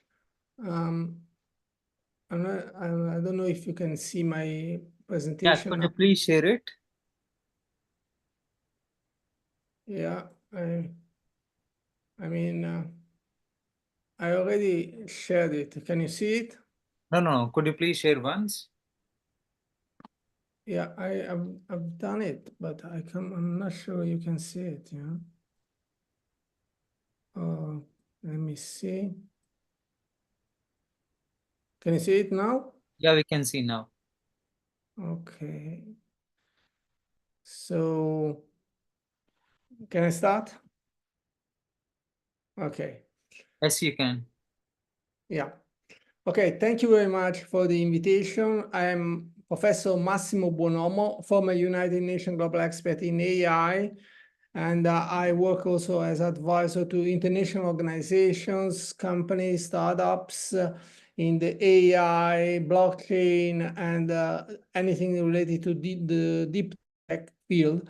Today, we're going to talk about an issue which is quite important and quite interesting, which is navigating the intersection of human rights on one side and artificial intelligence on the other side, because there are lots of ethical and legal considerations that we have to take into consideration for emotional recognition systems and prohibited practices in the European Union. So we're going to start with talking about the Charter of Fundamental Rights of the European Union, which covers most of the issues related to human rights in Europe. The Charter was adopted in year 2000 and became legally binding with the Treaty of Lisbon in 2009. The Charter is a central pillar of the values that define the European Union. So everything that is related, defined there covers the issues related to human rights, brings together a series of fundamental rights and principles that protect the dignity, the freedom, equality, and solidarity of all European citizens. Now, the Charter as such is a key document because it ensures that every individual, regardless of their nationality or status, enjoys fundamental human rights. It includes a wide range of rights: freedom of expression, the rights to private life, freedom of thought, equal treatment, and many other crucial provisions. Now, let's focus on one particular article, which is quite important when we talk about AI, which is the rights of the minor. Minors, according to the Article 24 of the Charter, have the right to the protection and care necessary for their well-being. They can freely express their opinion all the time. This is taken into consideration on issues that concerns them according to their age and maturity. And also, in all actions related to minors, the best interest of the minor must be considered paramount. So if there are different interests at stake, the most important interest that must be considered is the interest of minor. The minor has the right to regularly maintain personal relationship and direct contact with the two parents, unless this is contrary to his interests. Now, we talk about can minors freely express their opinion? We had a case here in Italy when that didn't happen, unfortunately, and that is an issue that is coming up all the time, and we have to pay attention to that, especially when we talk about AI. Now, in the digital world, the 14 years of age is a watershed. It's the age limit of digital consent. Why? Because minors under the age of 14 must always obtain the consent of those exercising parental responsibility to be able to make on social network or any internet site any type of publication of photos, videos, or other kind of information from which personal information can be deducted of the minor. So that means that basically the child who has reached the age of 14 can share his images on social networks, but below that age he cannot or she cannot, and even above the age he or she can share his images, but provided that he or she has previously expressed at the time of opening his account or her account the consent, the processing of personal information on the platform, such as Facebook, Instagram, TikTok, or other sharing site networks. So that means that anytime we click on the site and says, do you give your consent? If we are above the age of 14 and we click on it, we are allowing the site to do whatever it is in their interest with our image. So we have to pay attention to it. And then there's another big issue, more and more related to AI as well, the so-called sharenting.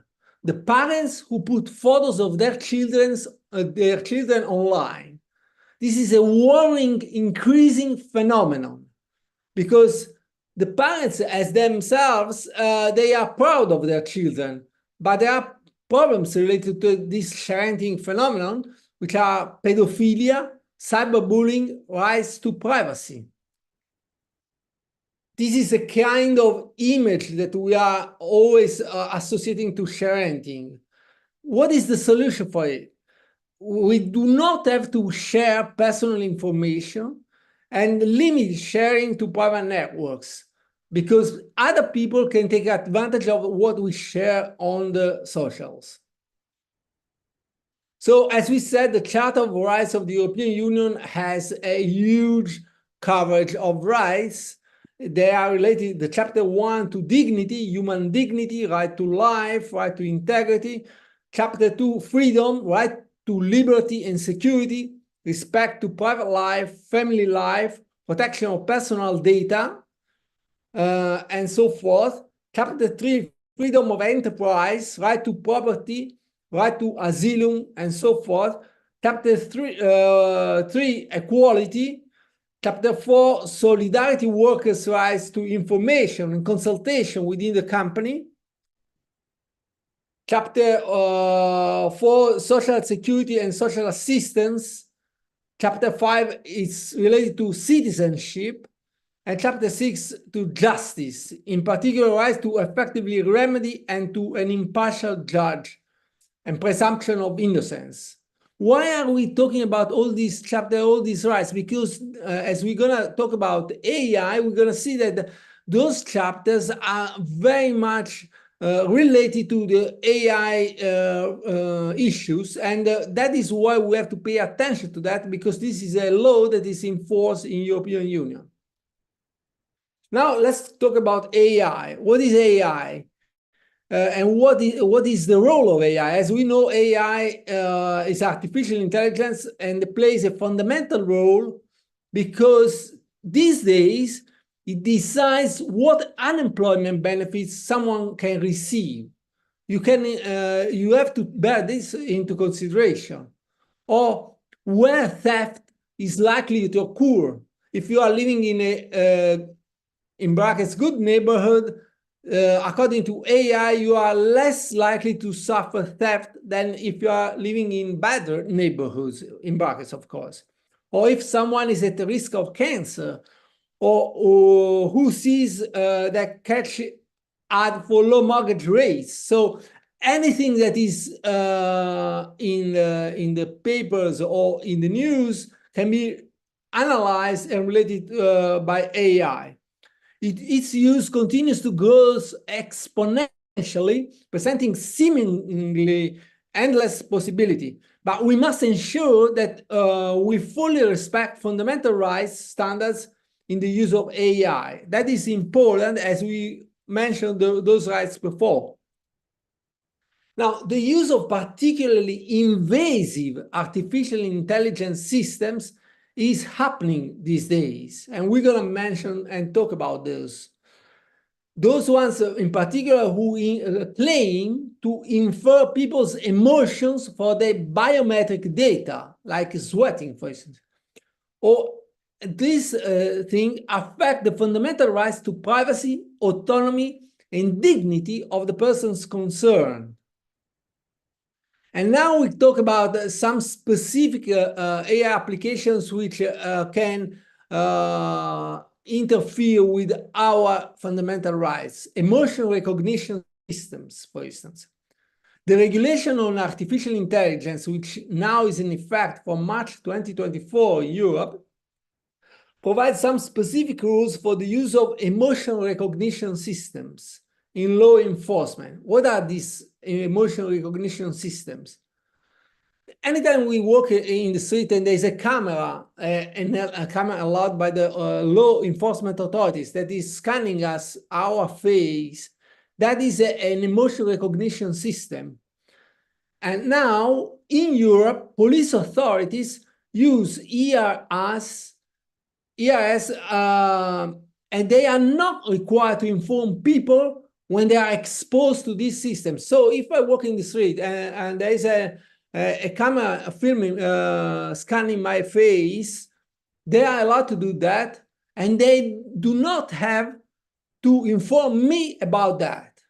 This is a rule of law in Europe right now. This is quite an important thing because we don't even know that we are being filmed, but at the same time, they can use those images even against us. The use of artificial intelligence systems that claim to infer emotions for biometric data, such as face and voice, it's only forbidden in the areas of the workplace and educational institutions, which means at work and at school. But even there, subject to the unclear exception for safety. If for safety I put these cameras in place, I'm allowed to do that. But that is, they are allowed in contexts such as law enforcement and the migration. So they are not allowed in cases of law enforcement, except the ones, the cases we mentioned before, and migration. Now, let's see in practice what is an emotion recognition system.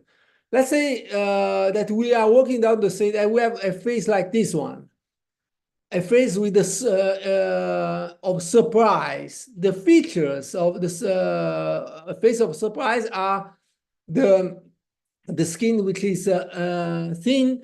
There are signs on my phone, and the mouth that is open. So all these features are identifying me as somebody that's taken by surprise. Why am I surprised? Maybe you have something to hide. So this is something that we have to think about. Or even disgust.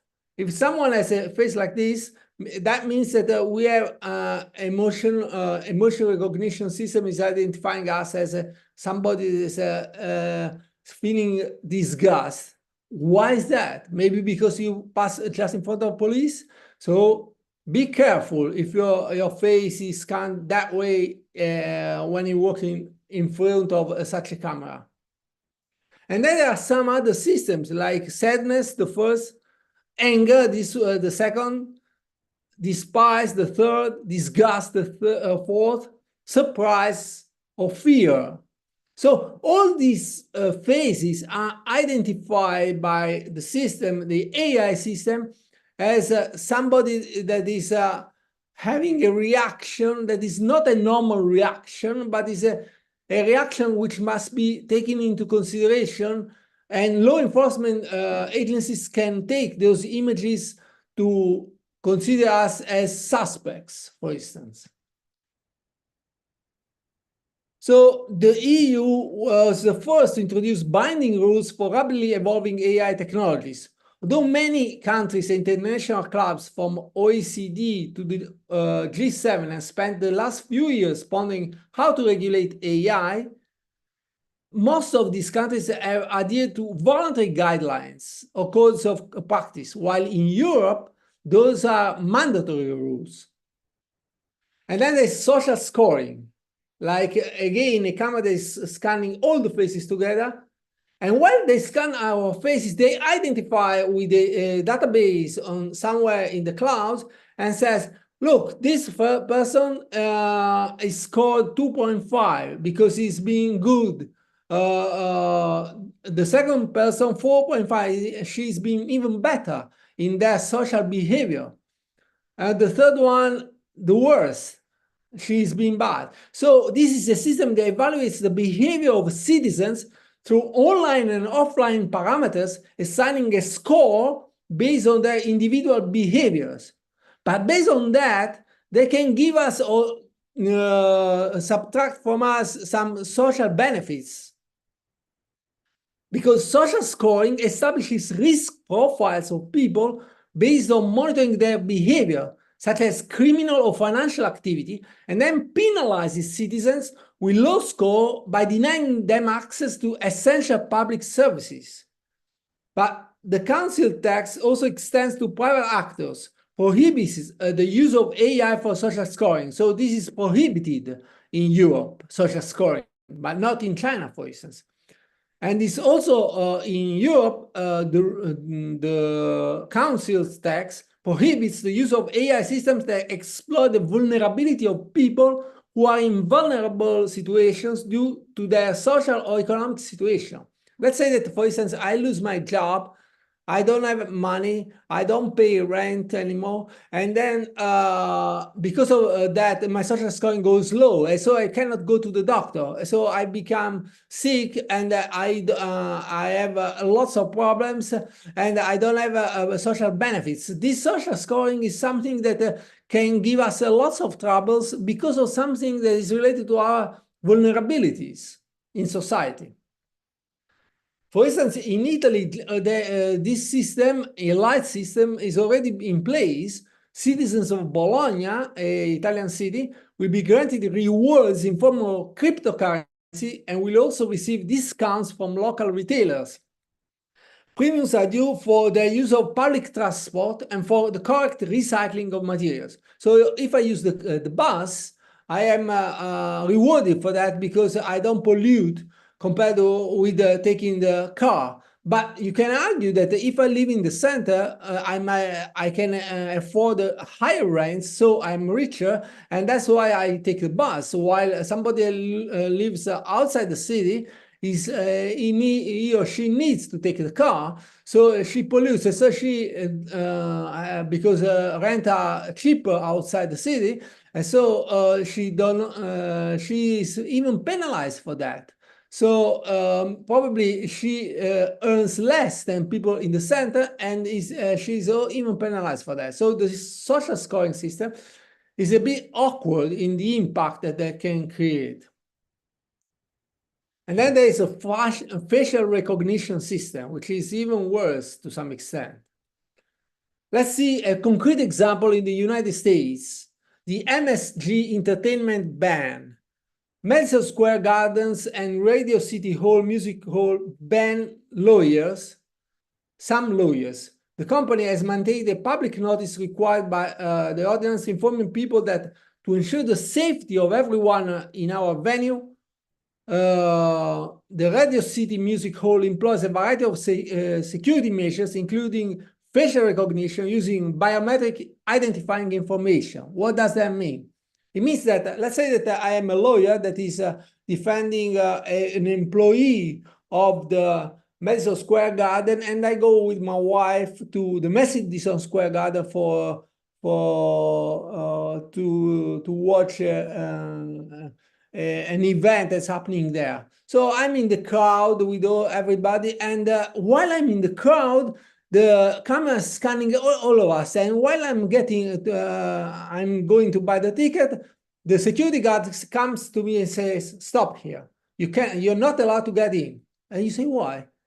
Because you are considered somebody that is giving, to some extent, troubles to the MSG Entertainment company. So that means that they scan my face, they recognize me, they stop me, I cannot get in. This is facial recognition system.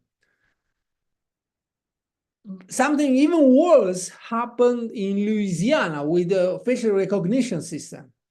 Louisiana authorities' use of facial recognition technology led to a mistaken identity arrest of a Georgia man on a fugitive arrest warrant. This guy, Randall Reid, 28 years old, was jailed in late November in DeKalb County, Georgia. Authorities mistakenly linked him to pursue thefts in Jefferson Parish and Baton Rouge.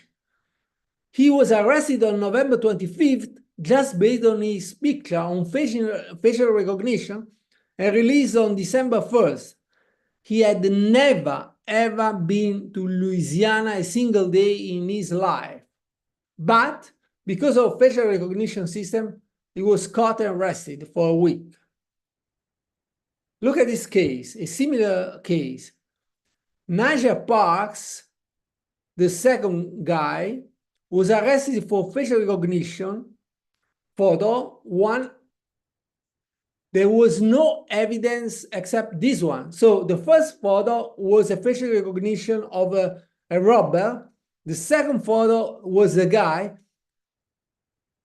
It is true that they look a bit similar, but there was no evidence except this photo. But because of this photo, he was arrested. Of course, then he was released. But the facial recognition system, an AI system, and its use can lead to some dangerous consequences if we don't take into consideration the rights. And let's remember that in the United States, there are no rules like in Europe. So that's why something like this can happen. So facial recognition happens also with consumers. Consumers have recently become more comfortable and even accepting the use of facial recognition for authentication or verification purposes when we use our cell phone and the bank asks us the facial recognition. The use of this technology as an access control method has grown significantly in popularity, which can be attributed to the number of advantages that biometrics can offer over traditional access control methods, such as passwords, magnetic badges. So there are, though, some concerns regarding the privacy implications of facial recognition in relation to identification of people without their consent. They can use that and they identify me without even me knowing it, or especially regarding real-time public surveillance that are increasingly present in our society. So there are generally AI ethical issues. First of all, image generators can create nearly lifelike images, which has raised concerns about artistic integrity and abuse. AI has been accused of propagating human biases, primarily because AI technology are trained using data provided by humans. So if we are, for instance, racist, data generated by us are racist as well. So that is a consequence of using the data generated by humans. One possible mitigation of the possible potential for biases is to examine the underlying data using to train AI systems. So there is also this phenomenon hallucinations happens in AI, and there are measures to implement rigorous safeguards aimed at preventing such errors. What is hallucinations? Hallucinations refer to a situation in which a system, an AI system or machine learning system, generates or perceives something that is not based on real data or reality. So it gives us information that are not based on data, but that are taken by by the machine hallucinating. In the context of AI, hallucinations can occur when a machine learning model generates information that is completely fabricated or unsupported by the input data. To prevent such errors and protect against the harmful consequences of these hallucinations, strict safeguards are essential for the society. So this is my presentation. I hope you liked, and please let me know if you need some, if you have some questions.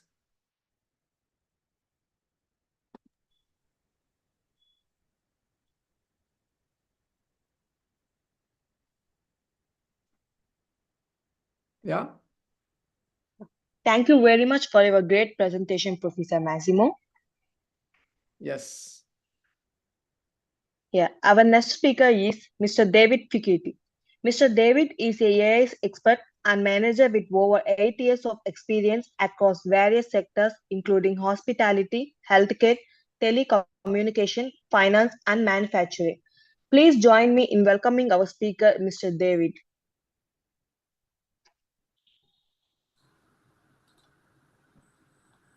Hi, hello. Hi. Yep, can you see me? Can you hear me? Yeah, I can hear you.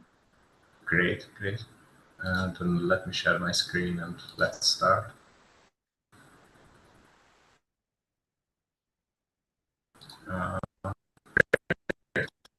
So, Hello? my screen also.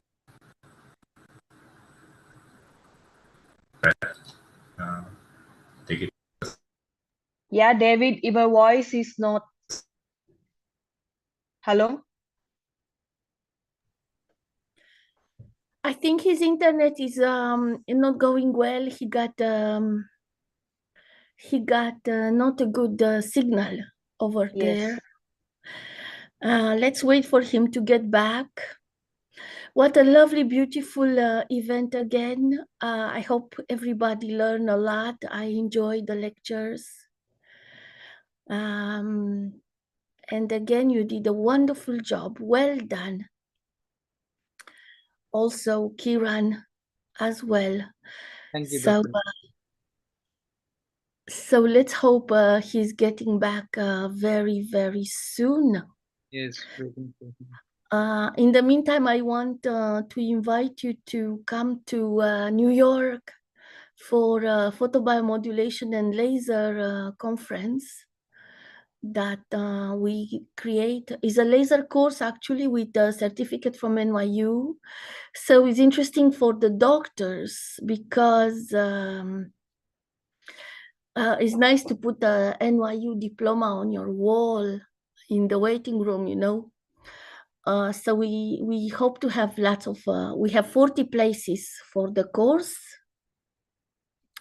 27, 28 of March. Kiran, when is your next course? Yeah, it will be probably on September, ma'am, next year, September. That's wonderful. Also online or live as well? We would like to do it in person. That is Bangkok, Thailand. Previously, we missed it due to. Hi, I'm back. Hello, David. Are you back? Yeah, I'm back. Sorry about that. It was some kind of weird network issue, but yeah, let me share it again.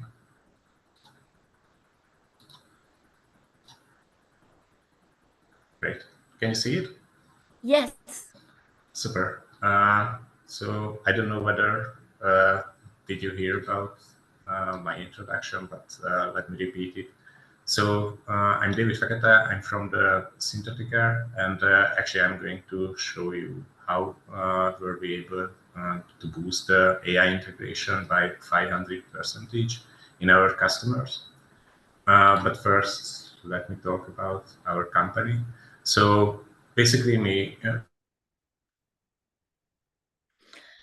Oh boy, complicated, eh? With AI. We have trouble with Wi-Fi here as well sometime, but not today. So you said in September next year, you're going to try to make it live. Yes, in person. You were talking about Bangkok. David, we Yes. lost you again. Really? Okay, I don't know what's happening here. Just share the screen and continue, please. All right. Yeah, Mr. David, we will share the screen. Okay, you can explain. Yeah, but actually I'm sharing it or not. My colleague will share your PPT. Is it okay? Yeah, but I already sharing or not? Yeah, it's okay. Yeah, it's visible. Great, great. So basically our focus is the AI implementation and development and integration. So we really into this AI industry, both the traditional models and both with the large language models or generative AI too. So during my employee status, most of my employers actually really forced this agile methodology, and I was kind of fed up with that because actually the AI implementation is not like the software development. So basically, during the software development phase, you have the features that should be developed within a sprint or 2 weeks, and basically that's it, and you just iterate and develop those features. By the AI implementation is rather a building blocks. So first you have to have the data, you have to clean that data, pre-process it somehow, and feed it to the network. After that, you have to create this model and actually evaluate the results and present the KPIs to the stakeholders.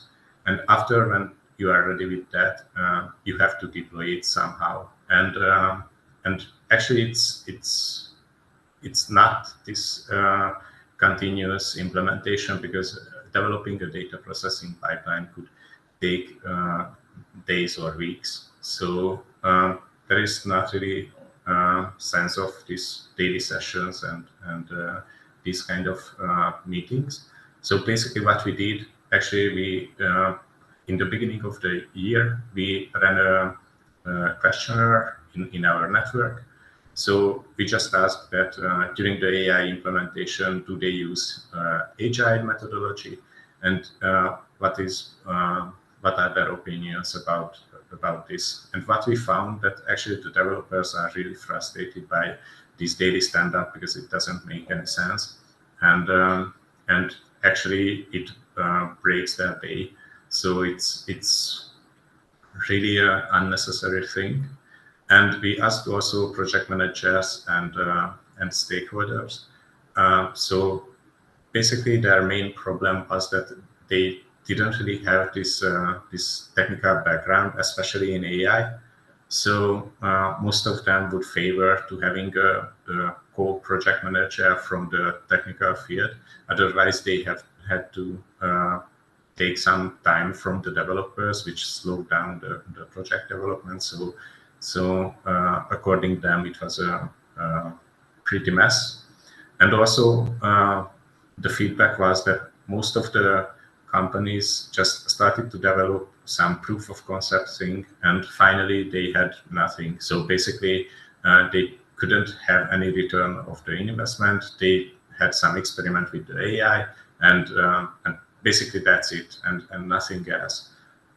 So this is why we started to actually realize some problem statements which should be solved somehow, with even with a new methodology, because it's not really a technical issue, but how we organize our AI team within our organization, and actually we came up with these problem statements and tried to figure out some new methodology. And this is what was about from, I think, January, and end of January, we started to work on this methodology.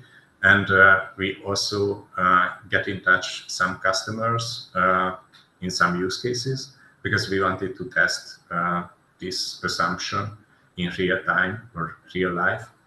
And actually, we had a collaboration with 4 companies in different sectors and also in different use cases. And basically, we had to invest some resources into this verification, because the way we did this project are actually that we set up an agile team which worked with the agile methodology, and we also set up a synthetic error team which actually worked in our new methodology. And at the end of the day, we basically evaluated the qualitative and quantitative results, and based on that, basically we decided how to work on. I'm going to show that part later on. But first, just a short walkthrough that how we came up with our idea, and basically it started with the ROAS. So the traditional agile development basically has custom ROAS, or basically having ROAS for each tasks, to say, yeah. And these, during the AI development lifecycle, the main 4 ROAS are the machine learning engineer, who goes to production with the proof of concept model, the data scientist who creates the proof of concept model, the data engineer who creates the data for this proof of concept model, and the project manager who actually manage this project. And what we found that actually, if we think this way, then basically we are going to create pretty good proof of concept models, but it's never going to go to production, because the main problem is that the data scientist doesn't know how to create production models. The machine learning engineer doesn't really know how to improve the code and model quality to go to production. So our ROAS basically are merged, these 2 ROAS. So having this integrated AI specialist, we also transform this data engineer ROAS into a wider thing. So basically the data engineer has to care about the ETL pipelines, the data processing, and creating a data single source of truth. Yeah, let's go this way. And also the project manager had to have some technical background to actually improve or make the AI development smoother. So after we defined the ROAS, we had to discuss the sessions. During the agile methodology, we have daily stand-up, some coaching, retros, and demos, and demo of the demos. So, and these are pretty overwhelming, and most of the people just in the meeting and they do nothing. So instead of that, we came up with the idea that we don't really have any strict meeting except the review phase. So we always have this review rally where we discuss the project current status, and actually based on that, we can decide what's the next direction and how to move on. And we also could check the goals and the scopes, so the overall KPIs. We had the optional sessions, which are pair coding. So basically, if you have problem during the development process, you just ping the given person and having a pair coding session, and basically that's it. And the last one is the impact report, because what we saw and what what the stakeholders and project managers told us during this questionnaire, that the AI development is not transparent about the costs. So it happens pretty frequently that instead of thousands of dollars, the final cost is tens of thousands of dollars. So basically the return of investment is zero. So we had this impact report meeting with stakeholders to actually discuss the current status and discuss the potential cost increase or decrease if it happened. So basically we had only these 3 sessions, and 2 of them was really strict. The third one is kind of optional. After having the roles and sessions, we started to decide the technology development. And what we found that actually most of the AI project doesn't have the proper standardized architecture and this code reusability. So basically, if you have more than 2 projects within your organization, then it's first to think about some AI architecture thing, because that way you will have a standardized architecture. It will be easy to replace or improve your software. And basically, in the beginning of the project, we really took that time to design it properly and actually use it later on. Otherwise, if you have 1 or 2 projects within your organization, it can worse to actually not having this standardized phase because it just simply doesn't work to take that time. But if you have multiple, then it works. And the main difference between the traditional AI development is basically having this planning phase and the designing and the implementation and deployment, and then the loop starts over. We just have this loop at the project scope. So basically, we planned the complete architecture and having this standardized AI architecture here. And after that, we started to implement the project scope. So if it was a price prediction model, then basically we just started to implement that. So implementing the data pipeline, the model training, the model evaluation, and the model deployment, and test it and reiterate over and over again. And based on that, we were able to came up with this methodology, which significantly improved our performance. And the results, basically, yeah, it's really amazing that here are the qualitative results, and the main 2 points was the developer team dynamics and the development process dynamics itself. So one from the soft side and one from the domain side. And what we found that basically with the new development process, there were less conflict, and the independency was provided.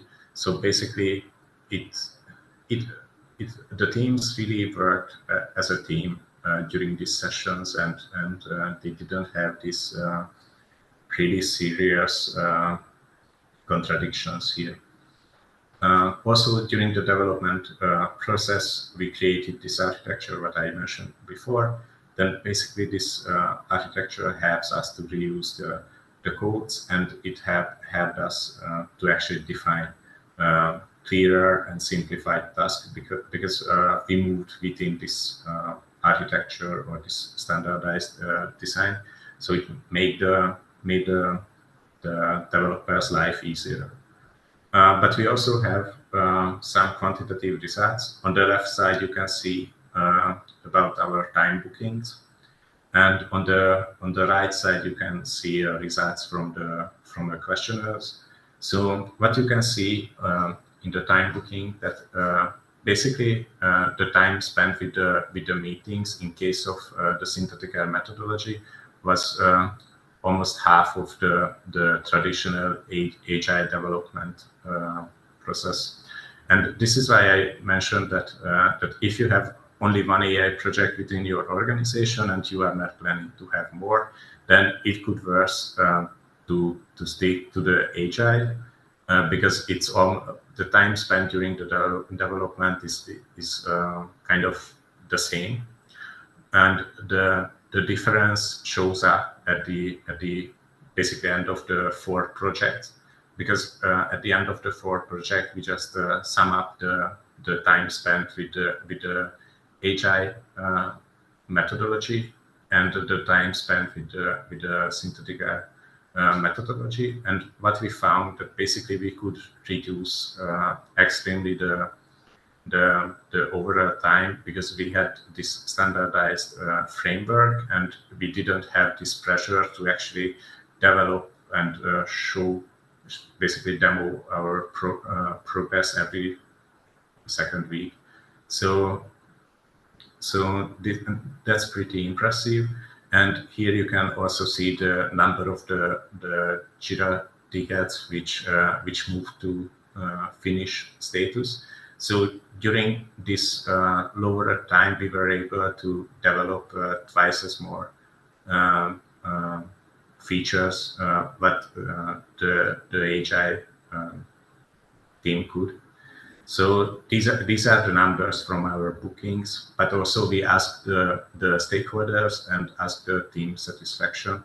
The team satisfaction is slightly different, but the main point what increased this number is the daily sessions and these sessions during the agile development. Why the stakeholder satisfaction jumped, and the reason is mostly that we had this really transparent reporting system there, so they could really follow the overall costs and the overall project there, and we were really transparent and we communicated everything which was necessary. Yeah, so basically these are the results, our work mode, and the reason why I showed this, or why I choose this topic, because probably it can help to other organizations to actually improve their AI methodology or AI development methodology. And finally, here are the numbers. At the end of the day, after the 4 project, we were really we were able to really increase the efficiency and actually the product quality overall. So yeah, that's it. Do you have any questions?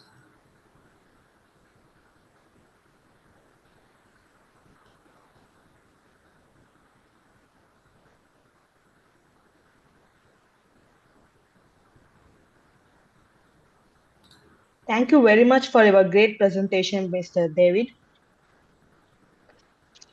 Yeah. Happy to do this. Yeah. Our next speaker is Mr. Samir. Mr. Samir is a product innovator, thought leader, speaker, entrepreneur, board member, and investor. He has created data and AI-led products for various industries. He serves as Chief Technology Officer and Director at Cognitive Crop and founder of Cognitive Space. He is also the board chairman of S3 Private Limited. He holds a master degree in data science from UT Dallas. He has spread on AI algorithm, and he is an avid speaker of multiple platforms and has been featured as a guest technical expert later in magazines. Also a true leader at 3AI and the CDAO Circle. Please join me in welcoming our speaker, Mr. Samir.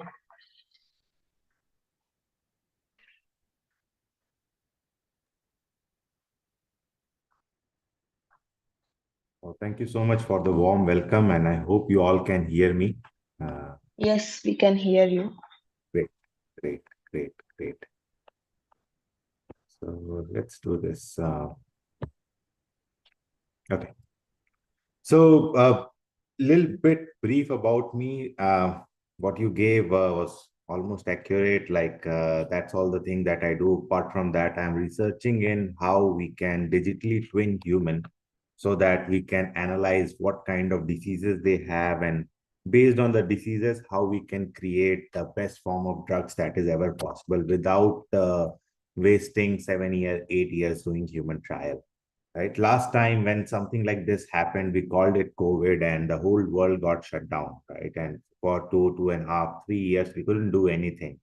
And at that time, we saw the rise of new technology. But at the same time, we also saw that more people losing their job, more people losing their life because we didn't had proper health care available to everyone at the same time.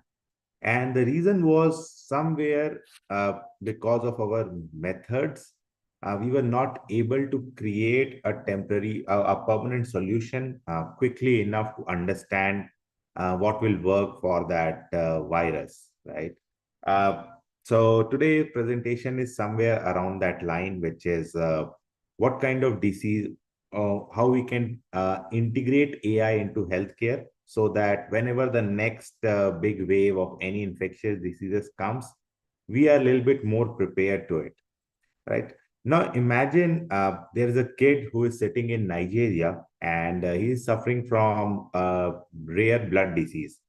And the expert of that rare blood disease sits in India, right? That kid has no idea, or their family has no idea how to reach out to Indian doctor, right? Their best bet is to go search web, understand who all people are there, then navigate through the visa process system, come to a country which they have no idea about, and then go to the doctor, get appointment, and then be in a country where they are not native of to get proper healthcare system, right? Now, if these kinds of problem exist, we have not actually innovated anything in the technology, because I believe, and I firmly believe, that technology should help humans first, then make their process easier, right? So today, our topic is how we can revolutionize our healthcare industry, right? So this is something which is Google started with DeepMind, right? We all at certain age have some or other form of eye diseases, right? Most most of us, most of the people around the world suffer from something by which we are not able to see anything clearly, right? A very small gelatinous layer comes in front of cornea and we are not able to see anything. We all have to go and get it operated so that uh, we don't have to wear specs and we can see clearly again. To do all these process, it takes at least a doctor, at least an optometrician, and you have to go, even if it is the most advanced fast process, it takes around 24 hours or 48 hours to do a turnaround and understand what is happening with your eyes. But DeepMind AI is a system by which you can take picture on your phone, and it with 94% accuracy, it will tell you whether you have certain kind of wrong element in your eyes or not, right? Now, 94% accuracy seems very high, right? But at the same time, it will spook few people because it will say that 6% of the time it is not accurate, right? And here comes the role of an AI engineer or a statistician to understand whether it is a type 1 error or a type 2 error, right? If it is a type 2 error, then also with 6% accuracy, you can always go and have the second opinion with doctor. But if a system which is 94% accurate, you are in a much better shape to understand that instantaneously you can have a diagnosis on your eyes. Yes, machine won't do the surgery on your eyes, but it can give you early detection on what is happening, whether any big disease or any big element that can come into your eyes or in your healthcare in general, right? Now, the second most important aspect here is it is not just about eyes. It is about your X-rays. It is about your MRI scans. In few countries, if you do take X-ray or MRI, it takes at least 2 days to get to a doctor visit so that they can see and tell you what is happening. But we are developing these kinds of model by which you can just take the image of your X-ray or MRI and it will read and give you the predictive diagnosis on top of it, which means that it can tell you whether you have certain disease or not, whether you have certain kind of element in your body or not. Now, again, people might be thinking that is it replacing doctors or is it replacing uh, a lab technician? The answer is no. It is just making their process run faster. What happens is, if you look at the global index, we have 3 million doctors around the world, right? And we have around 7.8 billion people, right? When I say 3 million, they are the specialist doctors, right? If you look at the healthcare practitioner and everything, I think this number translates to around, if I'm not wrong, around 40 million something, right? Which means, again, for every one person, they have to diagnose around 100 to 200 people at any point of time, right? Which means that there will be a delay in the system if everything is being done manually. And that delay can be significantly reduced if we have something like this, which can detect, which can predict, and which can understand the first level of diagnosis. And that helps doctor to make decision much quickly. Now, the question which must arise is like, if it is 94% accurate, are doctor 100% accurate, right? So there was this study which happened a few years ago where we had around 7,000 doctors running different kind of analysis and tests on people and doing a diagnosis. And we found out that only 88% of the time that their analysis is true. So this system beats doctor-led diagnosis by 6%, which is itself a huge improvement in any kind of diagnosis. And when I say that doctors might not be 100% right, I'm 100% sure everybody who is hearing this session, they will agree to it, because somewhere or the other, they might have seen it happening in their family, in their extended family, or to someone that sometimes doctor might not be right also, right? And it's not that they don't have knowledge or anything. There are certain elements and there are always a huge level of human error, which can come into if you're doing something which is new or which is not common. Now, diagnosis is one part, right? The second part which humans suffer is the drug, right? What kind of medicine one has to take, what kind of recovery time one might have, what kind of discovery time we might need to understand the drug that is required, right? For a very long period of time, the world suffered from a disease known as polio, right? And it took many, many, many years to create and it took many.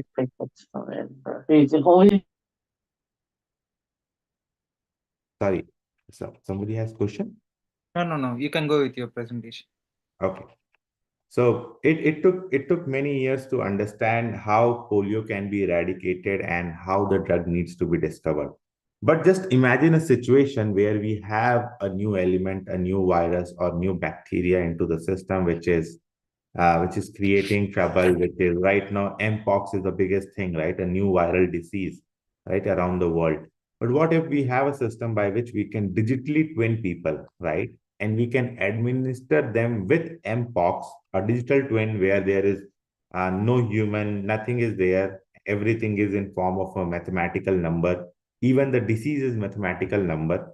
We'll be able to understand and find out which drugs runs better for that viral disease, rather than waiting for 7 months, 8 months, 10 months, up till 4 years to understand and get all the FDA approvals or any kind of board approval with human trials running on top of it, right?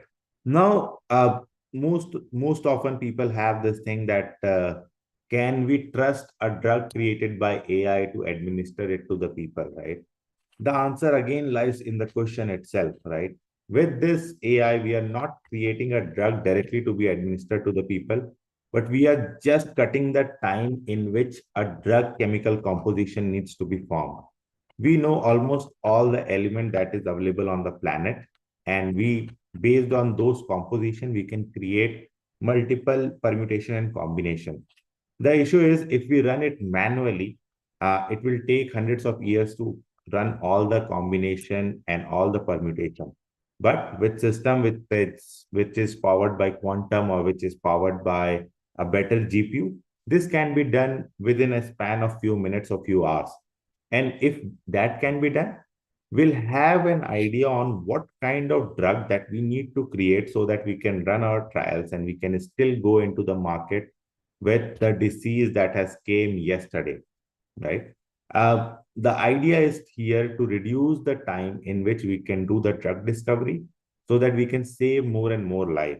I remember very distinctively in the COVID time, most of the people died uh, because of lack of drugs and lack of supplies. They didn't die of COVID itself, right? If they had got the vaccines correctly, if they would have got the oxygen cylinder, if they would have got everything that was required at that time, they would have had a better survival chance rather than what happened, right? So the whole idea with using AI to understand diseases and to create drugs or to even create a recommendation system around drugs, right? And even to an extent, we can go and create personalized treatment, which is my body reacts very differently to a paracetamol than someone else's body, right? And the reason why it does that, because all of our body composition is different.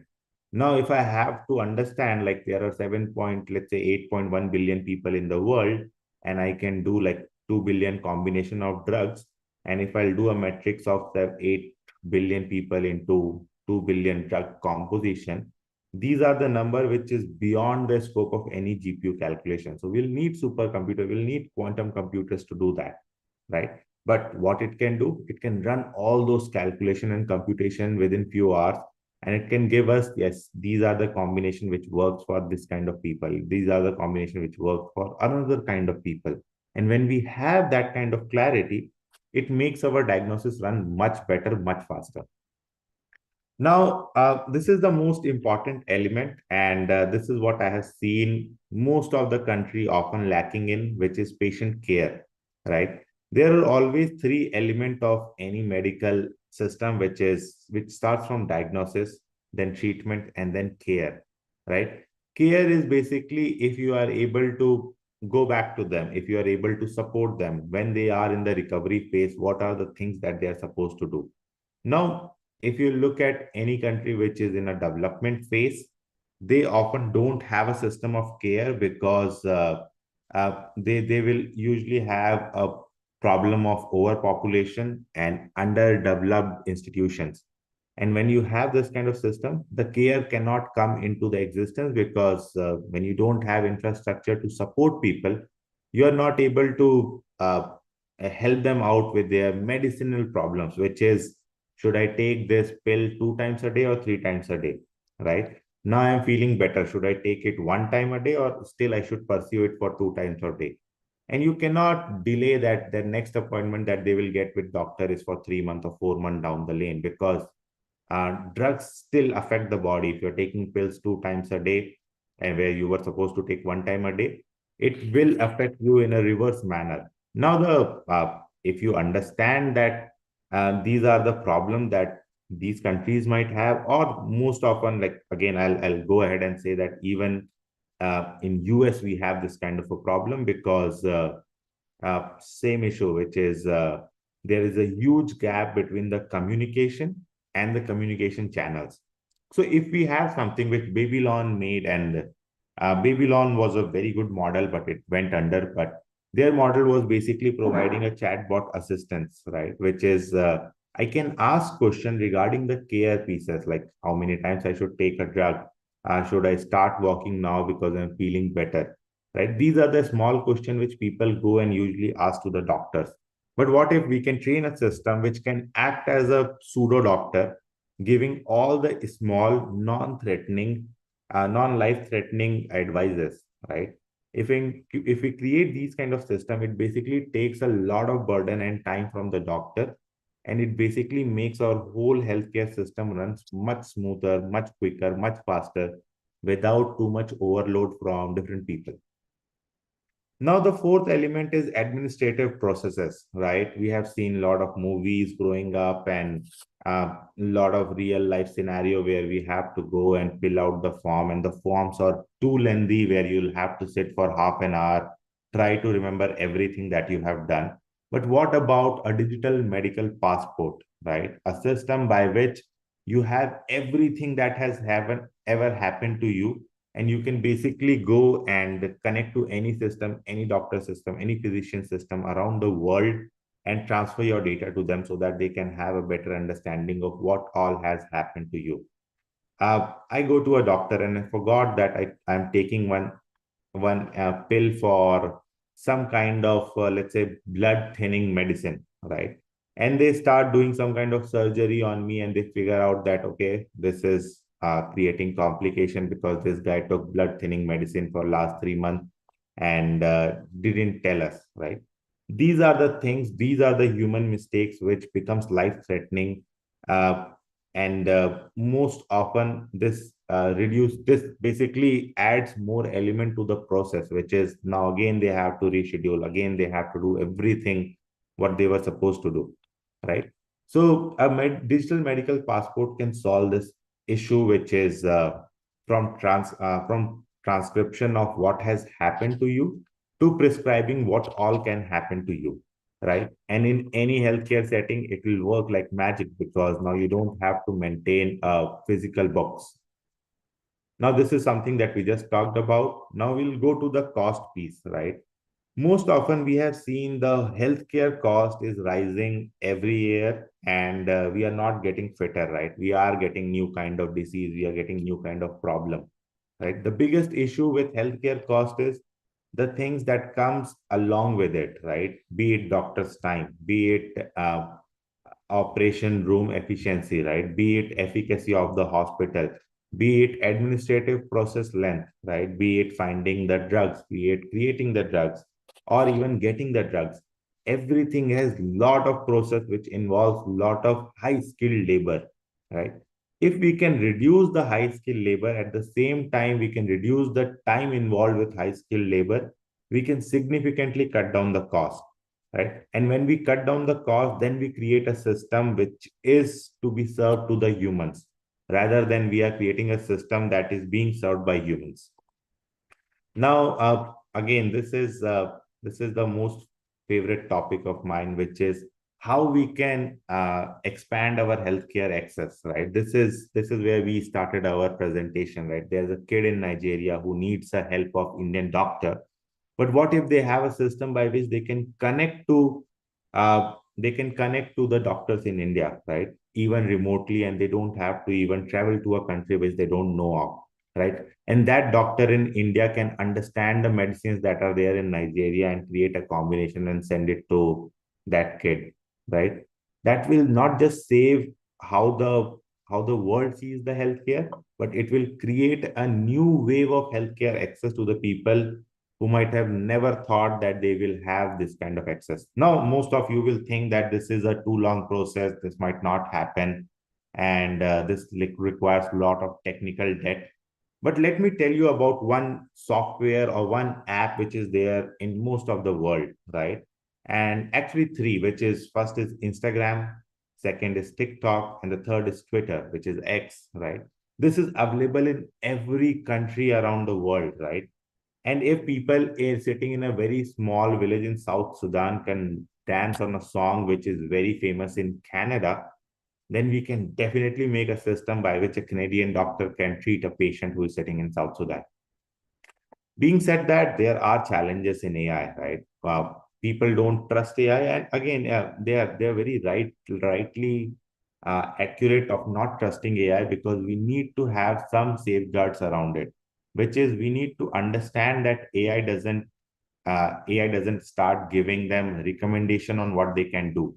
The reason behind it is healthcare is the only aspect which needs a human supervision, because it can be life-threatening if given a wrong advice, right? So it needs basically a human-led intelligence rather than intelligence-led human, right?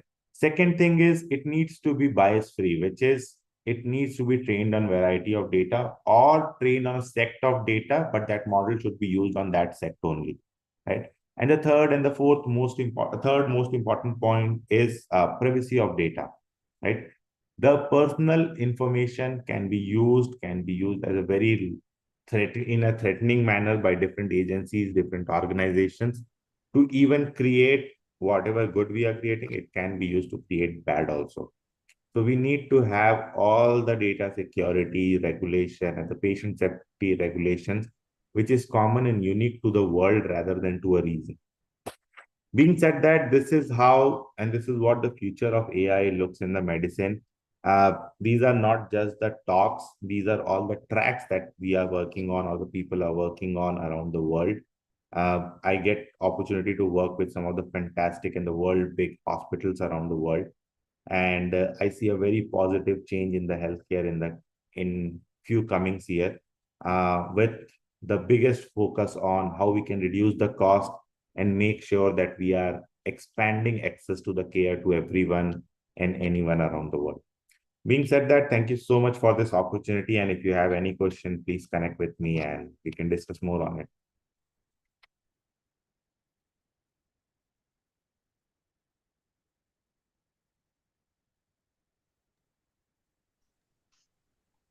Are there any questions?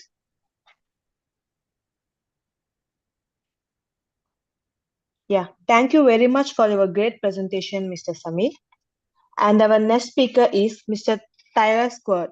Mr. Tyler is a senior AI researcher and developer at Parker Hannifin. Tyler has worked for Apple and Meta and has contributed to packages like EnsoFlow, PyTorch, Honeyfaces Transformers, and Autogen. He loves 3D printing cats and 3D printing cats. Please join me in welcoming our speaker, Mr. Tyler Square.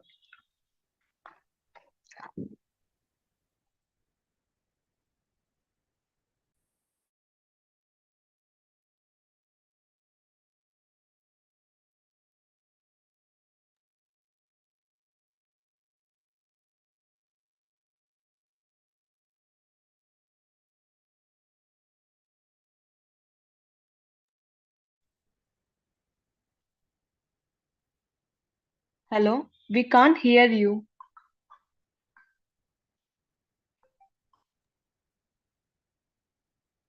Mr. Tyler, we can't hear you.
All right, can everybody hear me? Yeah, I can hear you. Okay, great, perfect. Sorry about that. Okay, so we're going to talk about LSTMs, long short-term memory networks, and how they work. So here's an analogy. There's this guy over here named Ron who works in a factory. Words pass by Ron on a conveyor belt. You see these little letters and words, And his job is to guess what the next word will be. So if the word cat comes down the conveyor belt, he has to guess what the next word is going to be that comes down the conveyor belt based on what he's seen earlier. Unfortunately, Ron is disabled. He lost his long-term memory in a horrific cupcake accident, and he can't remember anything for more than 5 seconds. So the good thing, though, is Ron has a little notebook and a pen so he can write notes to himself. It helps him a little bit, not a lot. So because Ron's notebook is very small and it can only hold a single line of text. So let's say that line or word after word, Ron sees my, and then he sees cat, and then he says, is named Ridley. I like pizza. Ridley likes to eat. Now, the problem with this is Ron does not have a very long-term memory. So he sees my cat is named Ridley, and he remembers that. He writes it down in his notebook. Then he writes, I like pizza, but he has to delete my cat is named Ridley.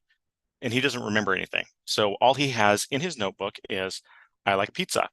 And then he sees Ridley likes to eat blank, but by this time he's forgotten who Ridley is. All he remembers is, I like pizza, because that's the only thing that's written in his notebook. Ridley likes to eat blank. So he is going to guess wrong because he has no idea who Ridley is because he forgot about it. All right, so the good thing, though, is Ron has a manager named Lester. Lester M, standing for LSTM. The manager has a bigger notepad, and the manager can remember more things. So Ron asks the manager, hey, who is Ridley? Because remember, Ron, he can't remember things, but the manager can. So the manager goes through a procedure. The manager looks at Ron's notes and at his own notes. Remember, Ron, all he has is Ridley likes to eat because he can't store very much information. So, but Lester can store more information. He's got a bigger notebook. So he remembers, okay, the user's cat is named Ridley and the user likes pizza. And Lester has something from before, elephants are big, which is from a while ago. And Lester says, you know what, I don't actually need this anymore. This probably isn't going to come up again, so I'm going to delete it to make space for more notes. So then he writes down Ron's new note, Ridley likes to eat _. So then now he combines these two. He says, okay, the user's cat is named Ridley, and the question is, Ridley likes to eat what? So then Ron decides what to send, or I'm sorry, Lester decides what to send back to Ron. He decides to notate right here that Ridley is a cat. And that's based on Ron's notes in the question and what Lester has seen in the past. So now Ron has the modified notes from his manager that say that Ridley is a cat. Ron knows Ridley is a cat, and Ron guesses Ridley likes to eat spiders because cats eat spiders, and Ron is right. Whereas if Ron did not have Lester's help, Ron would think that Ridley is like a person or a director or something, and he probably likes to eat, I don't know, pizza. So this is what a recurrent neural network looks like, or, Ron. We have the previous words, Ridley likes to and eat, and then they go into a neural network. And what we get out is some notes, remember, like Ron's notes, but they're very short. He can't store a lot of things. He can't remember it for very long. And then the guess for the next word. So remember, Ridley likes to, and he thinks that Ridley is a person because he doesn't remember very much. And so he guesses pizza, and these are his updated notes. The updated notes include what he's seen in the very, very recent past. So why it's called recurrent neural network is because the outputs are used as inputs again. So whatever came out of this, Ron's updated notes, they go back into the beginning of the neural network as notes. And then the guessed word, the word that Ron guessed, goes back in as well. And those are treated as like it's starting all over again. And that's how we can get a recurrent neural network to take in a sequence and not just like one word. We do one word after another. And then the outputs get put back into the beginning over and over again. So there's a big problem with this. It doesn't have a very long-term memory. So it might forget something that it said like 2 sentences ago. So there's something that we can do about that, though. We use something called an LSTM. And, just with Lester M, his manager, we learn what to forget, what to remember, and what to say. So remember, Ron's manager, Lester, he realizes that he needs to forget that elephants are big. He needs to forget it to make room for the new information.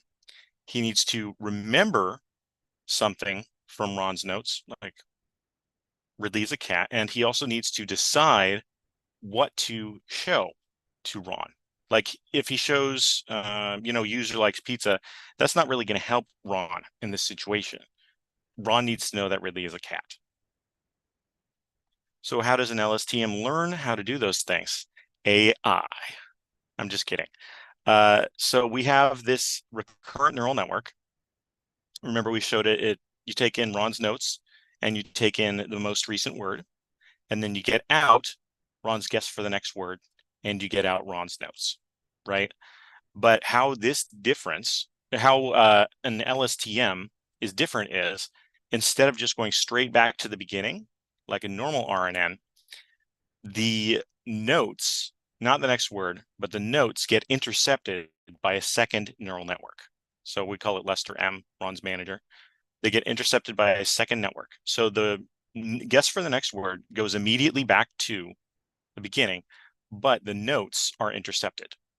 And this one learns what information it should add onto the notes.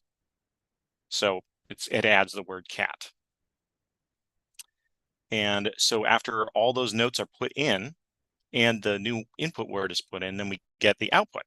So Ridley likes to eat spiders, and Ron's guess for the next word is spiders. And the big secret, how this works is, you know how this neural network has its own set of notes? This neural network also has its own set of notes. This neural network, its output is just a single word, but this second neural network, its output is notes, like a whole notebook. And it has its own internal notes that it keeps secret. So what's really smart about this is we've had recurrent neural networks for a while. A very smart person came up with the idea of just putting things back in and doing it over and over again. Then in the 1980s, an equally smart person realized, hey, what if we have a second recurrent neural network, and the output of this neural network is not a word, but it's just another pair of notes. And the cool thing is that you can stack these. You can stack them as high as you want. So this one has notes, this one has notes, this one has notes, and they all generate notes for each other. The actual scientific word for those notes is the state vector, or the hidden state vector. And then there's the input vector, or the word. And remember how we have all these tasks up here. We have forget and change and write. Oh, shoot. Gonna get back to where I just was. Just wanted to check the time. All right, so then those go into the recurrent neural network. Well, I'm sorry, they go into a different, this is for the LSTM. So we put in the state vector and the words, and then we get a forget vector, which is, it's giving us percentages of what we should forget. Remember before we had Lester, he knows what to forget. So then we take in the notes and we multiply it by the forget vector, and that gives us, hey, these are the parts that we're supposed to forget, and these are the parts that we're supposed to keep. Like this is some information, we keep that. This is some information, we keep some of it. This information, we keep none of it. We forget it all. And that gives us more space to hold the new information. So then we use another small neural network. It's just one layer. And then the change vector, remember, we have to change, we have to add new information to our notes. And then there's another one. So we generate the new information given the input and the state. And then we multiply the change vector by the candidate vector. So that's saying, okay, which parts of Ron's notes are we going to include in Lester's new notes? And we say, okay, cool. This is the new version of Ron's notes that we put into Lester's notes. All right. So then the next question that Lester needs to answer is, what should I actually write to Ron? What should I say to him? And then we get the state vector, which is the notes, and then the input vector. And then we learn okay, so how much of what I have already, how much of Lester's notes is he going to show to Ron? How much of Lester's notes is he going to write on Ron's notes? And, he says, okay, I'm going to write that he's a cat, and I'm going to just leave out all the information about pizza because it doesn't matter. So what we do is we just add those two together. So we took Lester's notes where we erased the part about elephants because it doesn't matter. And then we just add them to the new information. It's just a simple plus operation. And then we get this 1 plus 0 is 1, 1.5, 2.5, 0 plus 5 is 7. So this is the new notes that we show to Ron. You know how we had that little word cat with the red arrow? That's what this is. This is the new notes that Ron sees. And then we kind of scale it down because we don't want it to get too big. But Ron still understands it. So then we have, yeah, it's just switched down. All right. So this is kind of, okay. There we go. So now we've got the writing, what we're actually going to write. So this is kind of the big picture right here. We have our forget. It's called a forget gate. We put our state vector and our word vector through a single layer neural network, and then we figure out what should be forgotten, right? This is the LSTM's notes, and then we find this is Lester's notes, and we figure out what to forget, and then we multiply it by those notes so we know which parts to forget. Then we figure out what to remember, which percentage of these notes to remember. And then we also create new memories over here. These are potential memories that we could keep. And then we multiply the remember gate times these new memories. And it says, okay, so I want you to remember these things because they're important, and leave out that one because it's not important. And then we just add those together, and those are the new notes for Lester. And then Lester needs to decide from those new notes, which ones does he want to show to Ron? And then so this is the one that says, this is my output. These are the ones that I'm going to show to Ron. He multiplies it by that. And then we get the new Ron's notes. It's called the state vector, but these are actually the notes that we show to Ron. All right. That's it. Thank you. And let me know if you guys have any questions.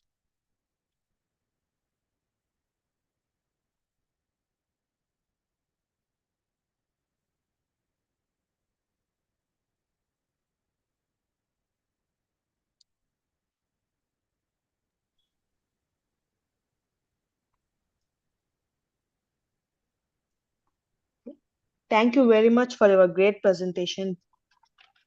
Thank you. And our next speaker is Dr. Rao Parada.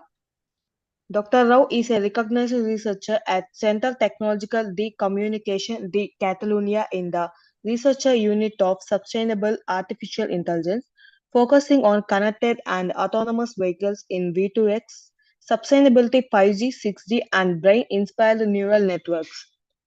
He has a 2 year postdoctoral experiences in the DEI at the UniPD.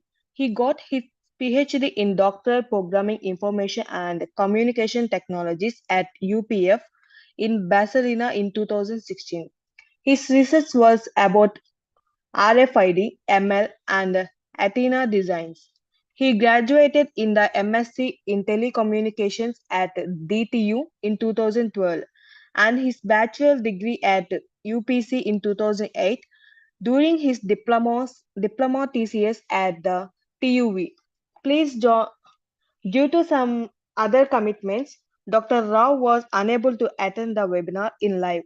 So he sent recorded video to play in the webinar.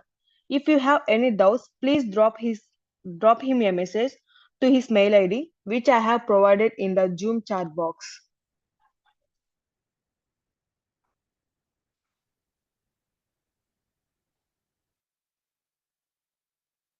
Hello to everyone.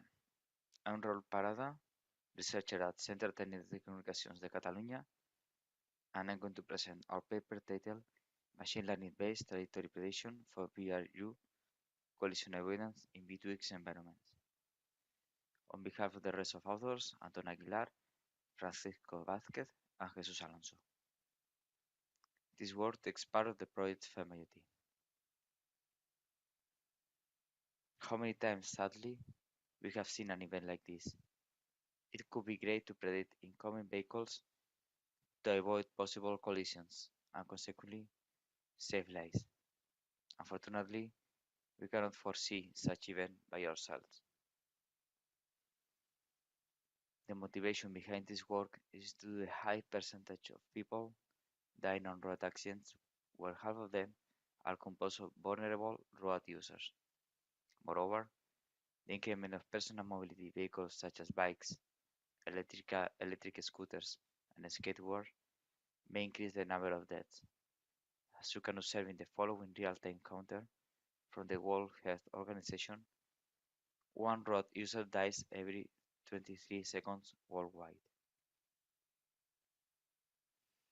Vulnerable road users are included into a cooperative, connected, and automated mobility paradigm, where they can share their information outside. Since road users are connected out car, they can communicate to the environment. This concept is also known as vehicle to everything. This communication is performed by exchanging V2X messages periodically, cooperative awareness messages. These messages include vehicle information such as geospatial coordinates, speed, and heading to increase traffic security. One scenario to reduce road accident is the prediction of trajectories and estimate a possible collision in the near future. Our main contribution is to help on that matter by developing a vehicular service in the MEC to predict trajectories for future probability estimation of collision between road users. The prediction of trajectories is performed using state-of-the-art regression techniques. Our main goal is to predict future positions, where each position is 1 second of distance to each other, to result in a precision error enough for a safe VRU environment. The study of terrain recommends a precision error below 55 centimeters to get this safe environment. This goal is achieved by selecting different regression techniques and fit them with uniquely geospatial coordinates, included in the exchanged V2X messages. Then, we evaluate the performance of those techniques in terms of the prediction time window, position accuracy, and processing time. In the literature, we can find several work related to trajectory prediction. Using computer vision, Raman et al. Predict pedestrians' trajectory by comparing the silhouette size between consecutive frames. The intuition behind this approach is that if a silhouette moves from the left to the right of a scene, we can figure out the object trajectory is horizontal. Matsunaga et al. Use a camera to create a 3D mapping of the environment and a HoloLens glasses which displays the safe trajectory to avoid the collision with walls and possible objects along the way. Using geospatial coordinates, Asahara et al. Developed a system to predict the trajectories of users in a mall who had a GPS-equipped PDA. The mall has installed multiple indoor location devices which receive periodically the position from each user. Trajectories were predicted one step at a time using Markov chains models. Although the approach is sophisticated, it requires expensive devices being affordable in most cases. Alemne et al. Implemented a version of dynamic time warping to compare the predicted trajectory with the road segments. By doing this comparison, the location error of the object can be reduced, mitigating possible GPS accuracy. Unfortunately, they only predict 1 second ahead. Murphy et al. Predict pedestrian trajectories 2 steps ahead using neural networks. However, the average precision error is 1.5 meters, being inaccurate to avoid a possible collision.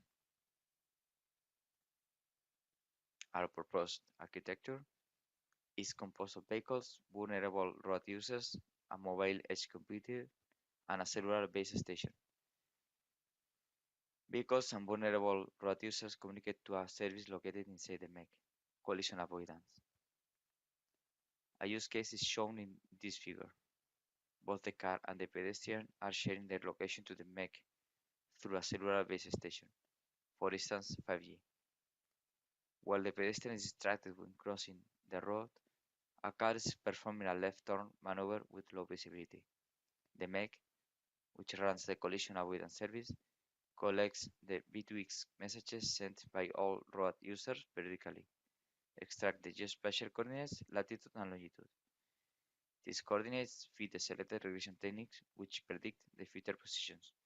Moreover, the service will estimate the probability on colliding the two road users. Finally, if an imminent collision might happen, the collision avoidance service warns the road users to their own display devices, with a sign of the possible collision and how to avoid it, like indicating from where a car will appear. Note that the present work covers the territory prediction phase, being the pillar part for the future probability estimation of a collision. The selected regression techniques were chosen based on its availability in the well-known platform Weka. They are different to each other and easily exportable to a productive system. Among all the available techniques in Weka, we have selected the techniques Alternative Model Tree, based on ensemble learning which uses linear regression and forward stage-wise modeling to grow the tree. M5 rules, based on decision rules, which generates a decision list for regression problems using separate and conquer. Least median square, based on linear regression being a variation of traditional regression which is more robust against the effect of outliers. Sequential minimal optimization regression, based on binary classification, which trains a support vector machine using polynomial or radar basis function. Multilayer perceptron, based on artificial neural network in which gradient descent and backpropagation algorithms are the usual methods to find the optimal set of parameters during training. And finally, long short-term memory, based on recurrent neural networks where the outputs of the network are as inputs, allowing the network to remember past states and solve sequential problems. Our scenario to test the selected regression techniques is a complex turn-left maneuver composed of 25 samples. You can observe here the trajectory performed in a regular street in Barcelona. We have used 15 samples for the training phase, the white paddle marks. We have selected the 15 first samples due to the trajectory is not clear whether the vehicle will perform a left turn or continue straight. The model trained using each regression algorithm is used to predict the 10 following positions. We can observe how the alternative model tree predicts positions closer to the real marks, displayed as white star paddle marks. Also, we can observe in the plot the precision error with respect to the step ahead, from 1 to 10. With alternative model tree, even in the 10th predicted position, the error is below 4 meters. From the initial 15 samples of training length, we have decided to modify its length by 5 samples, from 10 to 20 samples. This study aims to find out if there is a more optimal training length in which we achieve a lower precision error with respect to the original length. The optimal training length is 14. We can observe how long training length set provides a higher precision error, and the alternative model tree provides the lowest precision error. Since we require a fast prediction to react faster to a possible collision, we study the processing time for a range of training length set from 15 to 480 samples exponentially. The reason to extend the training set higher than 20 samples is to check if the algorithm based on neural network provide better results when increasing the training set, since those algorithms require a large dataset to perform optimally. As a matter of fact, the larger the training set, the longer it takes the algorithm to process. However, SMORE and AMT returns the shortest values along the different lengths. being the last the one with a constant processing time. Therefore, is AMT the chosen algorithm to continue with the study. We aim to decrease the precision error as much as possible and the processing time for a faster system response. Fortunately, alternative Model 3 does only provide with two parameters to configure: the Shinkat coefficient, which controls overfitting and its value by default is 1, and the iteration number, which determines the number of runs and its value by default is 10. Then, we first turn the shrinkage coefficient from 0.1 to 1.9 instead of 0.1 in order to reduce the precision error. We show the precision error during a time window of 5 seconds. The decision to predict a time window of 5 seconds came from a study in which measured the required time between the driver reacts on an event, 2.5 seconds, and the brakes of the car make the car stop completely, another 2.5 seconds. Indeed, the farther the position we want to predict, the larger the precision will be, since the error accumulates along the time if the system is not fed with real data. We can observe how the precision error follows a U shape, where low and high coefficients return unacceptable values. The lowest value is achieved with a value of 1.1.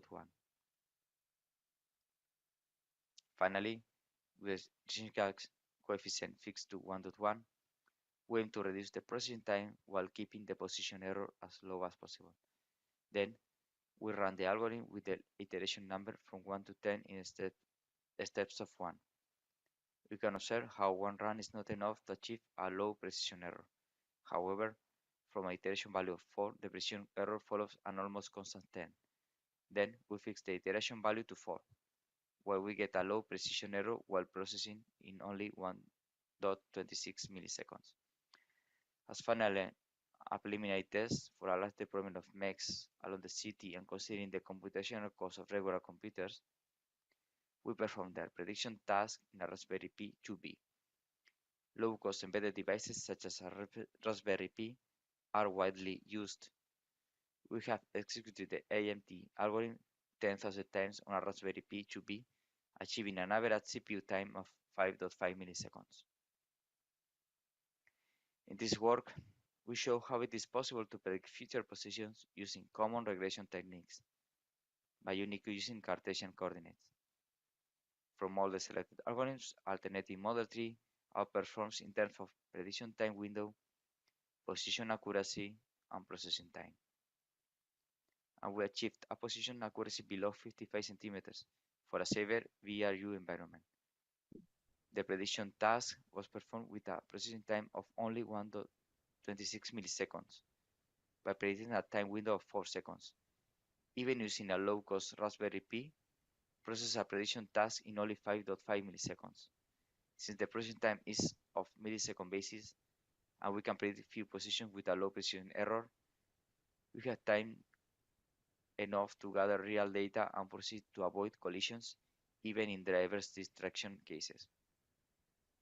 Besides the above achieved, we plan to perform a larger analysis, estimate the probability of collision between road users, and design a multiple platform environment to receive warning notifications.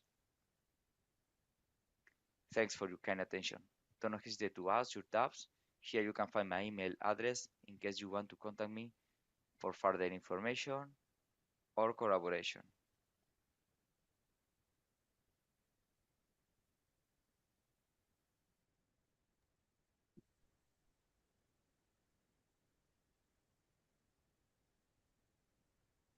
Our next speaker is Professor Alessandro Bartoloni. Professor Alessandro Bartoloni has 30 years of experience in scientific international collaboration at the Italian Institute of Nuclear Physics and the European Organization for Nuclear Research known as CERN.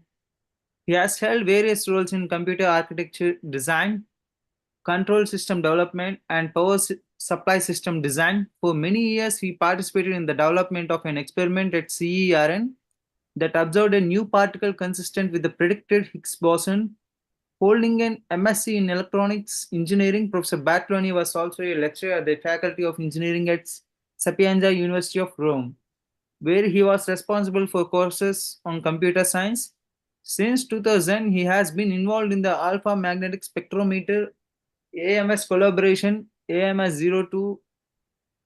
AMS-02 is a state-of-the-art particle physics detector designed to operate as an external module on the International Space Station. His current principal fields of interest are cosmic rays, physics, space radiation science, and space radio biology. Due to some other commitments, Professor Alexander was unable to attend the webinar in live, so he sent recorded video to play in the webinar. My colleague Ashok will play now.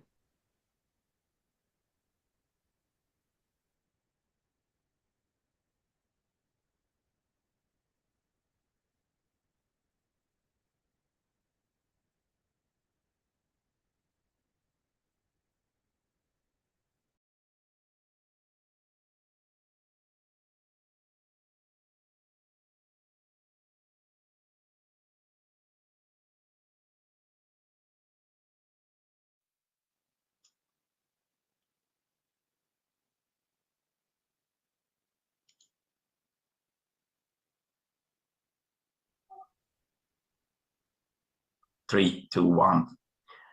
Hi, everyone. My name is Alessandro Bartoloni. I work for the Italian Institute of Nuclear Physics in the Roma Sapienza division and also user associate at CERN. I will give today a talk on ongoing research done in collaboration with Lidia Strigari of the University Hospital of Bologna, Sant'Orsola, and also partly done with Feitan of the Technische Universität Berlin. She is a master degree student in space engineering with a neuroscientist of National Singapore University, Fen Rutang. It's about the development of an ontology using key performance indicators for literature reviews. In fact, the starting of this kind of research was because we decided last year to make a literary review about the radiobiological implication for the space human exploration, especially targeting the solar flares. Solar flares are the one that you can see on the right. That is, this is the sun. That is an image that has been obscured in correspondence to the sun circle. And what you can see are the emission of solar flare. That's something happening time to times, and that produce very energetic particle in all the heliosphere and also arriving to the Earth and to the near space of the Earth. Let me thank also the organizers for giving me this opportunity to talk in this webinar on artificial intelligence data science. And so I would like to start this talk by contextualize this research. I would like to show you this report published in June 2024 and done by the World Economic Forum in collaboration with Frontiers. The idea was to try to identify the top 10 emerging technologies of 2024. And this kind of investigation let participate hundreds of scientists that through surveys were asked to indicate the emerging technology, and then after a screening process, try to identify the top 10, taking in consideration the novelty, the applicability, the depth, and the power. The report is open access, so I would like not to go too deep, but just to let you know that one of the 10, of the top 10, is the AI for scientific discovery. That is essentially in this kind of research that we are doing. In fact, in the report, there is the highlighting of the fact that AI is emerging as a transformative general purpose technology in scientific research that can help discoveries that would have otherwise remained hidden. With the current rate of innovation, these are likely to lead to advances in many different areas that are, of course, described in the report, but one of that is the breakthrough in the life sciences that extend our understanding of biology. That is essentially this kind of space radiobiology research that we are doing at the Alpha Magnetic Spectrometer Research Group in the Roma Sapienza division of the Italian Institute of Nuclear Physics.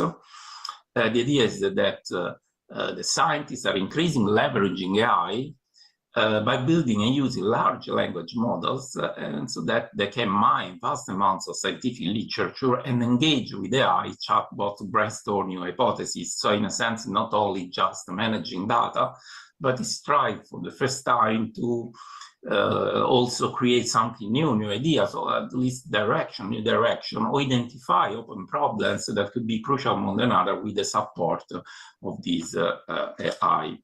This is, of course, something that is not only in this report, but there is this other interesting graph coming also from the report, in which is possible to see that which are the countries that are investing more on this kind of technology. First of all, United States, China, Germany, United Kingdom, India. And also at the university level, it's the same. There are other countries like Canada, Japan, Norway that are involved. And also which are the leading edge industry that will be, in a sense, affected or will be involved in this kind of research. First of all, the internet one, the software, the healthcare, of course, the computer hardware, and the industrials. But healthcare is one of the most promising industry, and also the healthcare research that will be affected by this kind of aid for scientific discovery. So coming back to our case, what we are, the focus of our research is what we call space radiobiology. Radiobiology is the study of the effect of ionizing radiation on the biological matter.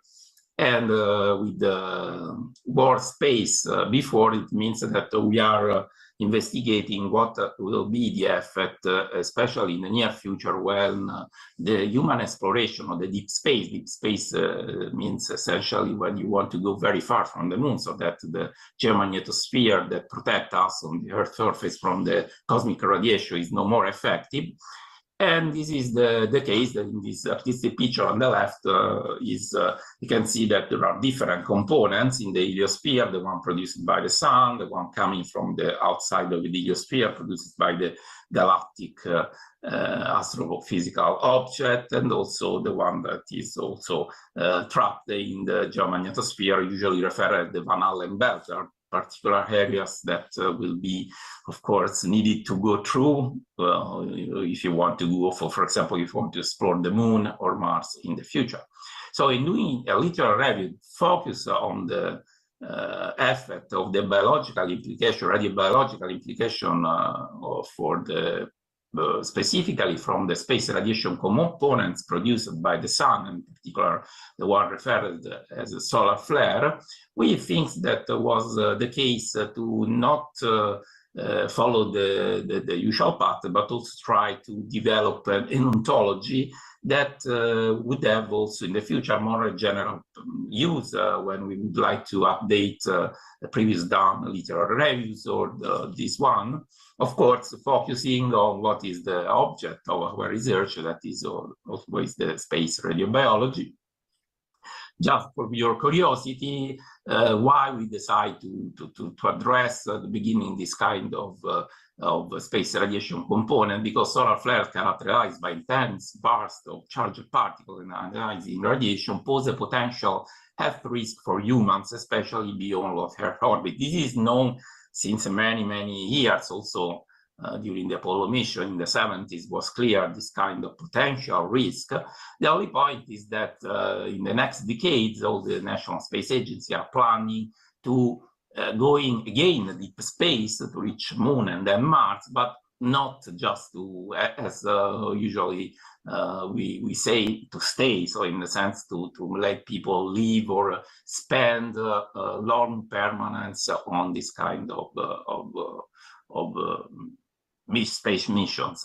And the concern is important because in a sense, due to the intrinsic unpredictability of when this kind of solar flare or sun radiation are generated, of course, we have to manage since the very beginning, because this is something that could also happen if you want to go in the deep space for 20, 30, 40 days. While the galactic cosmic rays, for example, the one coming from the galaxy, are less intense. So the literary review is the usual starting point for investigation.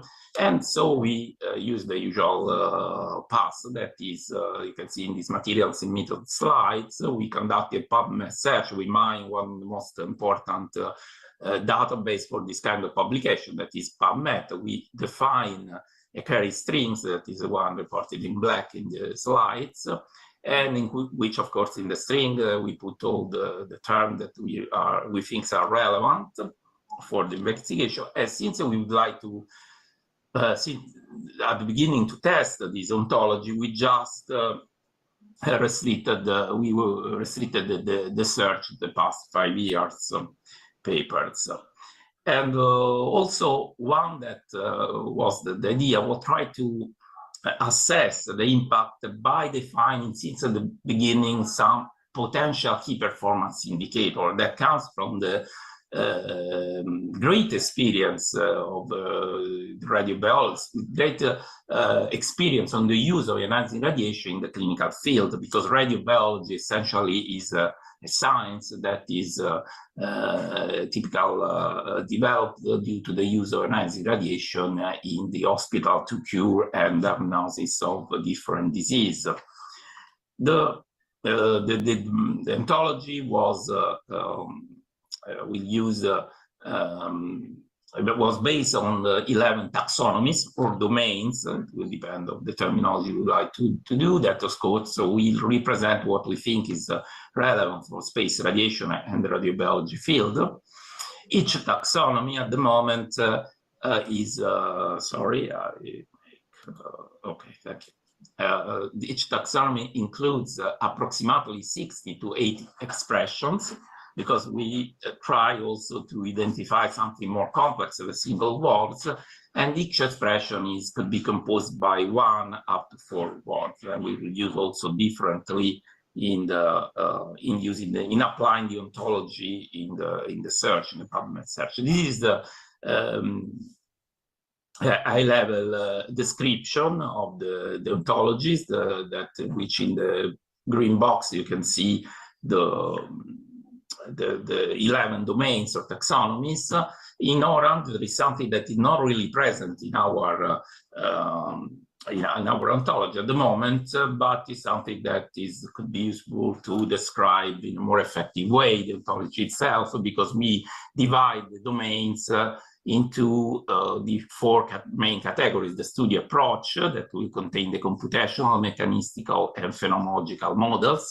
In the brackets, you can see the numbers of the expression that compose the dictionary of this specific domain. Then there is the space mission versus Earth-based study, because this is very important for space radiobiology. You have to distinguish what, for example, data sets comes from the experiment done on the Earth or in silico, or the experiments done during some space missions or in realistic conditions.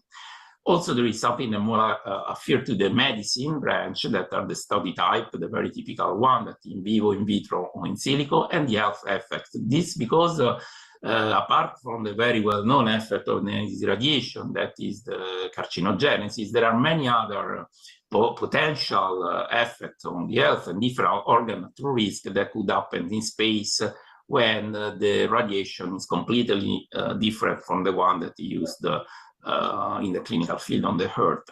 In that sense, the radiation block contains 3 domains. What is more related to space weather. Space weather is something that is, we regard the sun activity not only, let me say, at the radiation level, cosmic ray level. So in that domain, we put all that will be, in a sense, represent the activity of the sun, or something that happens also, for example, that could affect not only the biological pattern, but also the electronics or satellites or equipment that are not biological at all. The solar event that instead is about specific terminology or dictionary regarding the classification of the different possible activity that could be generated by the sun. And that's last but not least, the radiation quality. Radiation quality is something that will essentially regard the type of particles or elements that will compose the radiation that we would like to investigate. In fact, one of the characteristics of the space radiation that is composed by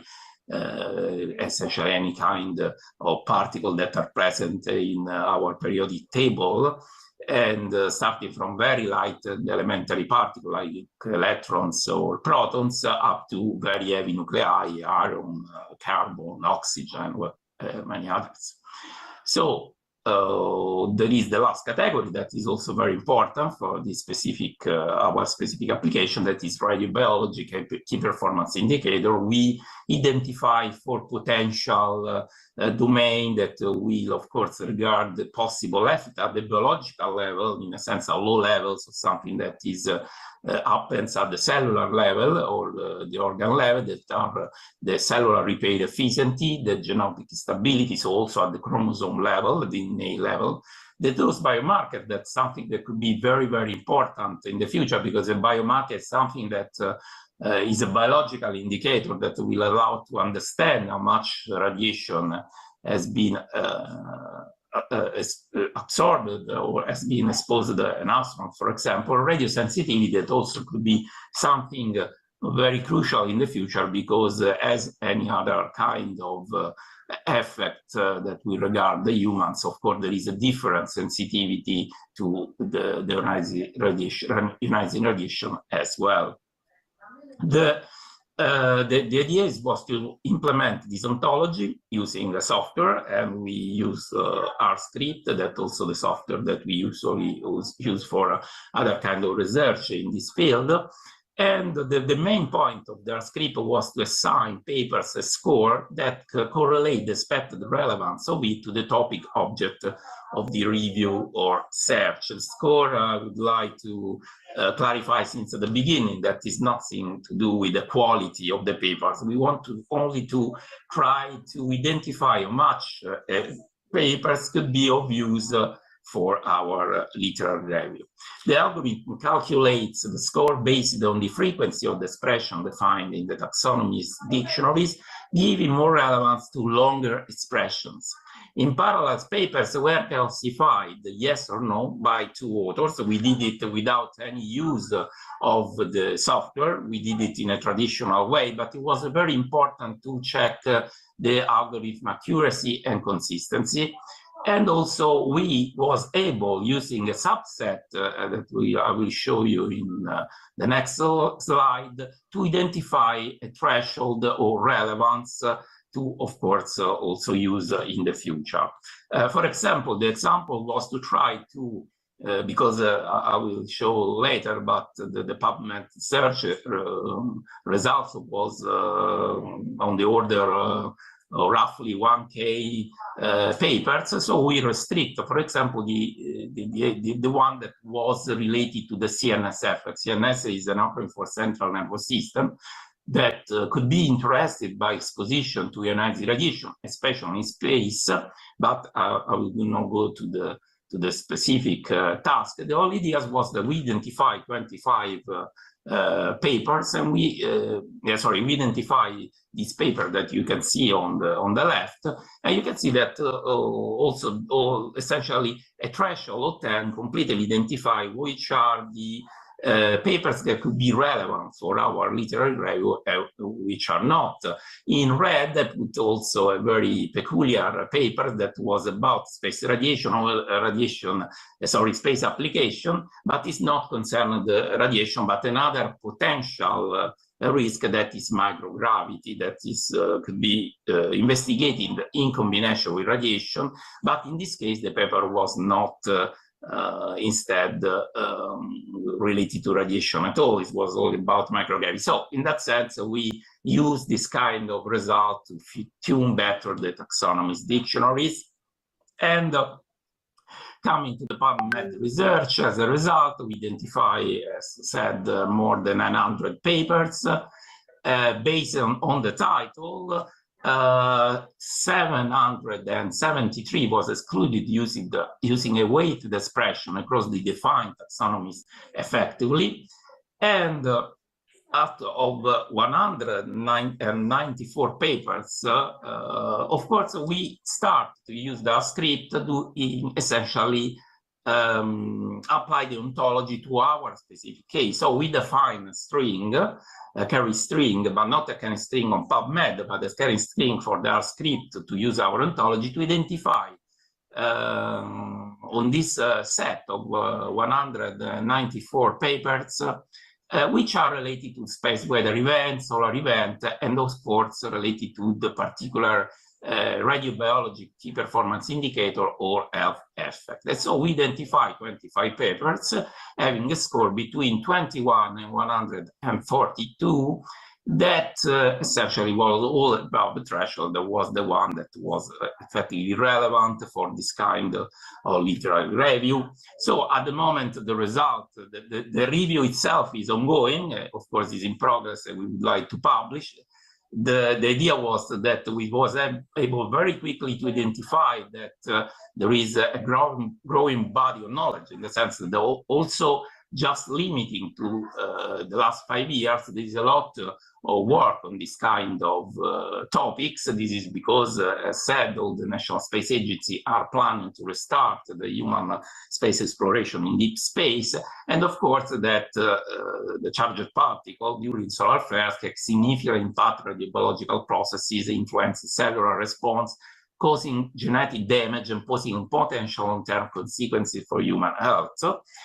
But I would like to conclude instead this presentation more related to the ontology development and the potential use of AI technique to identify, to improve the scientific discovery, that we also introduce a sort of intermediate taxonomies that we call high level, that is not shown in the previous slide, but that can give us also essentially an idea that very quickly an idea on how much is a paper is correlated to what we are looking for and in which specific field. For example, just essentially checking the 3 over 25 CNS related papers, essentially we identify 3 papers at a very high score, 50.8 in this case.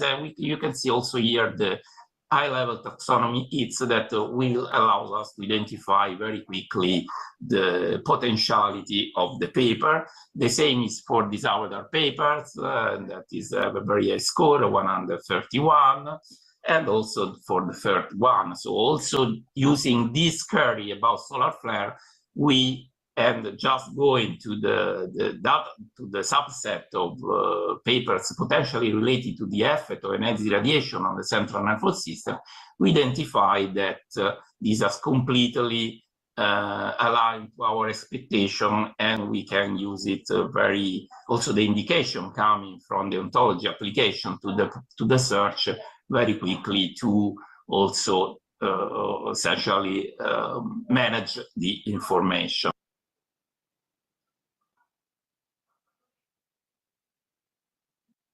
So in conclusion, we created an ontology with 11 taxonomies to classify the radiobiological implication of space radiation in an R script, and we applied this ontology to analyze abstract from a PubMed search, identified relevant papers efficiently. Results of the ontology-driven approach allow us to systematically qualify and categorize the literature, highlighting key research areas and trends. Ontology is not only effective for the initial review, but can also be utilized to periodically update the set of relevant papers automatically, ensuring that it remains current with the latest research. As future application, the automated nature of this approach offers potential for continuous monitoring of various scientific domains, enhancing the efficiency and comprehensiveness of literature reviews. Thanks for the attention. Here you can see my address if you want to contact me for collaboration. We are really open, and also if you want to know more about the research in the alpha magnetic spectrometer, INFN Roma Sapienza division, you can check this on this website. Is organized as a wiki. Thanks again to the organizer for inviting me to give this talk, and I'm here if you.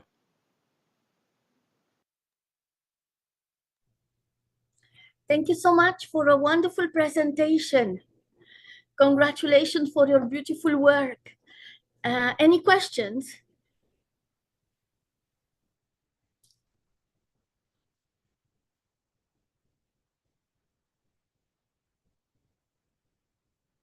No questions?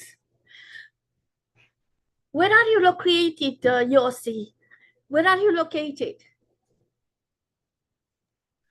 I am in Northern California, near San Francisco Bay Area, Silicon Valley. So it's good morning here and it's good afternoon for you, with some of you, and maybe good evening. Maybe I'll just go with good day or good life, cover it all. And Amram is your last name? Yeah, yeah. Huh.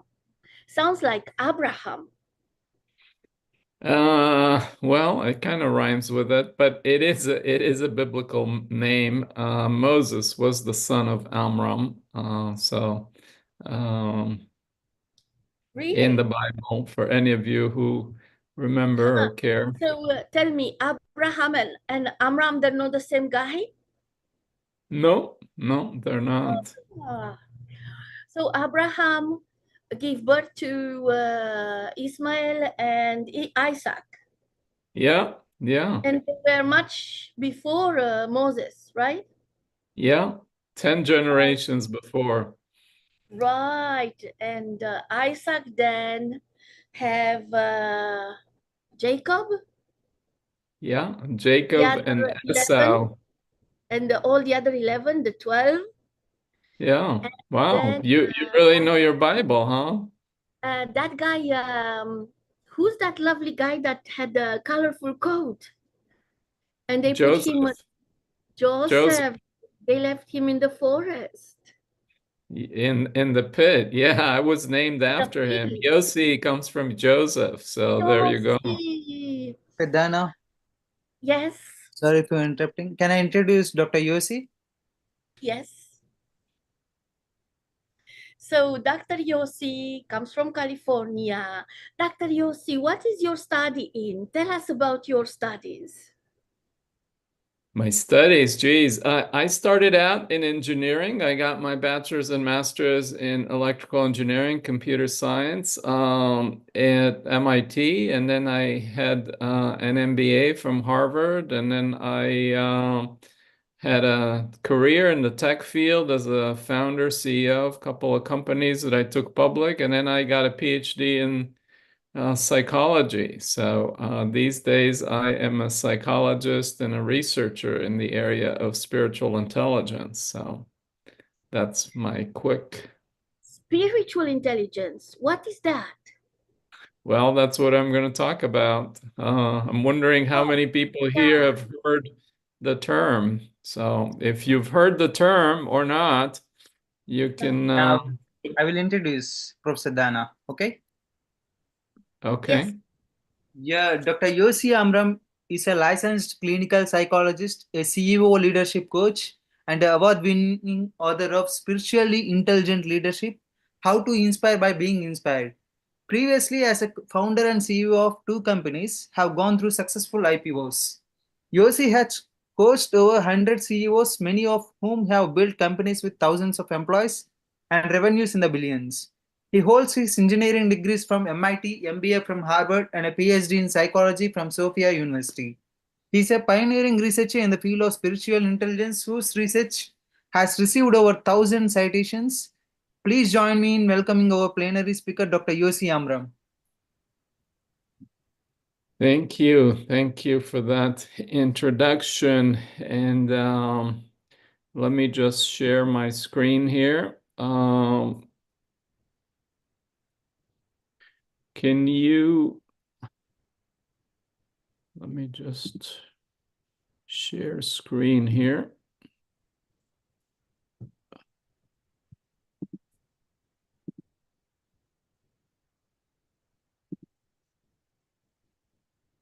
Okay. So can we see it? We're good? Yes.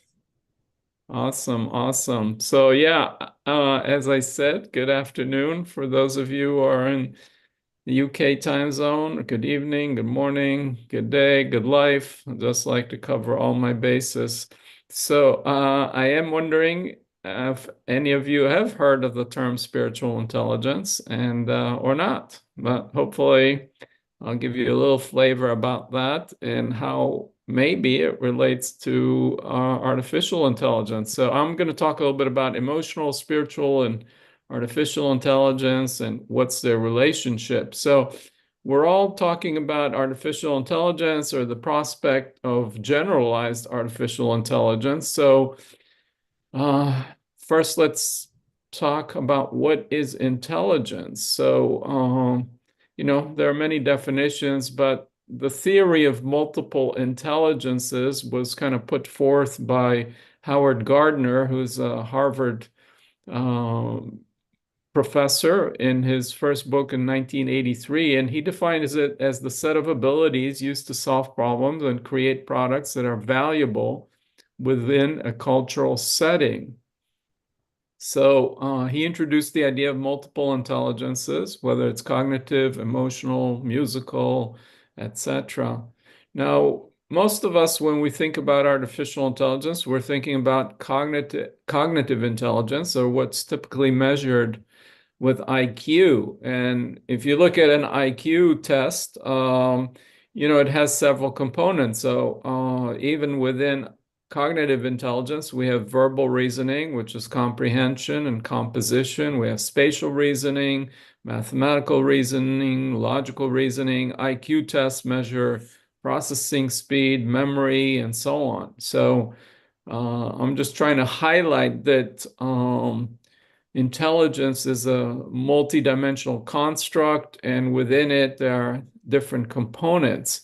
So why is that all interesting is because we are interested in general artificial intelligence. So we want to be able to consider, are all those forms of intelligences possible for an algorithm or a machine? Right now there's a lot of focus on large language models, and obviously that's super important and impressive in the verbal reasoning domain. Now, I think most people, and it has entered our zeitgeist, this notion of emotional intelligence. And that concept was introduced first by two academicians, Solovey and Meyer, in an article that was published in 1990. And they defined it basically as the ability to draw on emotional resources and information to help manage our own and others' emotions. That notion kind of got popularized by Daniel Goleman in a book by that title. And over the years, since that concept, there's been a large number of models that with various different specific definitions that are more granular than I just gave. But importantly, there's validated measures that have been demonstrated to meet certain psychometric criteria in terms of construct validity, construct predictive validity, discriminant validity, and so on. I won't get into all the details of constructing a psychometrically sound measure, but those are critical if you're going to study and say, oh, emotional intelligence is good, important for leadership, important for well-being, important for relationships, etc. And so since the 30 plus years that the concept was introduced, there's been really an abundant research on it, and showing that it's really important and major contributor to our well-being and functioning, which is why it's, lots more people talk about emotional intelligence. And it's widely understood to be an important factor in human development and well-being. Now, if I were to ask you, do you know someone in your life that is emotional? You can reflect on that for a moment, and someone is pointing at themselves. Good. And but then I would ask you, do you know someone that's emotionally intelligent? And okay, same person. But I think for some of us, for many people, those may or may not be the same. So someone can be emotional, but they may not necessarily be emotionally intelligent. So I'm just trying to distinguish between emotional and emotionally intelligent. Like there's a distinction between being spiritual and being spiritual intelligent. So I'll come back to that. But first, let's look at the AI potential for emotional intelligence. And I think there are already products on the market and that recognize and categorize emotions. There are plugins into Zoom calls that can categorize the language that's being talked about, as well as the tone of voice. And in doing so, it can, I know there are applications in sales and helping sales professionals know how a prospect or a customer is relating to what they're saying. Are they frustrated? Are they impatient? Are they angry? Are they engaged? Are they interested? So clearly AI can help and exhibit some emotional intelligence. There's also several algorithms and products that help regulate human emotions, that give feedback on our nervous system. And in that regard, you can think of it as emotionally intelligent. There are programs that, chat bots, therapy bots, that could help people feel heard and provide empathy. And, there's lots of people that say, yeah, it feels good, even though it's not a human being on the other end. So my point is that AI seems to be able to exhibit emotional intelligence. Now, it's another question, does the AI have actual emotions? And that gets into the hard problem of consciousness. And the experience of subjectivity. So, but it's interesting, it can have emotional intelligence the way it's broadly understood and defined, even though it may not have emotions. So I think that's kind of interesting. And I'm not going to get into the hard problem of consciousness and what is consciousness and the subjective experience of that humans have. But some might argue that at some level AI is conscious. But I'm gonna stay neutral on that for the moment. So now we come into my interest, which is this thing called spiritual intelligence. And I got interested in the term because I had an awakening experience during my career as a CEO. And kind of experienced oneness and interconnectivity, and it blew my mind, which was pretty traumatic. I won't get into the long story. I was a CEO of a public company, and as a result, I was pushed out of the company because I just had this big download of where the internet and the future was going, but I really wasn't very well regulated. I couldn't integrate those insights.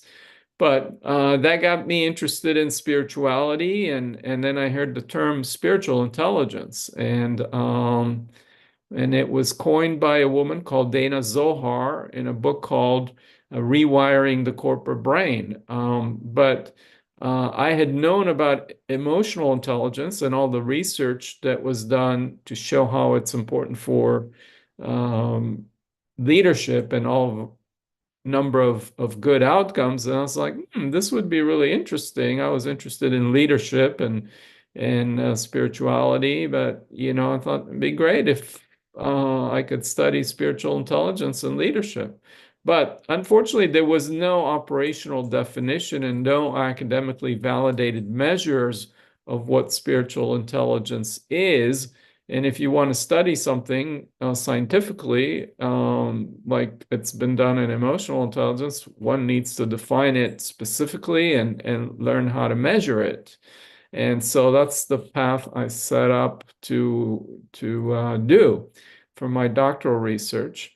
So basically, I define spiritual intelligence very analogous to emotional intelligence. If emotional intelligence is the ability to draw on emotional information and resources to help manage our own and others' emotions, spiritual intelligence is the ability to draw on and embody spiritual resources and qualities that are hailed by all the world's spiritual and wisdom traditions to help functioning and well-being in daily life. So you might say, well, what are these qualities? And what is interesting is that regardless of the tradition, whether it's Hinduism or Buddhism or Judaism or Islam or Christianity or shamanism, regardless of their cosmology and theology and metaphysics, these qualities of purpose, passionate purpose, compassionate service, trust, integrity, humility, egolessness, connection to higher self, beauty, and so on, have been hailed as virtues. And what is also interesting, and so this has been going on for thousands of years, and now in modern science, in the field of positive psychology, lots of these qualities are now been shown to contribute to well-being and functioning. So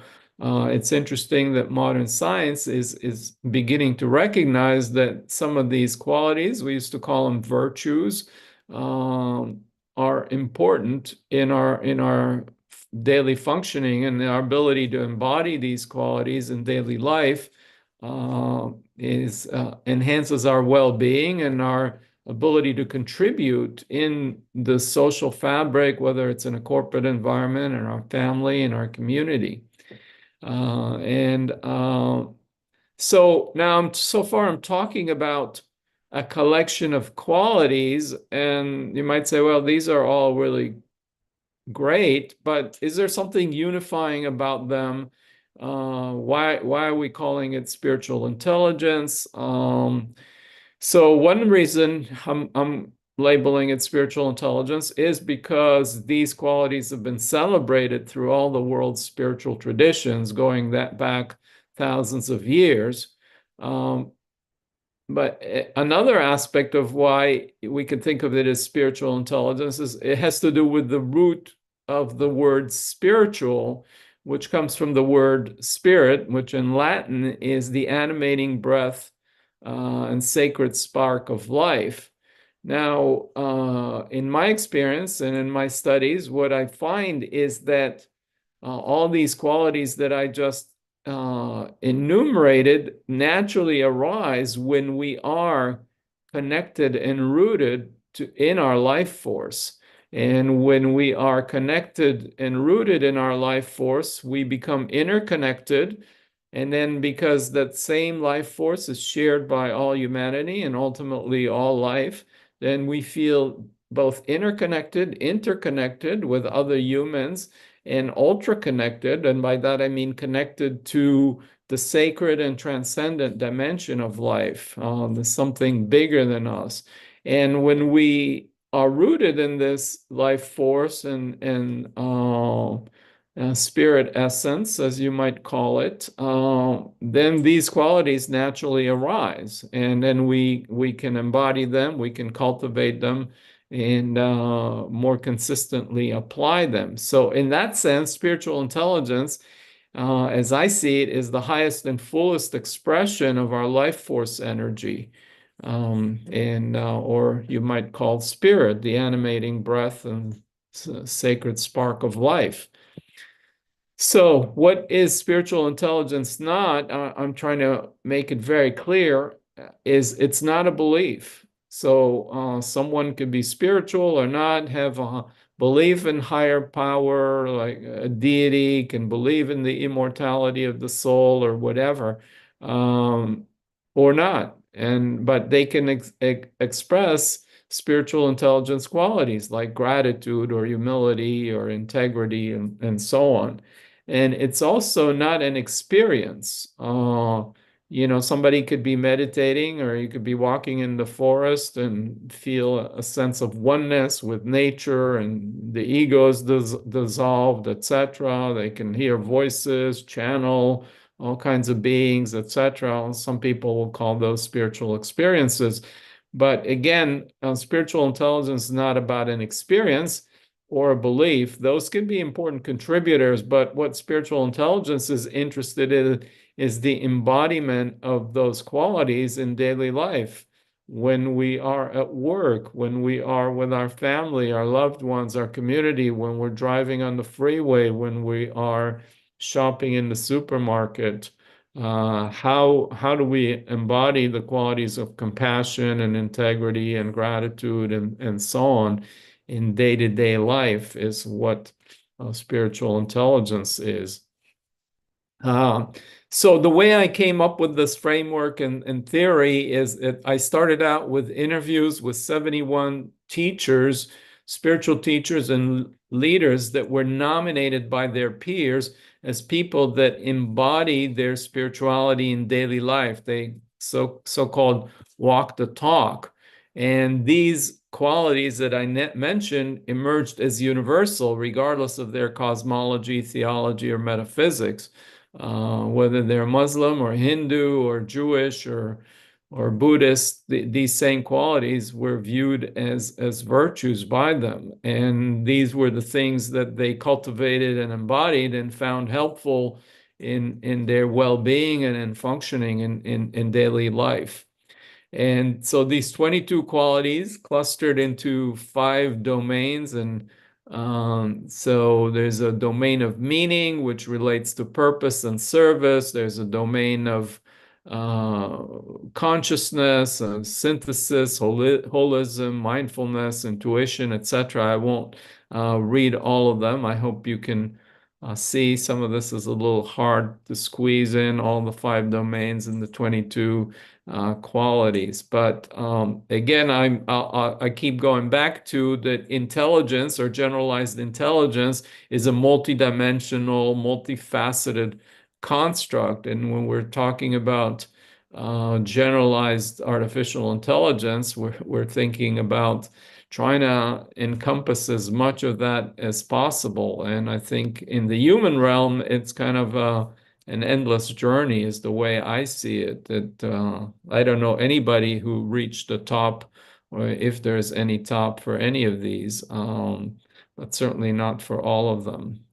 So, okay. So, you know, as I mentioned, I started out with interviewing these teachers. From that, I developed the first academically validated measure of spiritual intelligence that shows all the right psychometric properties in terms of discriminant validity, predictive validity, and so on. I won't get into all the details of that.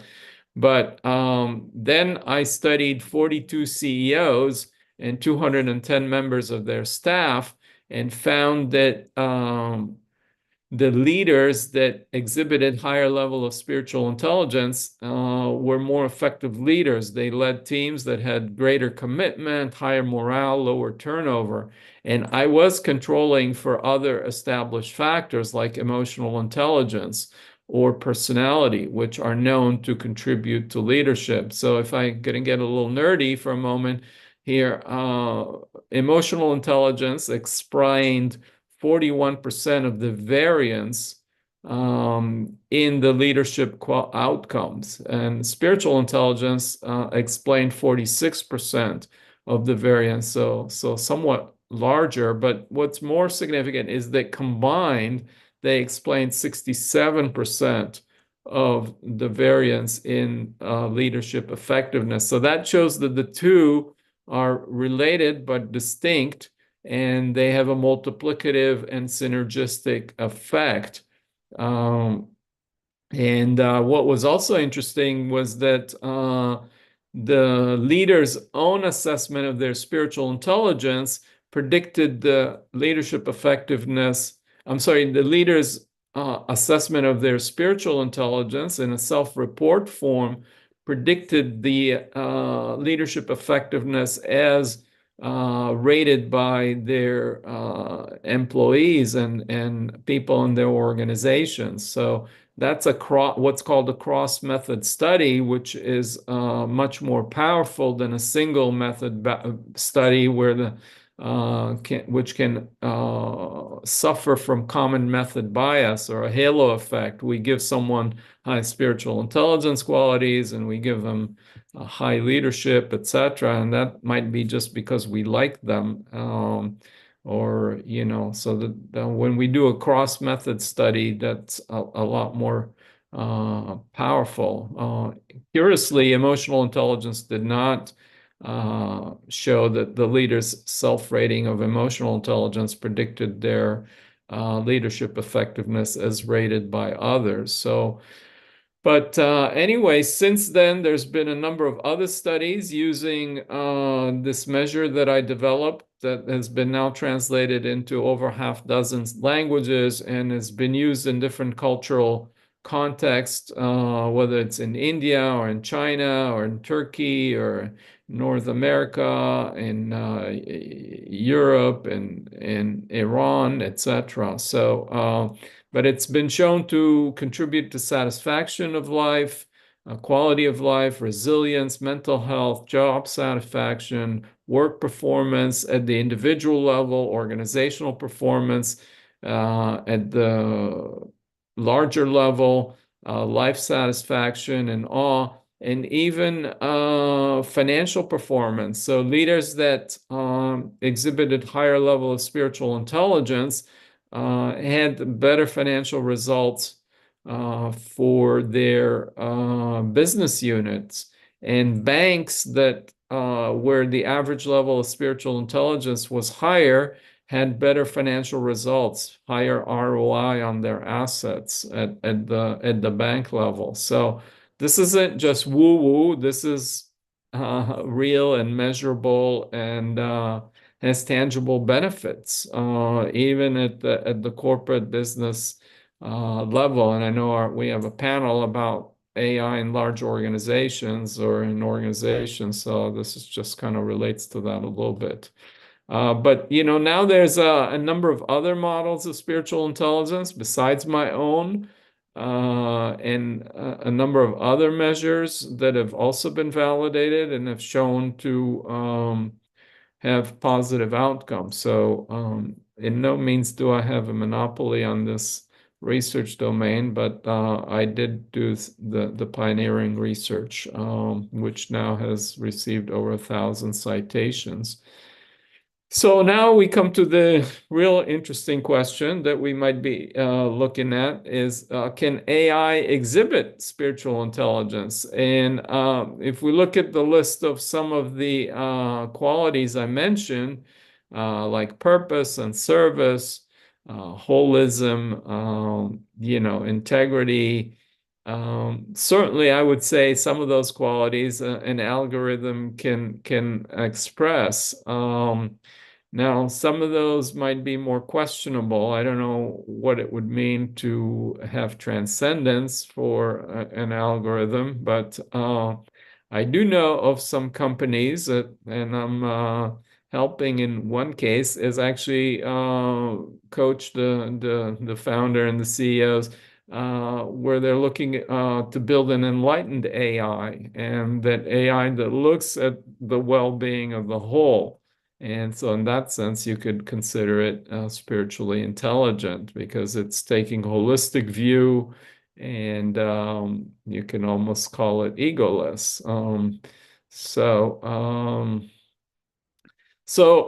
But there's some qualities like beauty. I don't know what that would mean for an algorithm to appreciate beauty. I mean, it might say, "Oh, this is beautiful," but does it have the experience of beauty that that we as human beings have? And maybe we don't care, but if it can figure out algorithmically what is beautiful, that would be interesting. But we do say beauty is in the eyes of the beholder. So I find interesting to think about how can we contemplate what is beauty and put that into an algorithm.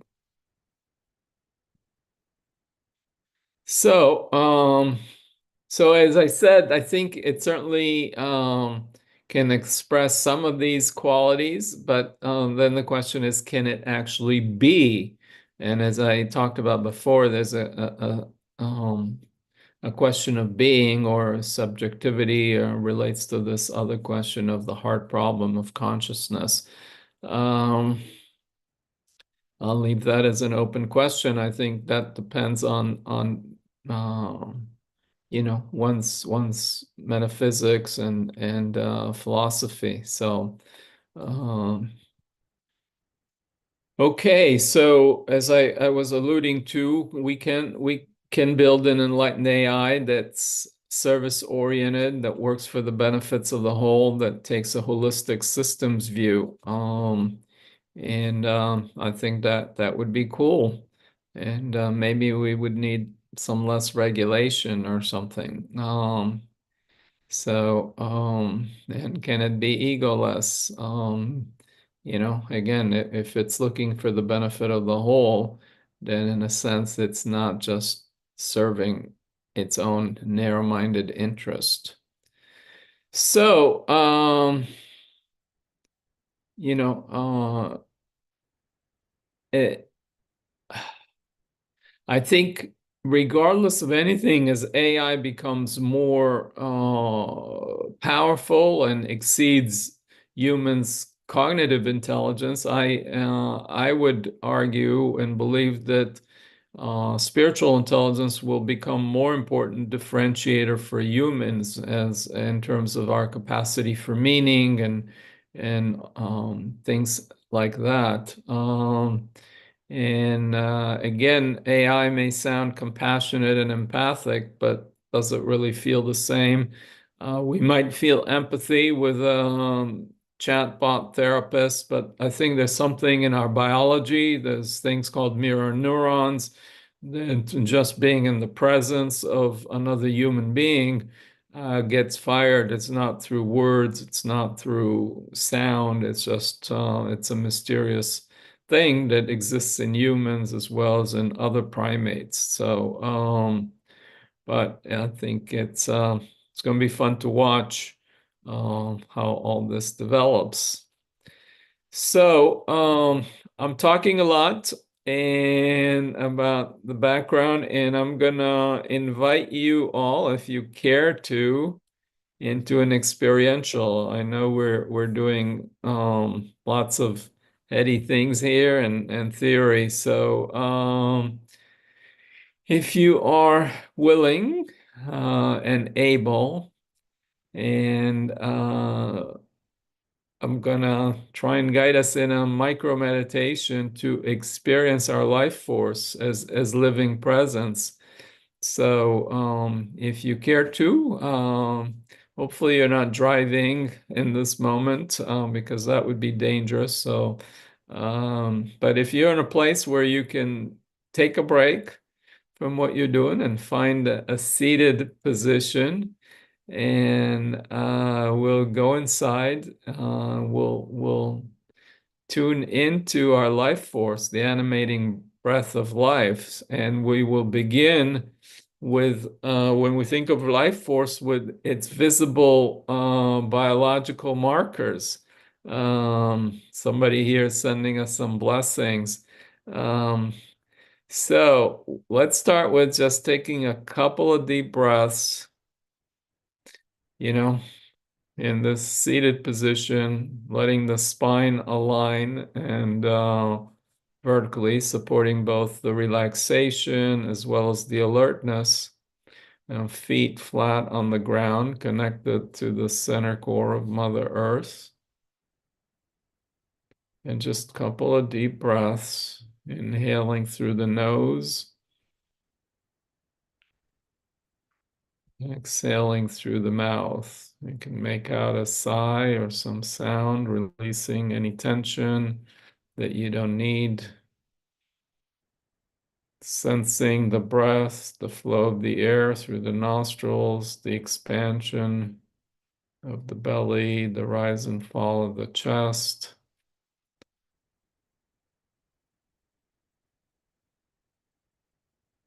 And as the mind quiets down a little bit, perhaps sensing the pulse of the heartbeat and the blood flow could be sensed in the heart, in the chest, or in the hands, or in the neck, or whatever you might feel the pulsating flow of the blood through the arteries and veins. So that's a biological marker of being alive. We're breathing. We have a heartbeat.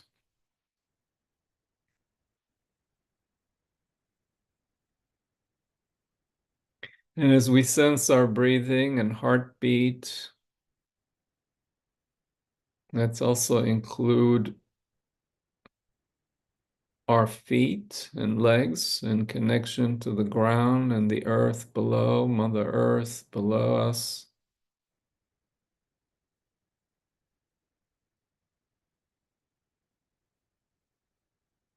And let's now include the verticality of the spine that supports our alertness and relaxation and our posture, being vertically aligned with the crown top of the head pointed at the cosmic realm, the skies, and in our pelvis and legs and feet pointed at the earth. So we're including the breath, the sensations of the breath, the heartbeat, the connection to the earth, the ground, the verticality of the spine pointing at the skies. And just noticing the experience now, the experience of being alive in this moment.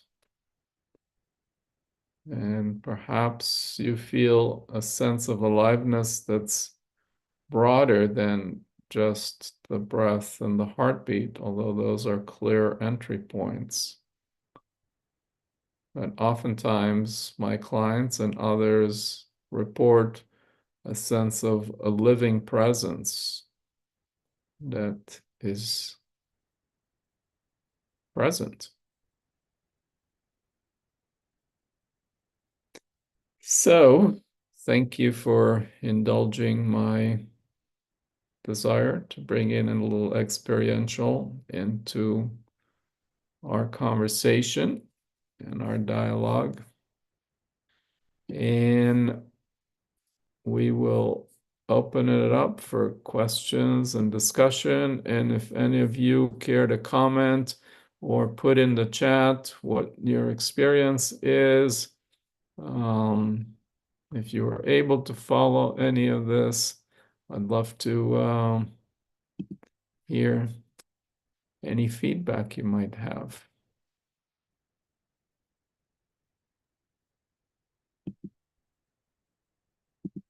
Dr. Yossi, thank you for Yeah. your wonderful presentation. It was very useful.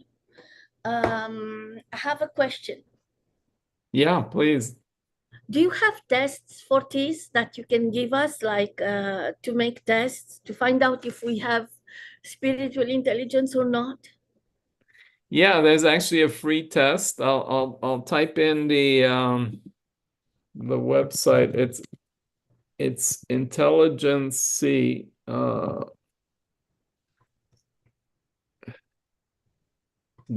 .com. It's like the word intelligence, except instead of CE, it's SI. And so in there's actually a free assessment of spiritual intelligence. And it will give you your profile of strength. So it might say, oh, you're really strong in your sense of purpose and compassion, but you can improve in mindfulness or gratitude or whatever. Put it And I in mentioned in the chat. Intelligence. Aha. Okay. .com. Yeah. So there's a free assessment there, and you get a personalized report. The point is not to measure and compare yourself to others. It's normalized against yourself. So it's more gives you a profile of you as an individual relative to you. Perhaps mindfulness is a strength and compassion is a strength, but could be improved. I don't see where is the test. I see spiritual intelligence, leadership, certified coach trainings. Yeah, if you click on the spiritual intelligence thing, I can go there and share screen. Give me one sec. Assessment, basic assessments, 360 assessment. The assessment, the free one, yes? Yeah, there's a free one there for spiritual Basic intelligence. assessments, and then the other one that is 360 assessments is not free, right? That's correct. In the 360, you do a self-assessment, but you also invite 4 people in your life or in your work that give you feedback, and then you could see whether your self-perception matches what others. You might think that, you're very compassionate and joyful, and other people may think, well, not so much. Maybe they think you're very purposeful and very driven. Yeah.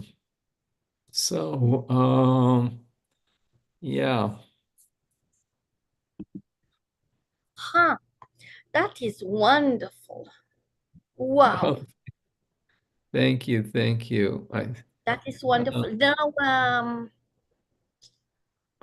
okay, somebody's asking a question. A lot of the items you mentioned are also included in the emotional intelligence EQ test. What's the difference? There is an overlap between emotional intelligence and spiritual intelligence.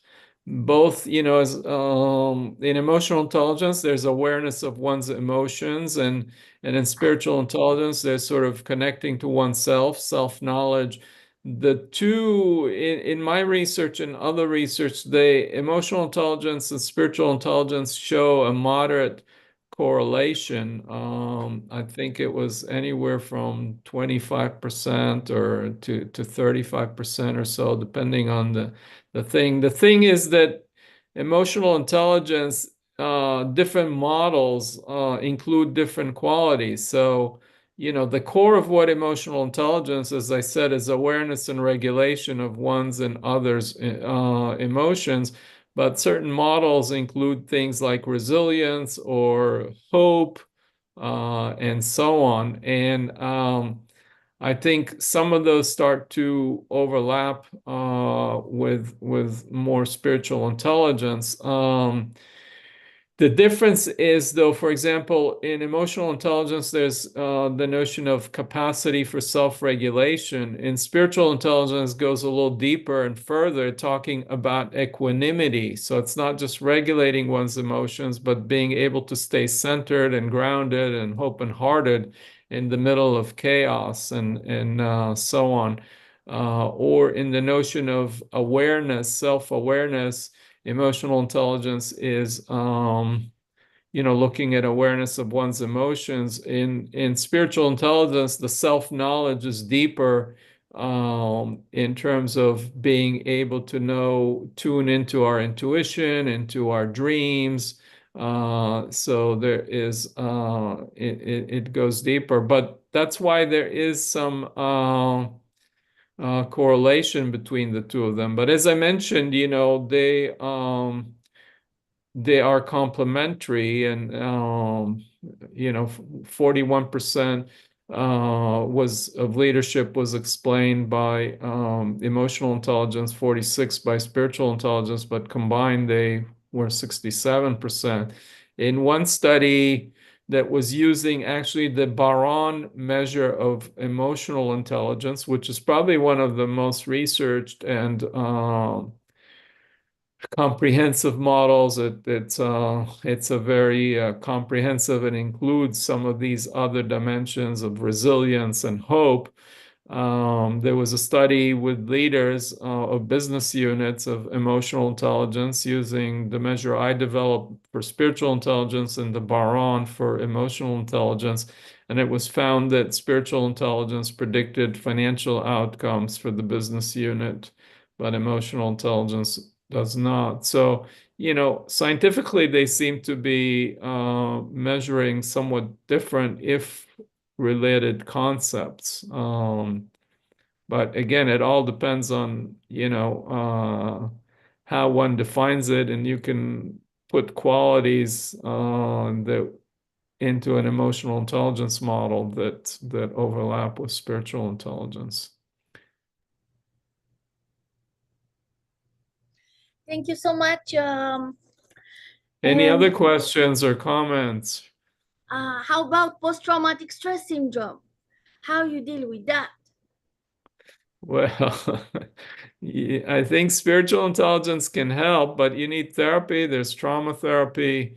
There's various trauma therapies, and scientifically validated things like EMDR. There's things like somatic experiencing. But where spiritual intelligence can help is if somebody is rooted with a certain level of trust.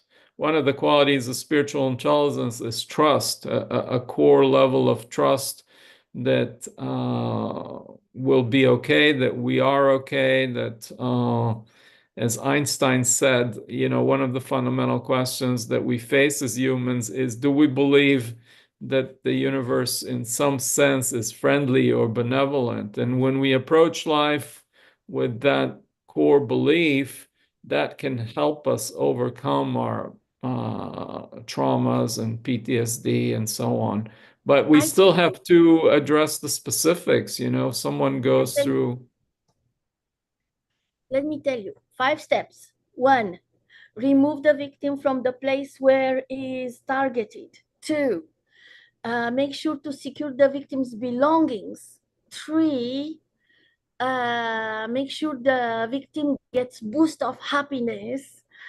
4, surround it with love, hugs and stuff. And 5, to do something they like so they forget what happened to them. Oh, that's beautiful. I love all of what you said. I'm not sure about forgetting. I think doing things they like and bring joy is super important. But I think we need to you, Dr. Rahman. Huh? So nice to listen to your presentation. Oh, thank you. Thank you, Dana. And we will see now the next speaker, and then we come back together to the panel discussion. Awesome. Awesome. Cool. So, Please, Kiran, introduce our next speaker, Deepak Gupta. Dr. Gupta is here. Our next speaker is Mr. Deepak Gupta. Mr. Deepak Gupta is a forward-thinking senior executive vice president with a passion for harnessing technology to drive business growth and innovation. He dedicated his career to navigating the dynamic landscape of the digital world with over 22 years of experience at the intersection of technology and business. He brings a proven track record of shaping technical strategy, leading cross-functional teams, and delivering results that elevate organizations to new heights. Deepak led the teams that build large-scale engineering platforms, highly scalable and flexible. Websites or apps or products that enable intelligent information and functionality to end users. He is passionate about delighting customers with innovations and rapid product development. Please join me in welcoming our speaker, Mr. Deepak Gupta. Thanks, Kiran. Thanks, everyone. Let me just start with sharing my screen. Just a second. Hi. So thanks, Kiran, for introducing. So just to add on, I have been into the AI for last 22 years, and I started my journey in AI with my last year dissertation in the institute that I studied, Indian Institute of Technology, where I started with experimenting with understanding the handwritten letters within alphabets, recognizing them Sorry, so I'm audible? Okay. Yes, you are audible. Right. So that's where the journey started. So I'm Deepak. I'm working with Class 24 as a senior executive vice president over there. I'm also a member leader for the Forbes Technology Council. I am an LinkedIn top voice for AI and data science. I am passionate about driving this space and building the platforms in the AI space to drive new innovations. For the today's, we would be talking about the one of the next level of the AI, the generative AI, which is the rise of the multimodal agent in generative AI. This is the future state of how we are perceiving and how the LLMs and the generative AI models will evolve into. Uh, Moving on to what basically the multimodal AI is. This is integrating the various different forms of the data, which is around the vision, the language, and the beyond. So they are the three different components which AI works on. If you look at the today's context of the generated AI, that is usually works on the textual data. So everything converts into the textual data in order to understand that, in order to infer it, and in order to understand what uh, the context is about and generating the responses around it. But the future lies in where we are able to understand that data through vision, which is about analyzing the images, the videos, understanding the object, the scenes, the background, the context around by the action that is having, and it may be the gestures, it may be the behaviors, it could be the expressions, and many other possibilities from the vision aspect.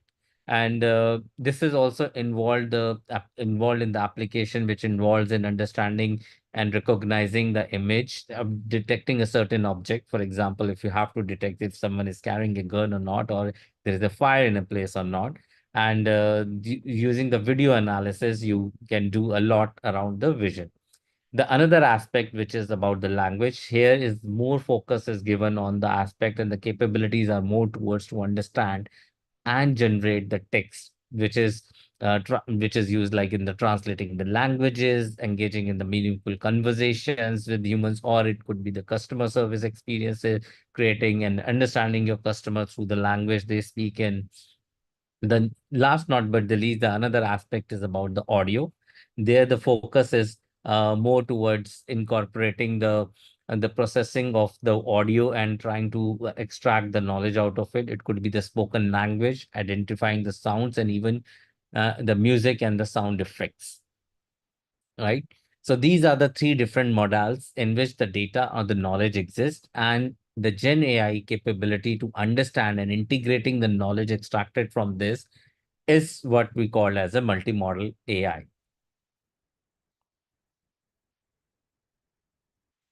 There are the various different components of the multimodal conversational AI, and which it goes into the three prime pillars.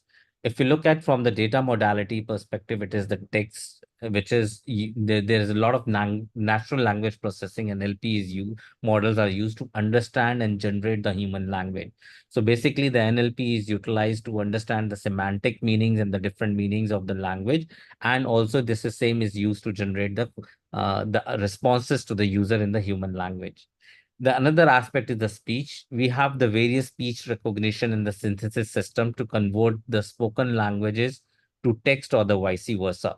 In this mode, we can convert the various different voices. It could be the customer service conversations. It could be the company financials. It could be the news. It could be the various different kind of text, the speech which could exist, and we can convert that into a text to utilize it, and vice versa as well, where we have a lot of written transcripts are available, a lot of written data is available, and we want to convert into a audio format for the various different needs.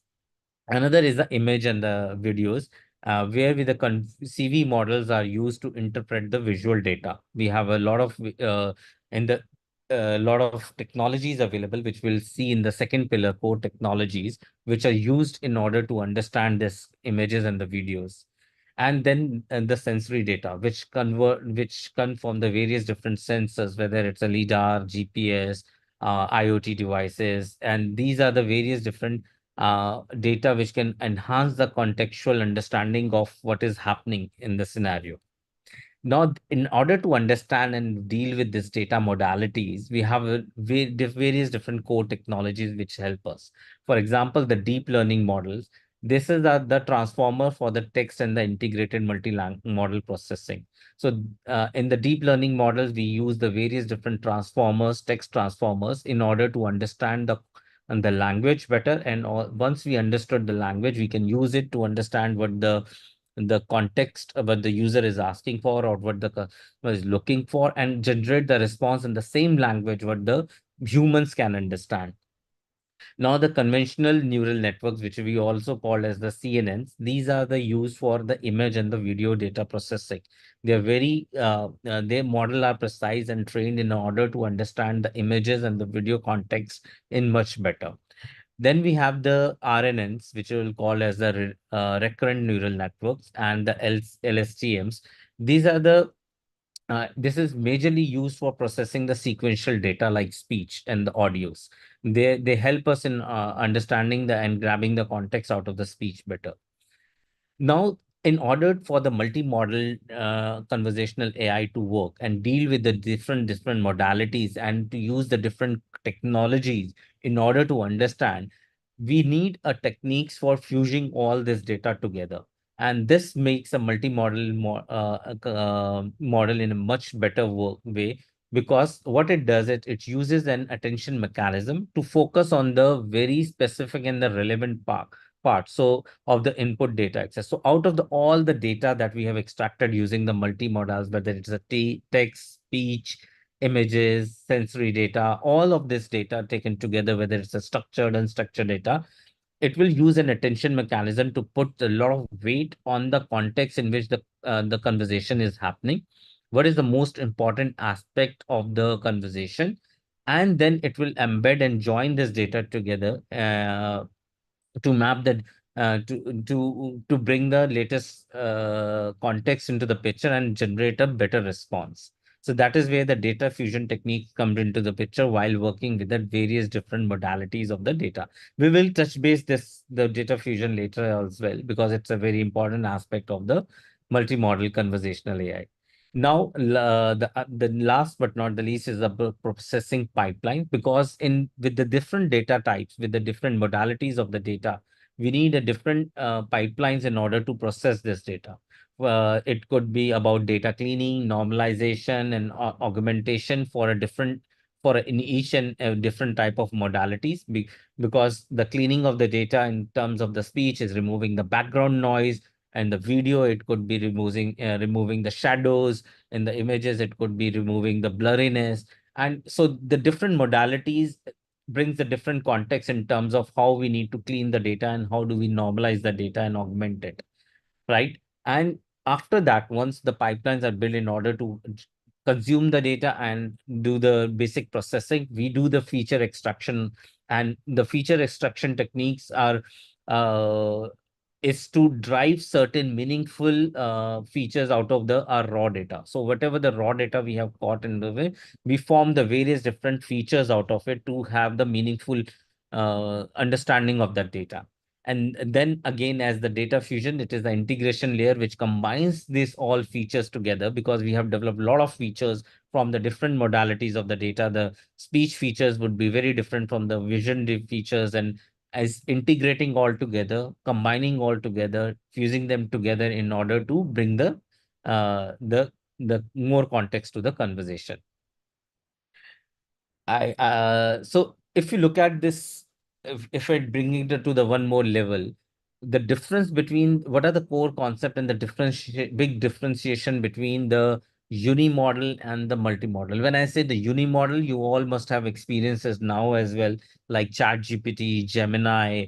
These are the two prime which has changed the way the industry has interacting with the AI. The people are not just the industry, because it used to be that the AI was only for the industry behind the scenes. A lot of big product companies were using the AI in their products behind the scenes.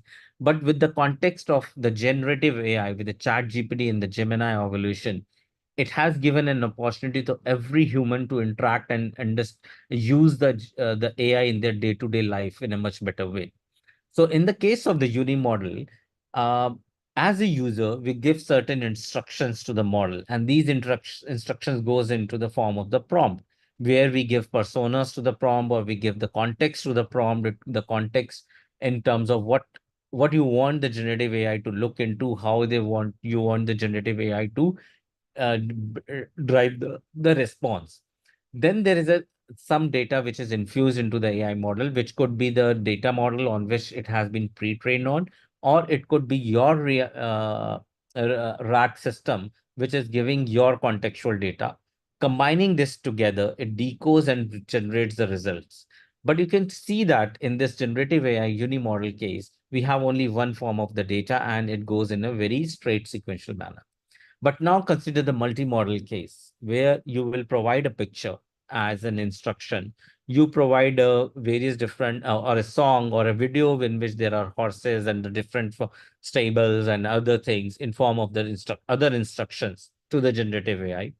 Combining all these instructions, understanding all the context from the various different sources, it will use a different decoders, bring different results, and then combine together to make what the user is looking for, right? So there it says that, okay, I am able to understand whatever the form and shape you are able to give me the data. I would extract the context out of it and bring the result to you. Now, as we understood, in order to bring the results, we cannot give the 3-4 different results to the user, right? In the result 2, result 3, result format, that, okay, I got the result from the text this, I got the result from the video this, and I got the result from the speech this.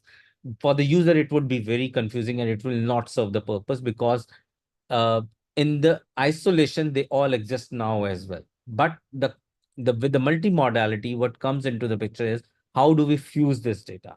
Now, in order to fuse this data, there are various different techniques available, which based on the use cases, they fit in the best. We have the early fusion.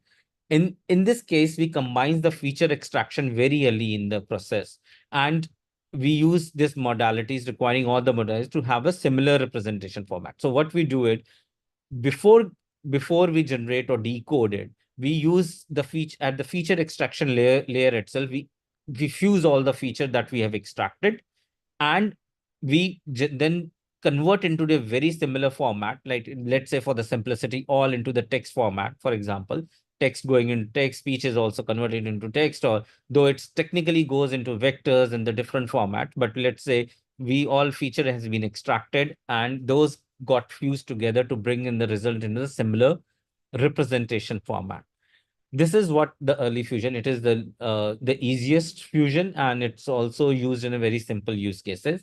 Then we have the late fusion. Now in this case, we process each modality independently to a very higher level of abstraction. Like we take it to the very extracted format, where we can extract the highest possible meaning from those modalities.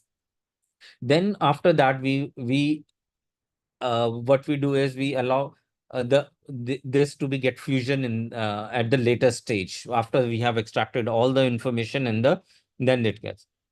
Last but not the least, and the very important and very it's a complex in nature but very important, is the attention mechanism. So if you look at the early fusion or the late fusion, they both focuses on how on the complete extracted data, and fusing them in a one stage, like either the pre-processing stage or the post-processing stage, right? But it doesn't give any importance to the context, or it doesn't add any weight or attention to the data set or the feature set which is more important or carries more value than the rest of it. In the attention mechanism, it is a very powerful technique, and what we do is within the fusion layer, we assign different weights to the features based on what is more important, and those weights allow us to consider the features in much better way. So it could be the feature derived from the video carries the more weight than the features derived from the text or the speech, and vice versa in some other scenarios.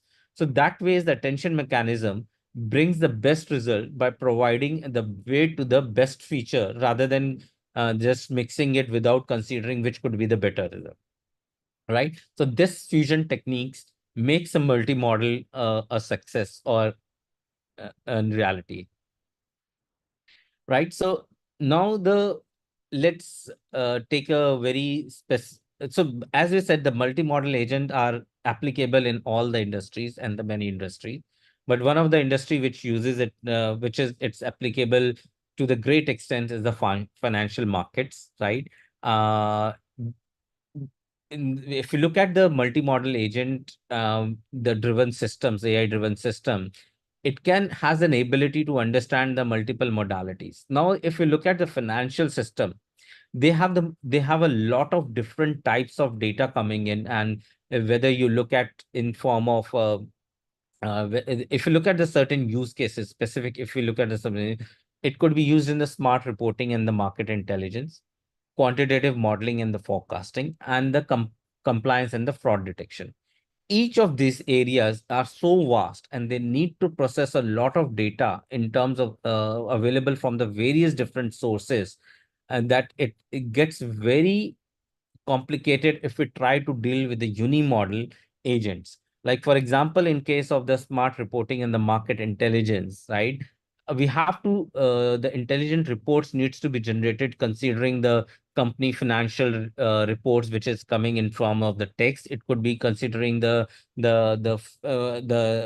statements that has been given in the news by the company CFOs, or to the statement that is given to the regulatory bodies in the public, or it could be the past structured data, how the prices and how the performance of the company has been in past, right? And same, if you look at into the quantitative and the compliance and the fraud detection, the same goes is, if you look at the currently the fraud detection in the unimodel case, it looks at the only the one lens, which is around the transaction. It will try to bring the various different features around the transaction, whether the feature could be like, is this usually the user is doing the transaction of X amount. Now, all of a sudden, it has done a transaction which is very high. User usually does a transaction within the home state or the home country, but all of a sudden there is a transaction which is happening from a different country. The user an hour before did the transaction from X location, an hour after it is from the Y location, but all is coming from the very structured transaction data. But there could be many more data potentially coming in from the logs, the chats, the calls the user is doing. It could be the emails. How we take all into the account, how we consider all of them in order to drive whether there is a fraud or not. For example, user has called it from internationally, right? But his card has been used in the home country at the same time. So in the usual scenario, that would not have been a fraud, because user is usually doing the home country, the transaction, it is viable. But understanding the call was coming from the foreign country, and now we can bring this to context together in order to generate the much better the fraud detections, right? Considering the financial markets are too big and they're huge, let's consider one use case in the case for our today's conversation. And in the financial analysis, when we look at, sorry for being going back and forth, if you look at the various different the sections that we talked about, has a various different personas of the people working on under this. So for our financial analysis is another one of the personas, which works in a very small teams or with the portfolio managers in order to understand the financial data of the company and to bring the insights out of it. So what they do is they deal with the massive data, right, which is a structured data or an unstructured data. And that massive data is coming from the multiple sources, right? It could come from a company financials data record. It could be the texts. It could be the databases of the past records. It could be the video calls and the announcements by the companies. And they have to use the variety of tools in order to understand or dig through these multiple sources of the data. And they have to do it very quickly, right? Because the financial market, the things can change and they can impact if you are not doing it very quick analysis, and you can have a very missed opportunity. So they have to be very quick in their analysis out of this whole data. And while doing this quick analysis, they have to bring the qualitative and the quantitative insights, both insights at the same time. So they have to run a lot of mathematics and the formulas in order to drive this qualitative and quantitative insight. And this is not what is a one-time job. It is a very repetitive job that needs to be done multiple times in a day or every day, right? So imagine the life of this financial analyst who has to deal with so much, and when he has to spend he should be spending a lot of time in showing the SME capabilities around knowing the financial system. They might have to deal with knowing a lot of different tools and the different to perform those tasks, and that is not very being productive for them. And they have to be multi-skilled and multi-talented. They need to know the SQL languages. At the same time, they have to be SME in their financial aspect, which is a very tough job, right? And so how we can use the multi-model solutions in order to boost the productivity and the correctness of this financial analyst, right? We have to bring the quality data into his life, that and quality data from different sources, that they can have the multiple sources of data consumed at a very fast speed, right? So let's take a one use case. What financial analysis starts with, right? They start with the so if you look on the left side, that is the typical report, a quarterly report, which could be a 10K report or the QC report from a company. Excuse me. And they have to analyze this report, which has a lot of text in it. They have certain tabular data, and they need to understand each and everything in order to drive the analysis. On the right hand side, at the same time, they have to use a very structured data, which is about how the sales or the stock price would have performed in a certain context in a certain year, and they have to dig through that data as well. So their life, and at the same time, they have audio data, which is your quarterly earnings call, which happens like on a quarterly basis in the public domain to make announcement. There could be a lot of insights in that, like how companies envisioning the next quarter. Are they looking at the expansion? They talked about certain challenges. They talked about certain problems, because all what they have declared as a company vision for the next 3 months or 1 year, that will drive how the prices of the share market would move. And that is the analysis that this financial analyst has to do to bring in order to bring the insights out of it. Now let's see in this scenario how the multimodal agents can help in the financial analysis. Now, if you look at the multimodal agents, retrieve and assemble information from various different data modalities to provide the contextual answers to the user prompt. Now, what is if we break this statement, like this statement has a multiple keywords associated with it. It talks about the user prompt. So user prompts are the questions which a user asks, which the financial analysis will ask, what the person is looking for. And the answers has to be very contextual in nature. They cannot be very vague. They cannot be from open-ended. They cannot be coming from the larger context and missing out the specific context of the last quarter results or the last quarter calls and everything. So what is there is multimodal agent. What is important for multimodal agent in this scenario then? In order to generate a very contextual answer based on the user prompt, they have to retrieve and assemble information. This retrieval augmentation, which we call as a RAG system, has to get the data and the context from the various different data modalities, assemble it together, and provide the contextual answer to it. In this manner, the financial analysis would be able to gain the lot of valuable insights from it, right? For the now, the financial analysis doesn't have to dig through all this data, read line by line, listen all the calls, query the databases, and bring the context, and then bringing the result. It will directly get the valuable insights out of all this. This will boost the productivity of the analysis. The amount of hours the person will spend in order to doing this repetitive task will become a very short in time and will be very quicker in nature. Now this will all and this is a good user experience. Here the user is our financial analyst.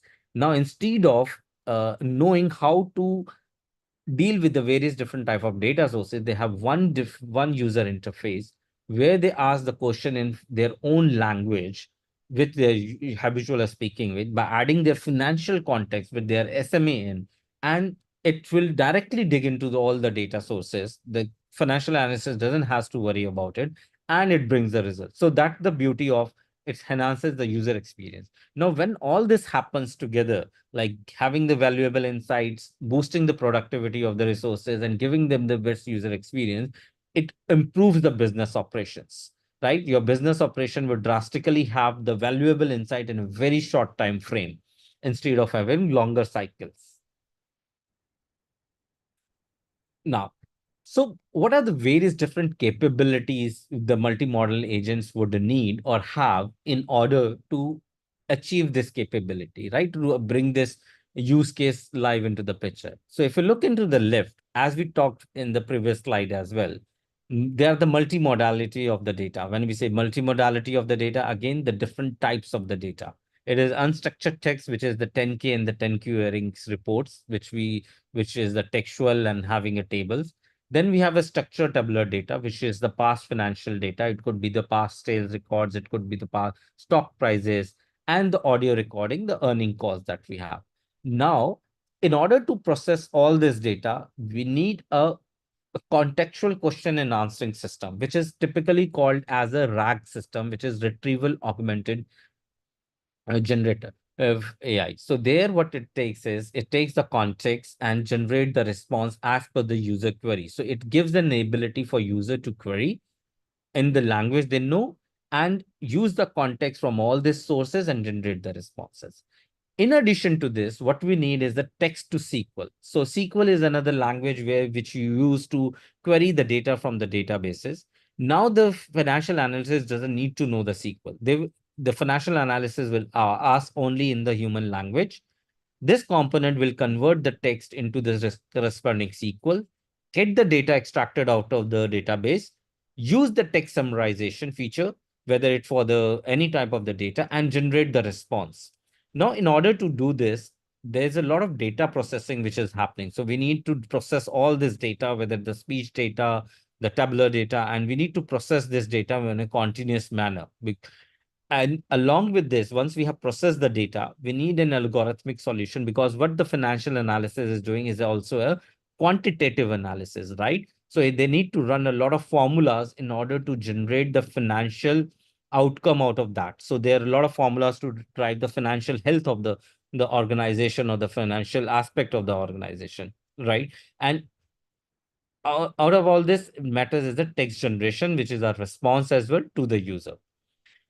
In a context of what is the context, what the user is looking for, individual or the combined capabilities are used for answering the prompts.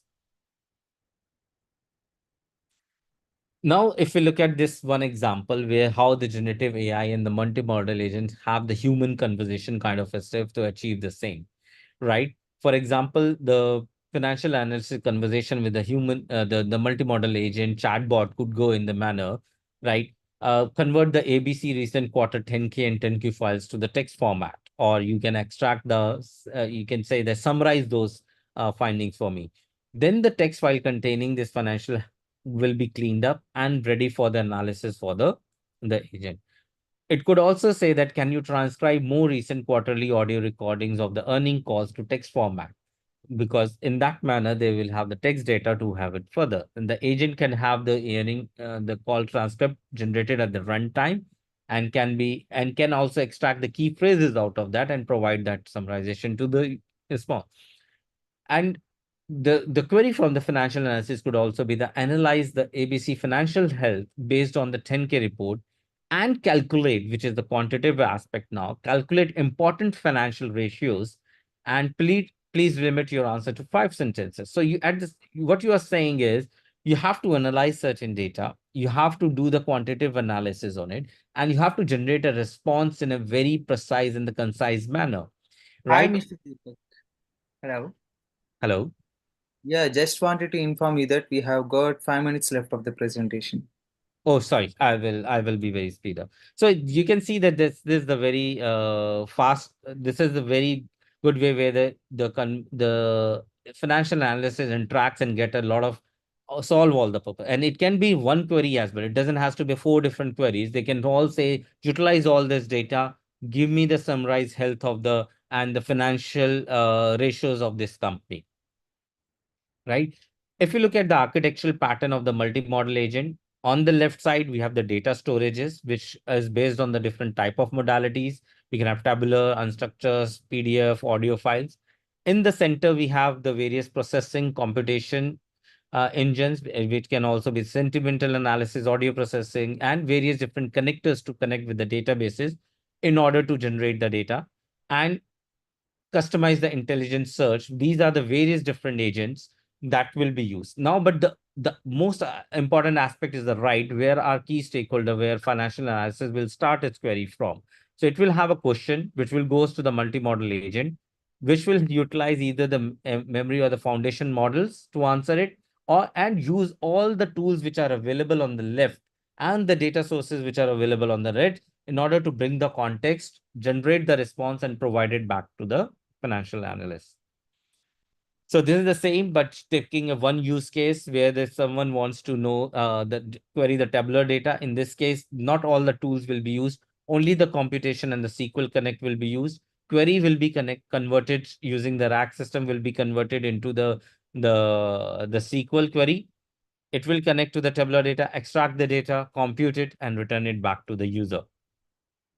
There's the same going into the much deeper about the technical architecture, what we use as a data storage, LLMs, agents, and the division.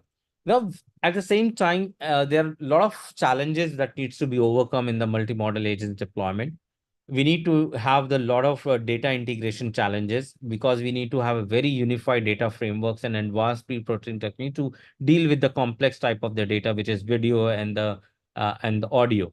Like algorithmic complexity is there, because there is a sophisticated algorithm leveraging this processing and extracting the data out of it. There are a lot of processing needs in the pre-trained model.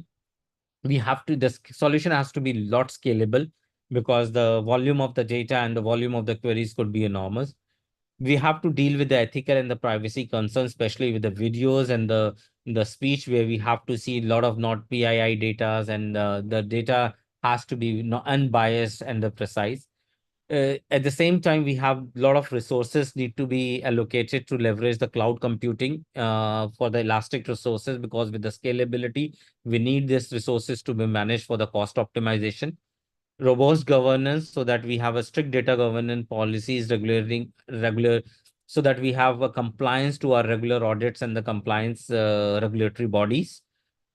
Most of the use cases would also need the real-time data processing. So we cannot just only live with the batch mode, and maintaining the data quality, which is very important, because if the data is not cleaned up, it's not nice, then the output can never be better. So these last, but the very important aspect about the ethical consideration, whenever we are dealing with any AI model, whether the uni model or the multi-model, we have to be very considerate about the ethical considerations. And we have every organization, every person dealing with the AI has a responsibility to take care of this ethical consideration, which is the biasness and fairness. We cannot be biased in our understanding of the data. If we have it could be gender biasness, geographical biasness, language biasness, very different type of biasness has to be removed. We have to have a fair data in order for all the world or all the communities to get benefited out of it.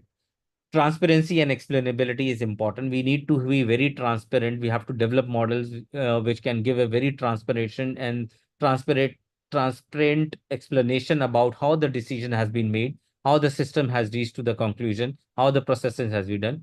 Privacy and security, we have to give the right to the user. Even if we have captured the data, the data belongs to the original user. They have all the rights in order to consider their and to communicate to the companies using this data, whether they can or not. And we have the regulatory bodies in order to comply with that and that privacy and security issue. So coming into the end, so future of multi-model agents is enormous, because it is about the ability to give and understand more than one source of the data, which brings a lot of context. There I can give you last end with one example. If you imagine, if someone gives you a photo of a restaurant, which is very nicely beautiful ambience, you will have a biasness toward that restaurant food would be very good. But at the same time, when you visit that restaurant, and if there is a lot of loud noises coming from outside construction you would not be able to enjoy your meal.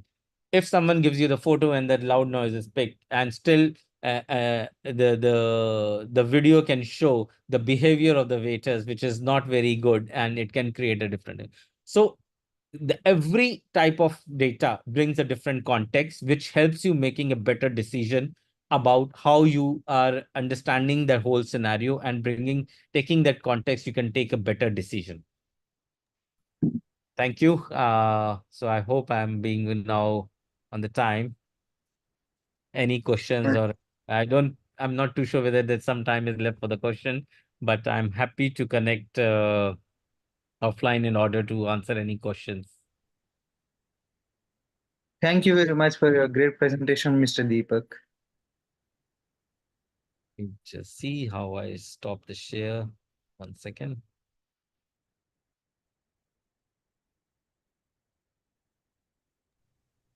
Congratulations for a beautiful presentation. Any questions?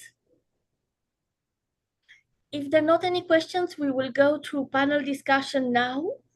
We invite all the panelist speakers to come in, and we will start the panel discussions.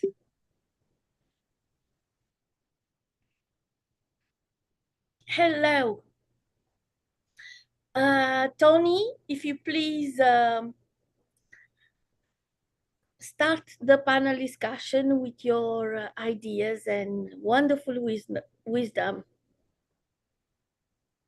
You must unmute. You're right. Now better? Yeah, I think so, eh? Okay, well, the idea of today is that, we're all together from different parts of the world and from different parts of, working universities, different kind of commercial companies.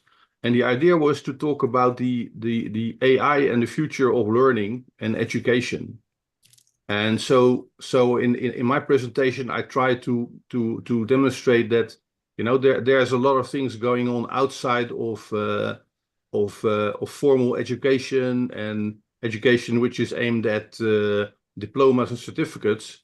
And so the idea was to have a small discussion about your ideas on how learning and education can be influenced by AI and can also be powered by AI to make sure that, more and more people in the world are actually having real chance for relevant education. Now, so and just very shortly to state what I said this morning, I said, there are actually two ways you can look at this, which is, okay, a lot of formal education is still going on in universities, business schools, high schools, lower schools, and all kinds of other formal education. Whereas if you see what's going on online globally in the world, including in a lot of different countries, actually the learning powered by AI and by technology in general, and specifically mobile learning of skills, is incredibly incredibly exploding online in comparison with the formal education. So that's why I asked the question to all of you, and Donna, you're a better chairman than I am. Okay, how do you see the future of education from a learner perspective? So not from a teaching perspective, but from a learner perspective. Oh, don't ask me. I am very pessimistic, and something have to change. So you're right, it have to become individual and the study at night, and each one to study with a conscience, not to leave it with a crocodile. Mm-hmm. So you're right about the individual approach, each one on its own, and then the true studying. Mm-hmm. And then the guidance, we have to guide for patriotism. I see that is missing. Mm-hmm. We are patriotic. Me and Dr. Ross, we're Americans, so we know all that. And we have to, I see missing so much. So we have to really be hands-on about it and not deadheads, really live heads. You go on, continue with your presentation. Yeah, no, I think that, for me, it's just a question of, asking everybody which is participating in this panel, to give his or her short opinion, because now basically for me, it's rather simple. I mean, it doesn't really matter, if we share relevant knowledge and experience in formal institutions or online in general. I think the basic idea should be that the interest of the learner should be central to everything we're doing, and not putting ourselves in front and actually showing people and sharing things that we know. So then I remember when we started to design e-learning different models at the university, there were two schools. So one school was computer-aided learning, and the other school was computer-steered learning, computer-steered education. And that actually was exactly the two streams that you now see using AI, which is that, in the one hand, things are used to automate, AI is used to automate formal learning and education of we as professors and educators have in our minds. And in the other school, it's like, okay, you can use IT, including AI, to help people learn individually. So I'm really interested to hear what other people are thinking about this. Yoshi, can I ask you what you think about it? Well, I just I appreciate your distinction between these two types of directed and so on. I also appreciate what Dana said about individualized. So to me that is the promise of AI, that it could be individualized at a level that is very hard to do in today's environment. That there's more mass level of education where a teacher has to appeal to the common denominator of 20 or 30 students of various talents. So I think being attuned to the student and knowing where they are, and then but the other side is, I think a lot of the research now shows that education and success for students has much to do with emotional intelligence as much as cognitive intelligence. Yeah. And the progressive schools develop a curriculum, and I think that's where also AI can be really helpful. As I said, I think AI can help people if it can detect a person's emotional tone through their voice, through their word choices, etc. It could really help someone identify their emotions, become more self-aware, aware of what is going on. Like I mentioned, there's AI that helps salespeople when they're selling products, but there's no reason that a kid or a student can't become sensitive to what's happening in group dynamics and so on, and get that kind of coaching ongoing as they're interacting with other people online. And it's being monitored by AI agents. So I think it's all very exciting and promising. At the same time, I think there is research. My understanding is that we learn differently and better when we use handwriting and so on, and versus just typing and in front of a computer. So it all has to be balanced, and I don't think there's one panacea. I think it's lots of tools, and I think AI certainly has a significant contribution. It's going to take some time to learn and tune it to where it's best. Sure. Now, what I think it's really relevant and interesting what you're saying, and I think on the other hand, what I noticed, because it's one of the advantages of getting older, is that a lot of the stuff that we used to use in the beginning when we started to design learning systems, which actually were coming out of systems like Mycin, so the designs. And actually what we seem to have forgotten is that, you have these simple stuff like, okay, you know, what kind of learning objectives can you learn the best with what kind of media, you know, or with what kind of instructional models. And what I'm really concerned about is that, you know, again, this is 50 years later for me. I mean, we also on LinkedIn, by the way, a lot of stress is put on the IT side of AI, and not on the learning and on the models. I remember we used cognitive psychology models from Robert Garnier to design learning systems. Yeah. So what I'm a bit concerned about is that for one reason or another, a lot of the work that has been done in these areas actually seems to be lost. Yeah.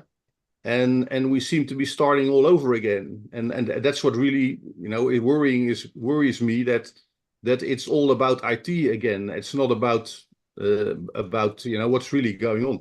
Take a little example. So I was looking at the latest presentation of you know, of Dupak, I think, and you know, we've been working on Deepak, sorry. We have been working on multi-agent models since the 70s or the 80s and the 90s. And so the problem here is that if you use models on wrong data, yeah, because for instance, now a lot of the AI applications are working on data which is not relevant or which is not correct. So we, in a number of ways, we seem to be going back 30 or 40 years, while not looking at, okay, but you know, what's data? Is the data correct? Is what learning models are actually applied? What is behind? So that's a bit of what I'm worried about. Is this circle of, you know, trying to invent the wheel all the time, and again, too much emphasis on the technology and not on actually on the individualized learning. Is there somebody else that I can give the floor to? Look at me, Yeah. look at me. This expression for me as a professor worked with any student at any level, either it was a nurse or a doctor or a dental student, a medical student. Look at me as a teacher. You cannot get this to your eye. And actually, I had a student, Korean American, here at NYU, and he wanted to remember me like this. And that really helped. Yossi, do you know the expression Shimnahas?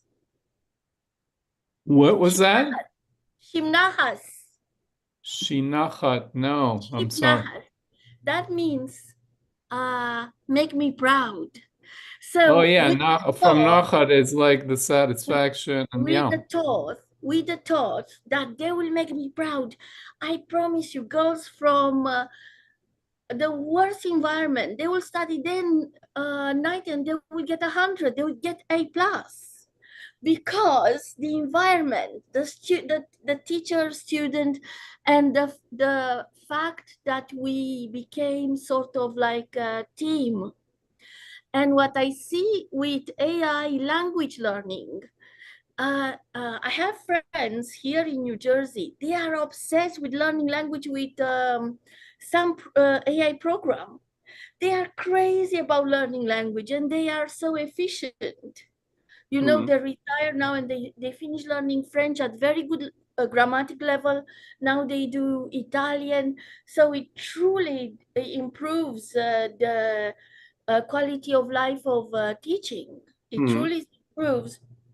But in my case, trying to learn with Dante Alighieri something not as much organized, and it was it's a disaster. Didn't work. So it's all about the teacher, and then AI gets to become such a good teacher.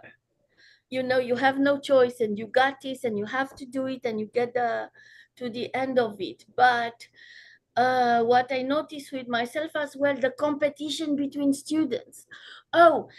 As well at the university, we say the students don't take prisoners, they kill you. And I notice as well, if the the review from the students, the feedback, right? At NYU, that was a good, big thing. We didn't know what the students said. But the feedback for a tough teacher like myself, very tough, the toughest teacher, but I never scold the student. I just ask them the consequences of them not to learn. What will happen if they do a mistake, medical mistake, in 1 week, in 1 month, in a year, and in 10 years? And I watch the transformation of the student until they say, I'll do it again, I'll do it again, I'll do it again, I'll repeat, I'll do it again, don't worry. It is something with this pressure to put. So maybe that should be added, you know, in this cold teaching you the target. My father would say to me, if you get the first class, I'm gonna get you a bicycle. Did you see that bicycle? I never saw that bicycle, but I had that target. I had to study because I'm gonna have the award at the end of the year. It's something with the study, and the competition, it's a must. If you have competition, then you get there, you get to the end of it. And we have a duty to really teach. Like, I think America needs patriots, you know, to conserve the values. The values, we are Americans, conserve the values. We are French, conserve the values. We are human beings of the world, conserve those values. The beauty of Flamande paintings and all that, beauty of Holland, conserve all that beautiful history, right? So we have to teach back. We have so much guidance to do. Freedom is very good and it's wonderful and should be, but teaching guidance, guiding, teaching is important. Yeah, but I think you're completely right about that, Dana. I think that on the other hand, what I think is also important, that we as persons, you know, we stay modest. Yeah. And what I had a discussion with my wife the other day, and she was flabbergasted by the fact that in most, you know, point one, in Dutch universities, in general, students don't rate the professors. Yeah. They're not allowed to rate the professors. And that also means that in most areas, actually, there's no obligation for professors in universities or business schools to keep up their knowledge. Yeah. Which she thought was rather frightening. And I think that, you know, if we want to learn young people, you know, or older people the right stuff, then we also should have an obligation, you know, to learn new things ourselves all the time. Yeah.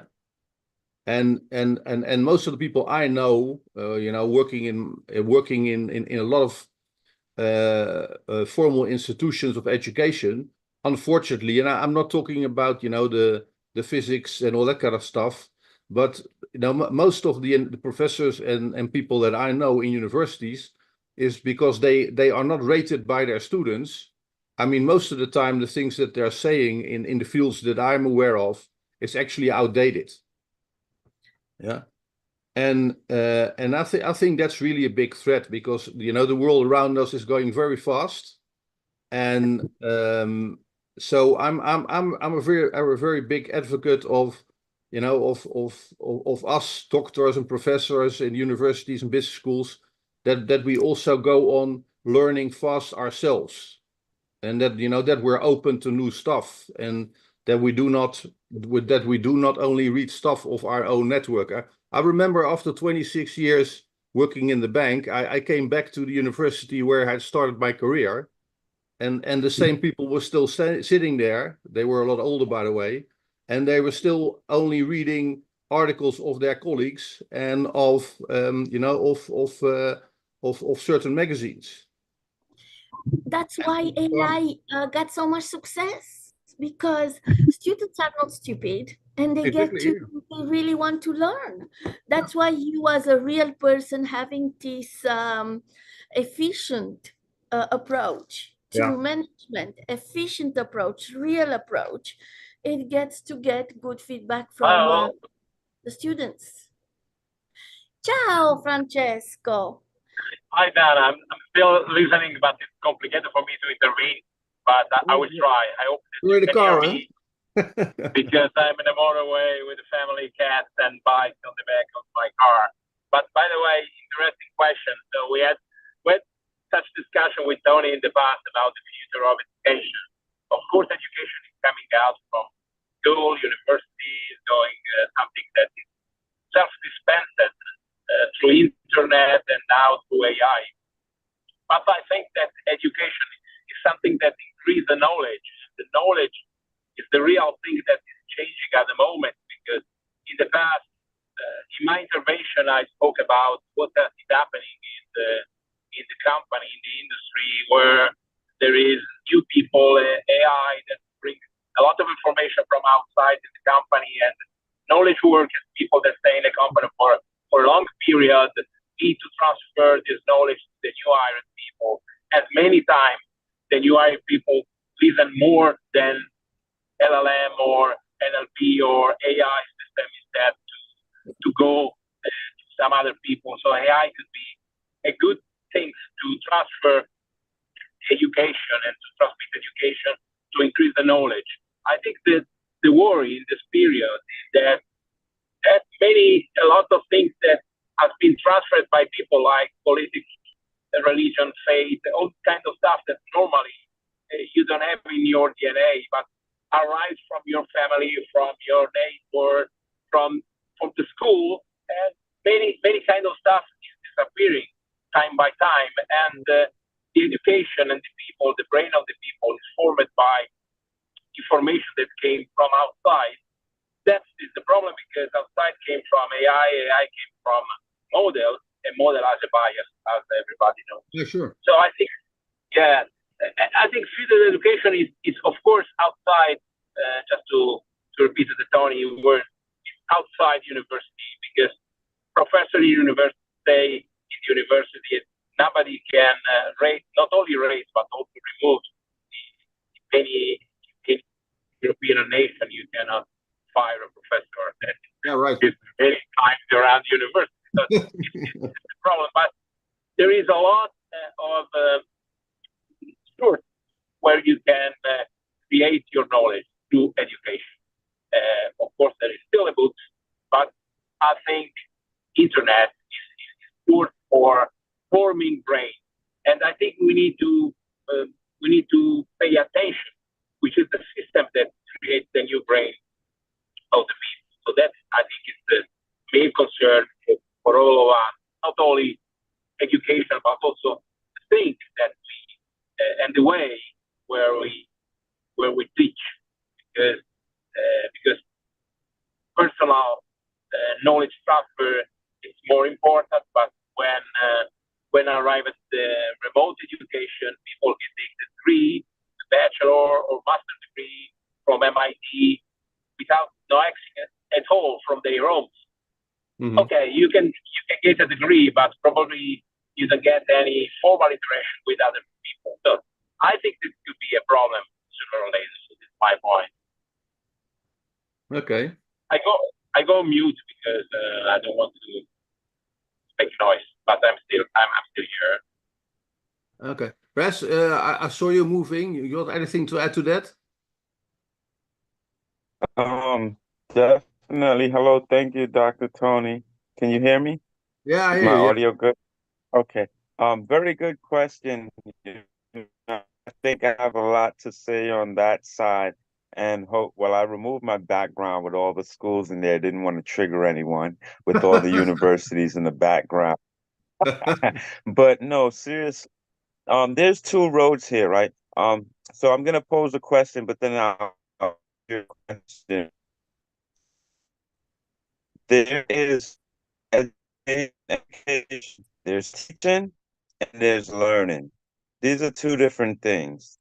So right now, to answer your question, learning, the walls of school or formal education has been bust open where it's global now, because information is global It's highly accessible. You used to go to institutions as information was housed at. That's where the experts were housed at. Now the information is so widely available. The key now is to learn how to learn and then what to learn, right? Because the information is all out there anymore. It's not like you have to pay to go get that information. So now when we talk about the teaching institution and trying to educate, again, we have to think about, what are we talking about? Educating a person or training someone for a job or for a career or for workforce development? Or are you trying to educate an individual on how to learn and how to be successful? So these are so many different questions. It's a lot goes into it, but it's a very interesting and meaningful question, and we have to address that as professionals, as parents, and as life learners. So it's a ongoing discussion that I know won't be handled in the time allotted, but that's my 2 cents on that. Sorry. Yeah, just to add something, because if you need to form an employee, an engineer is different to form a human, because now the knowledge is everywhere and everybody can be formed through the internet, through AI. And if you are within a company, this is more controlled. There is some control that also can put some firewall proxy, and you can access all the information that the company wants. But to form people and to educate people outside, let me say, a walled garden, like a company. I know that many people exit from the company, but when you are in a company, you are in a walled garden. And the main problem is that people now work outside the company and take the information outside, something that it's not guarded. So it's different, of course. And I think the problem that we need to analyze and how to create the new religion, the new probably they can happen also a new God that don't came from Bible, don't came from Torah, but came from AI, because invent something new. That it's a reshaping the world, reshaping brain and also ideas. Sorry, Yeah, so, I think it's interesting what you're saying, Francisco. I mean, you were challenging me a bit because, when I finished my PhD on business administration and knowledge management, one of the statements that my professor made is that what we have to realize that, including in large companies, most of the information or the knowledge which is actually distributed is false expertise. Yeah. Yeah. And I think this is really something interesting, to look at it and look at also from an economic but personal development side, is that we know from knowledge management that, applying false expertise and being a false authority actually creates a lot of damage in the minds of people and also economically. And so my stand for the time being is that we have to start looking at the truth. A lot of my students are asking me, Tony, who do I have to believe? Yeah, but also if you look at, sorry, go ahead. Sorry. Some of my students even said to me when I was, one day we're following a course at the University of Amsterdam and at the biggest business school of the Netherlands, which is rather expensive. They all told me, because they wanted to become an independent entrepreneur, they said, well, we all know that what we're learning is irrelevant, but we need the diploma. Yeah.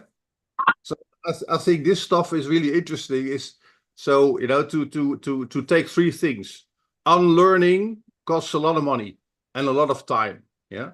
So if we teach people the wrong things, yeah, and history has demonstrated it for the last few centuries, then a lot of damage is happening, and to persons and to lives of people. And the other stuff is, and I'm writing some small checklists on this stuff. How to recognize false experts on LinkedIn. Yeah. Yeah. Because now everybody is an AI expert and everybody is whatever, And this is really funny because it comes from basic theory.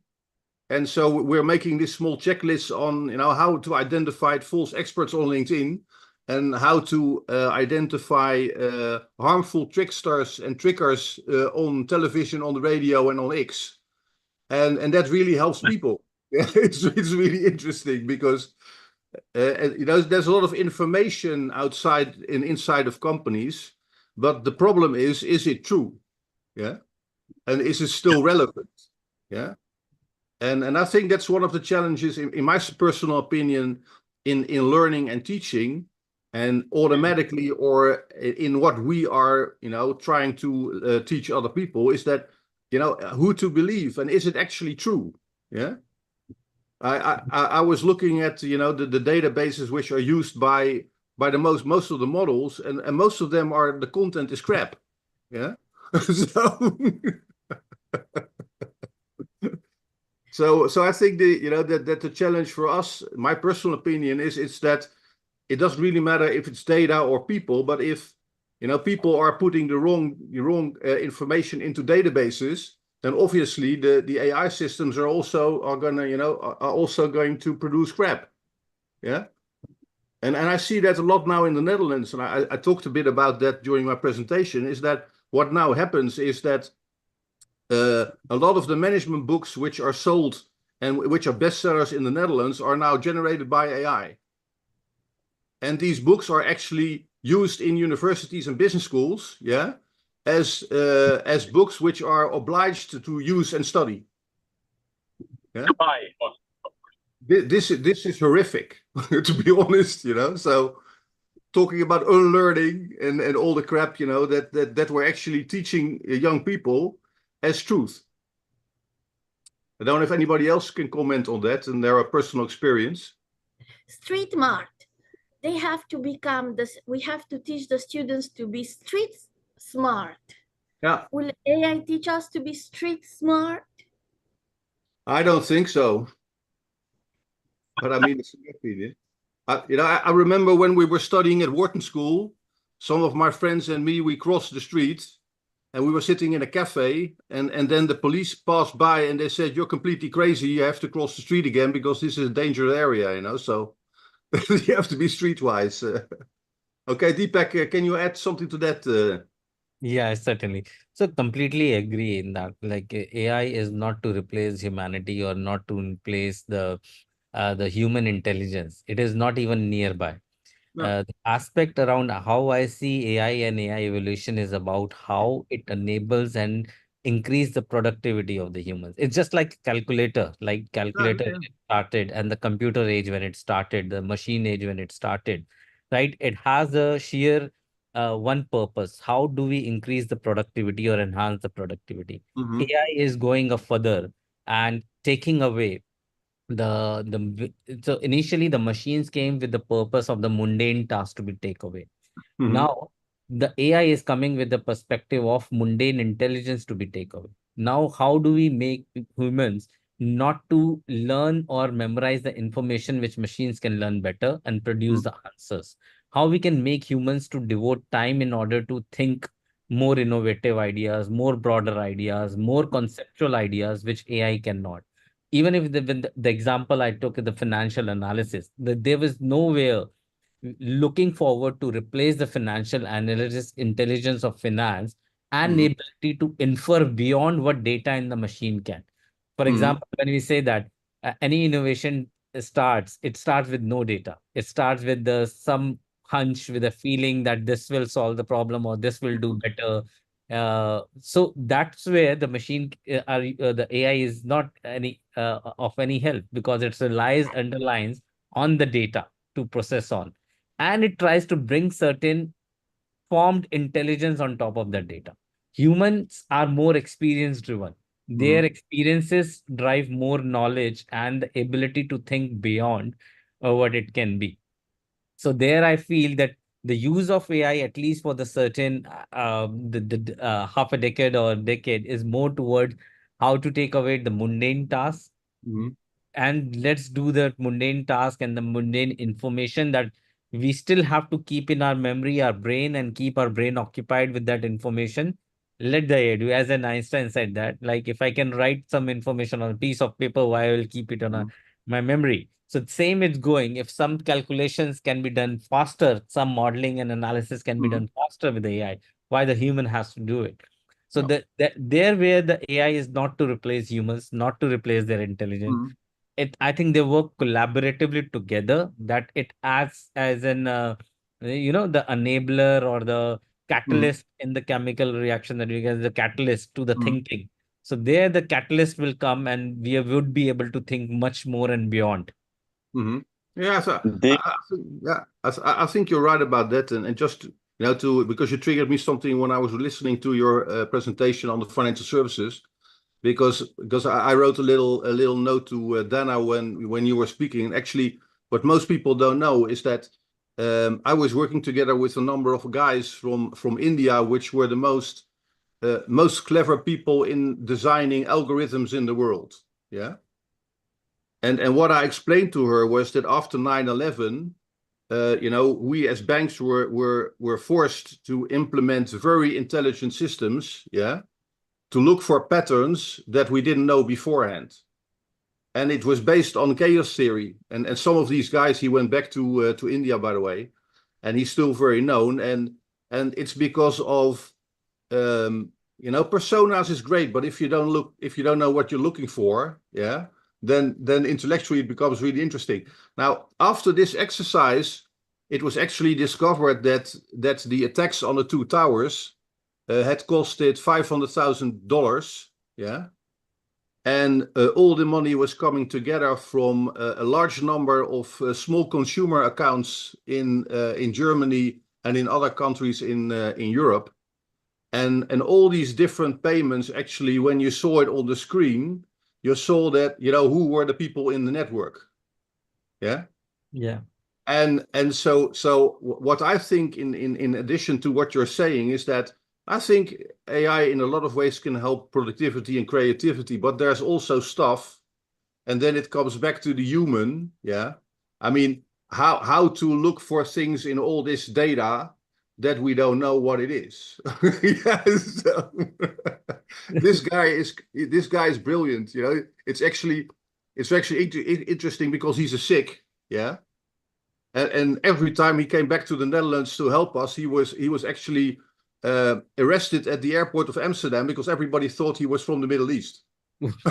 I know that's he was a terrorist. So that's the biasness in the data, which is also yeah, exactly. Yeah.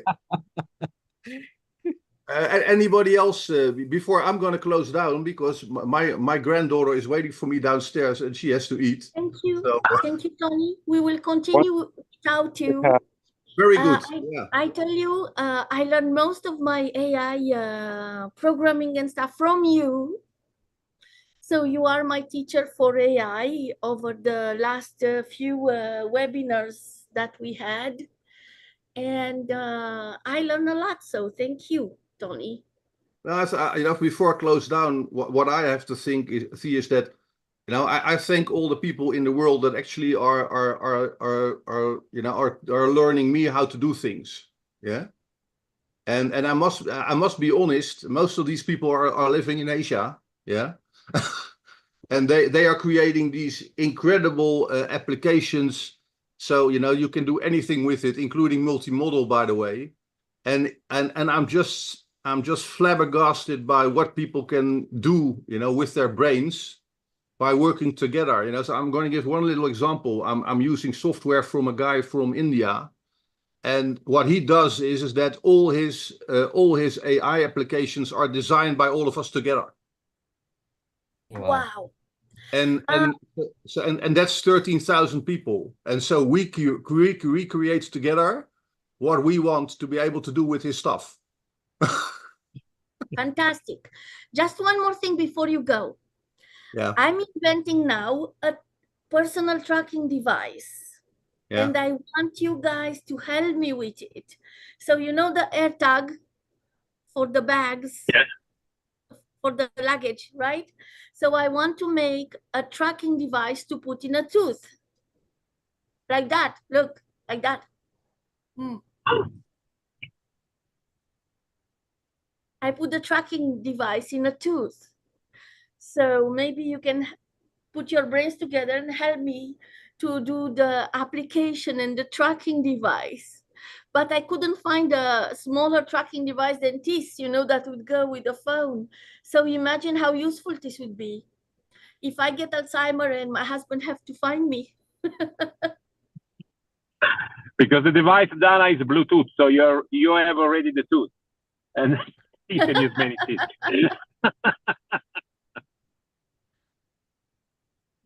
The personal tracking device. What do you think, Dr. Ross?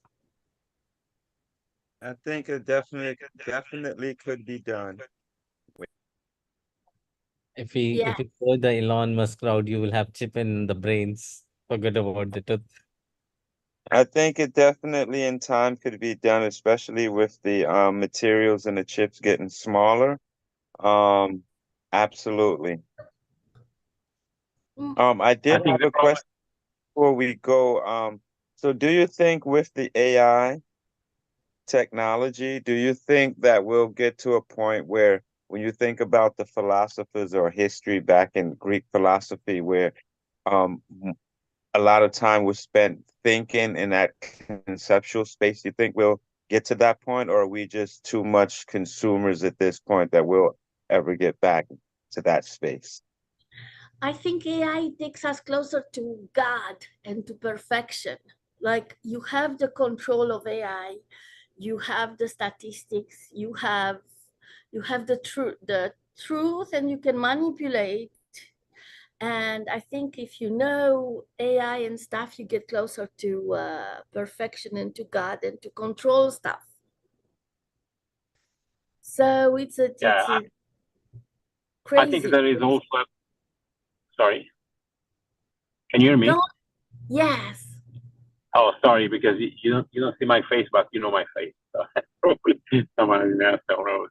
And I think that I wrote a couple of articles. If you look at my LinkedIn profile about Greek history, a Greek vision of the world, and also what AI can do and what it cannot do.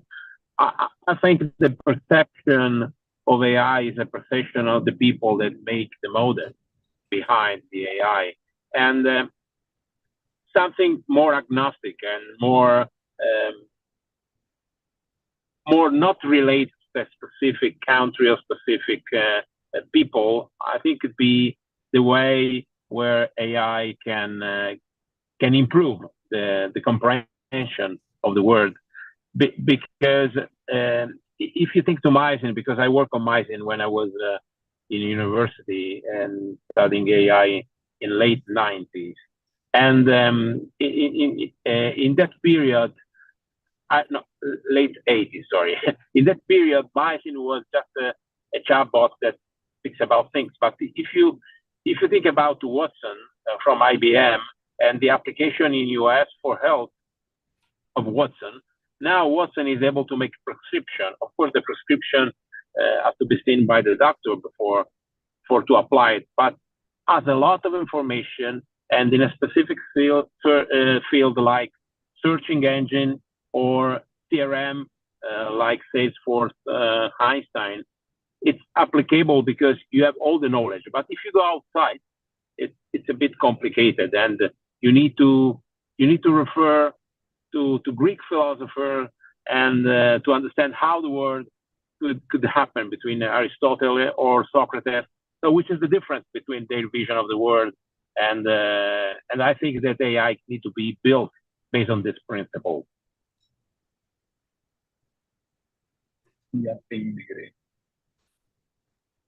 What do you think, Dana? Yes. It's amazing. It's amazing. It's God, right? So depends so much on in whose hands it is. Yes, we put our brain, or the brain of our sons and grandsons and granddaughters, and that is the point. Brain and heart. Brain and heart, of course, and soul.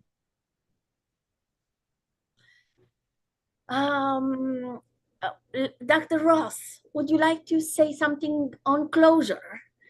Yeah, so first of all, I want to thank you for co-hosting these last 2 days.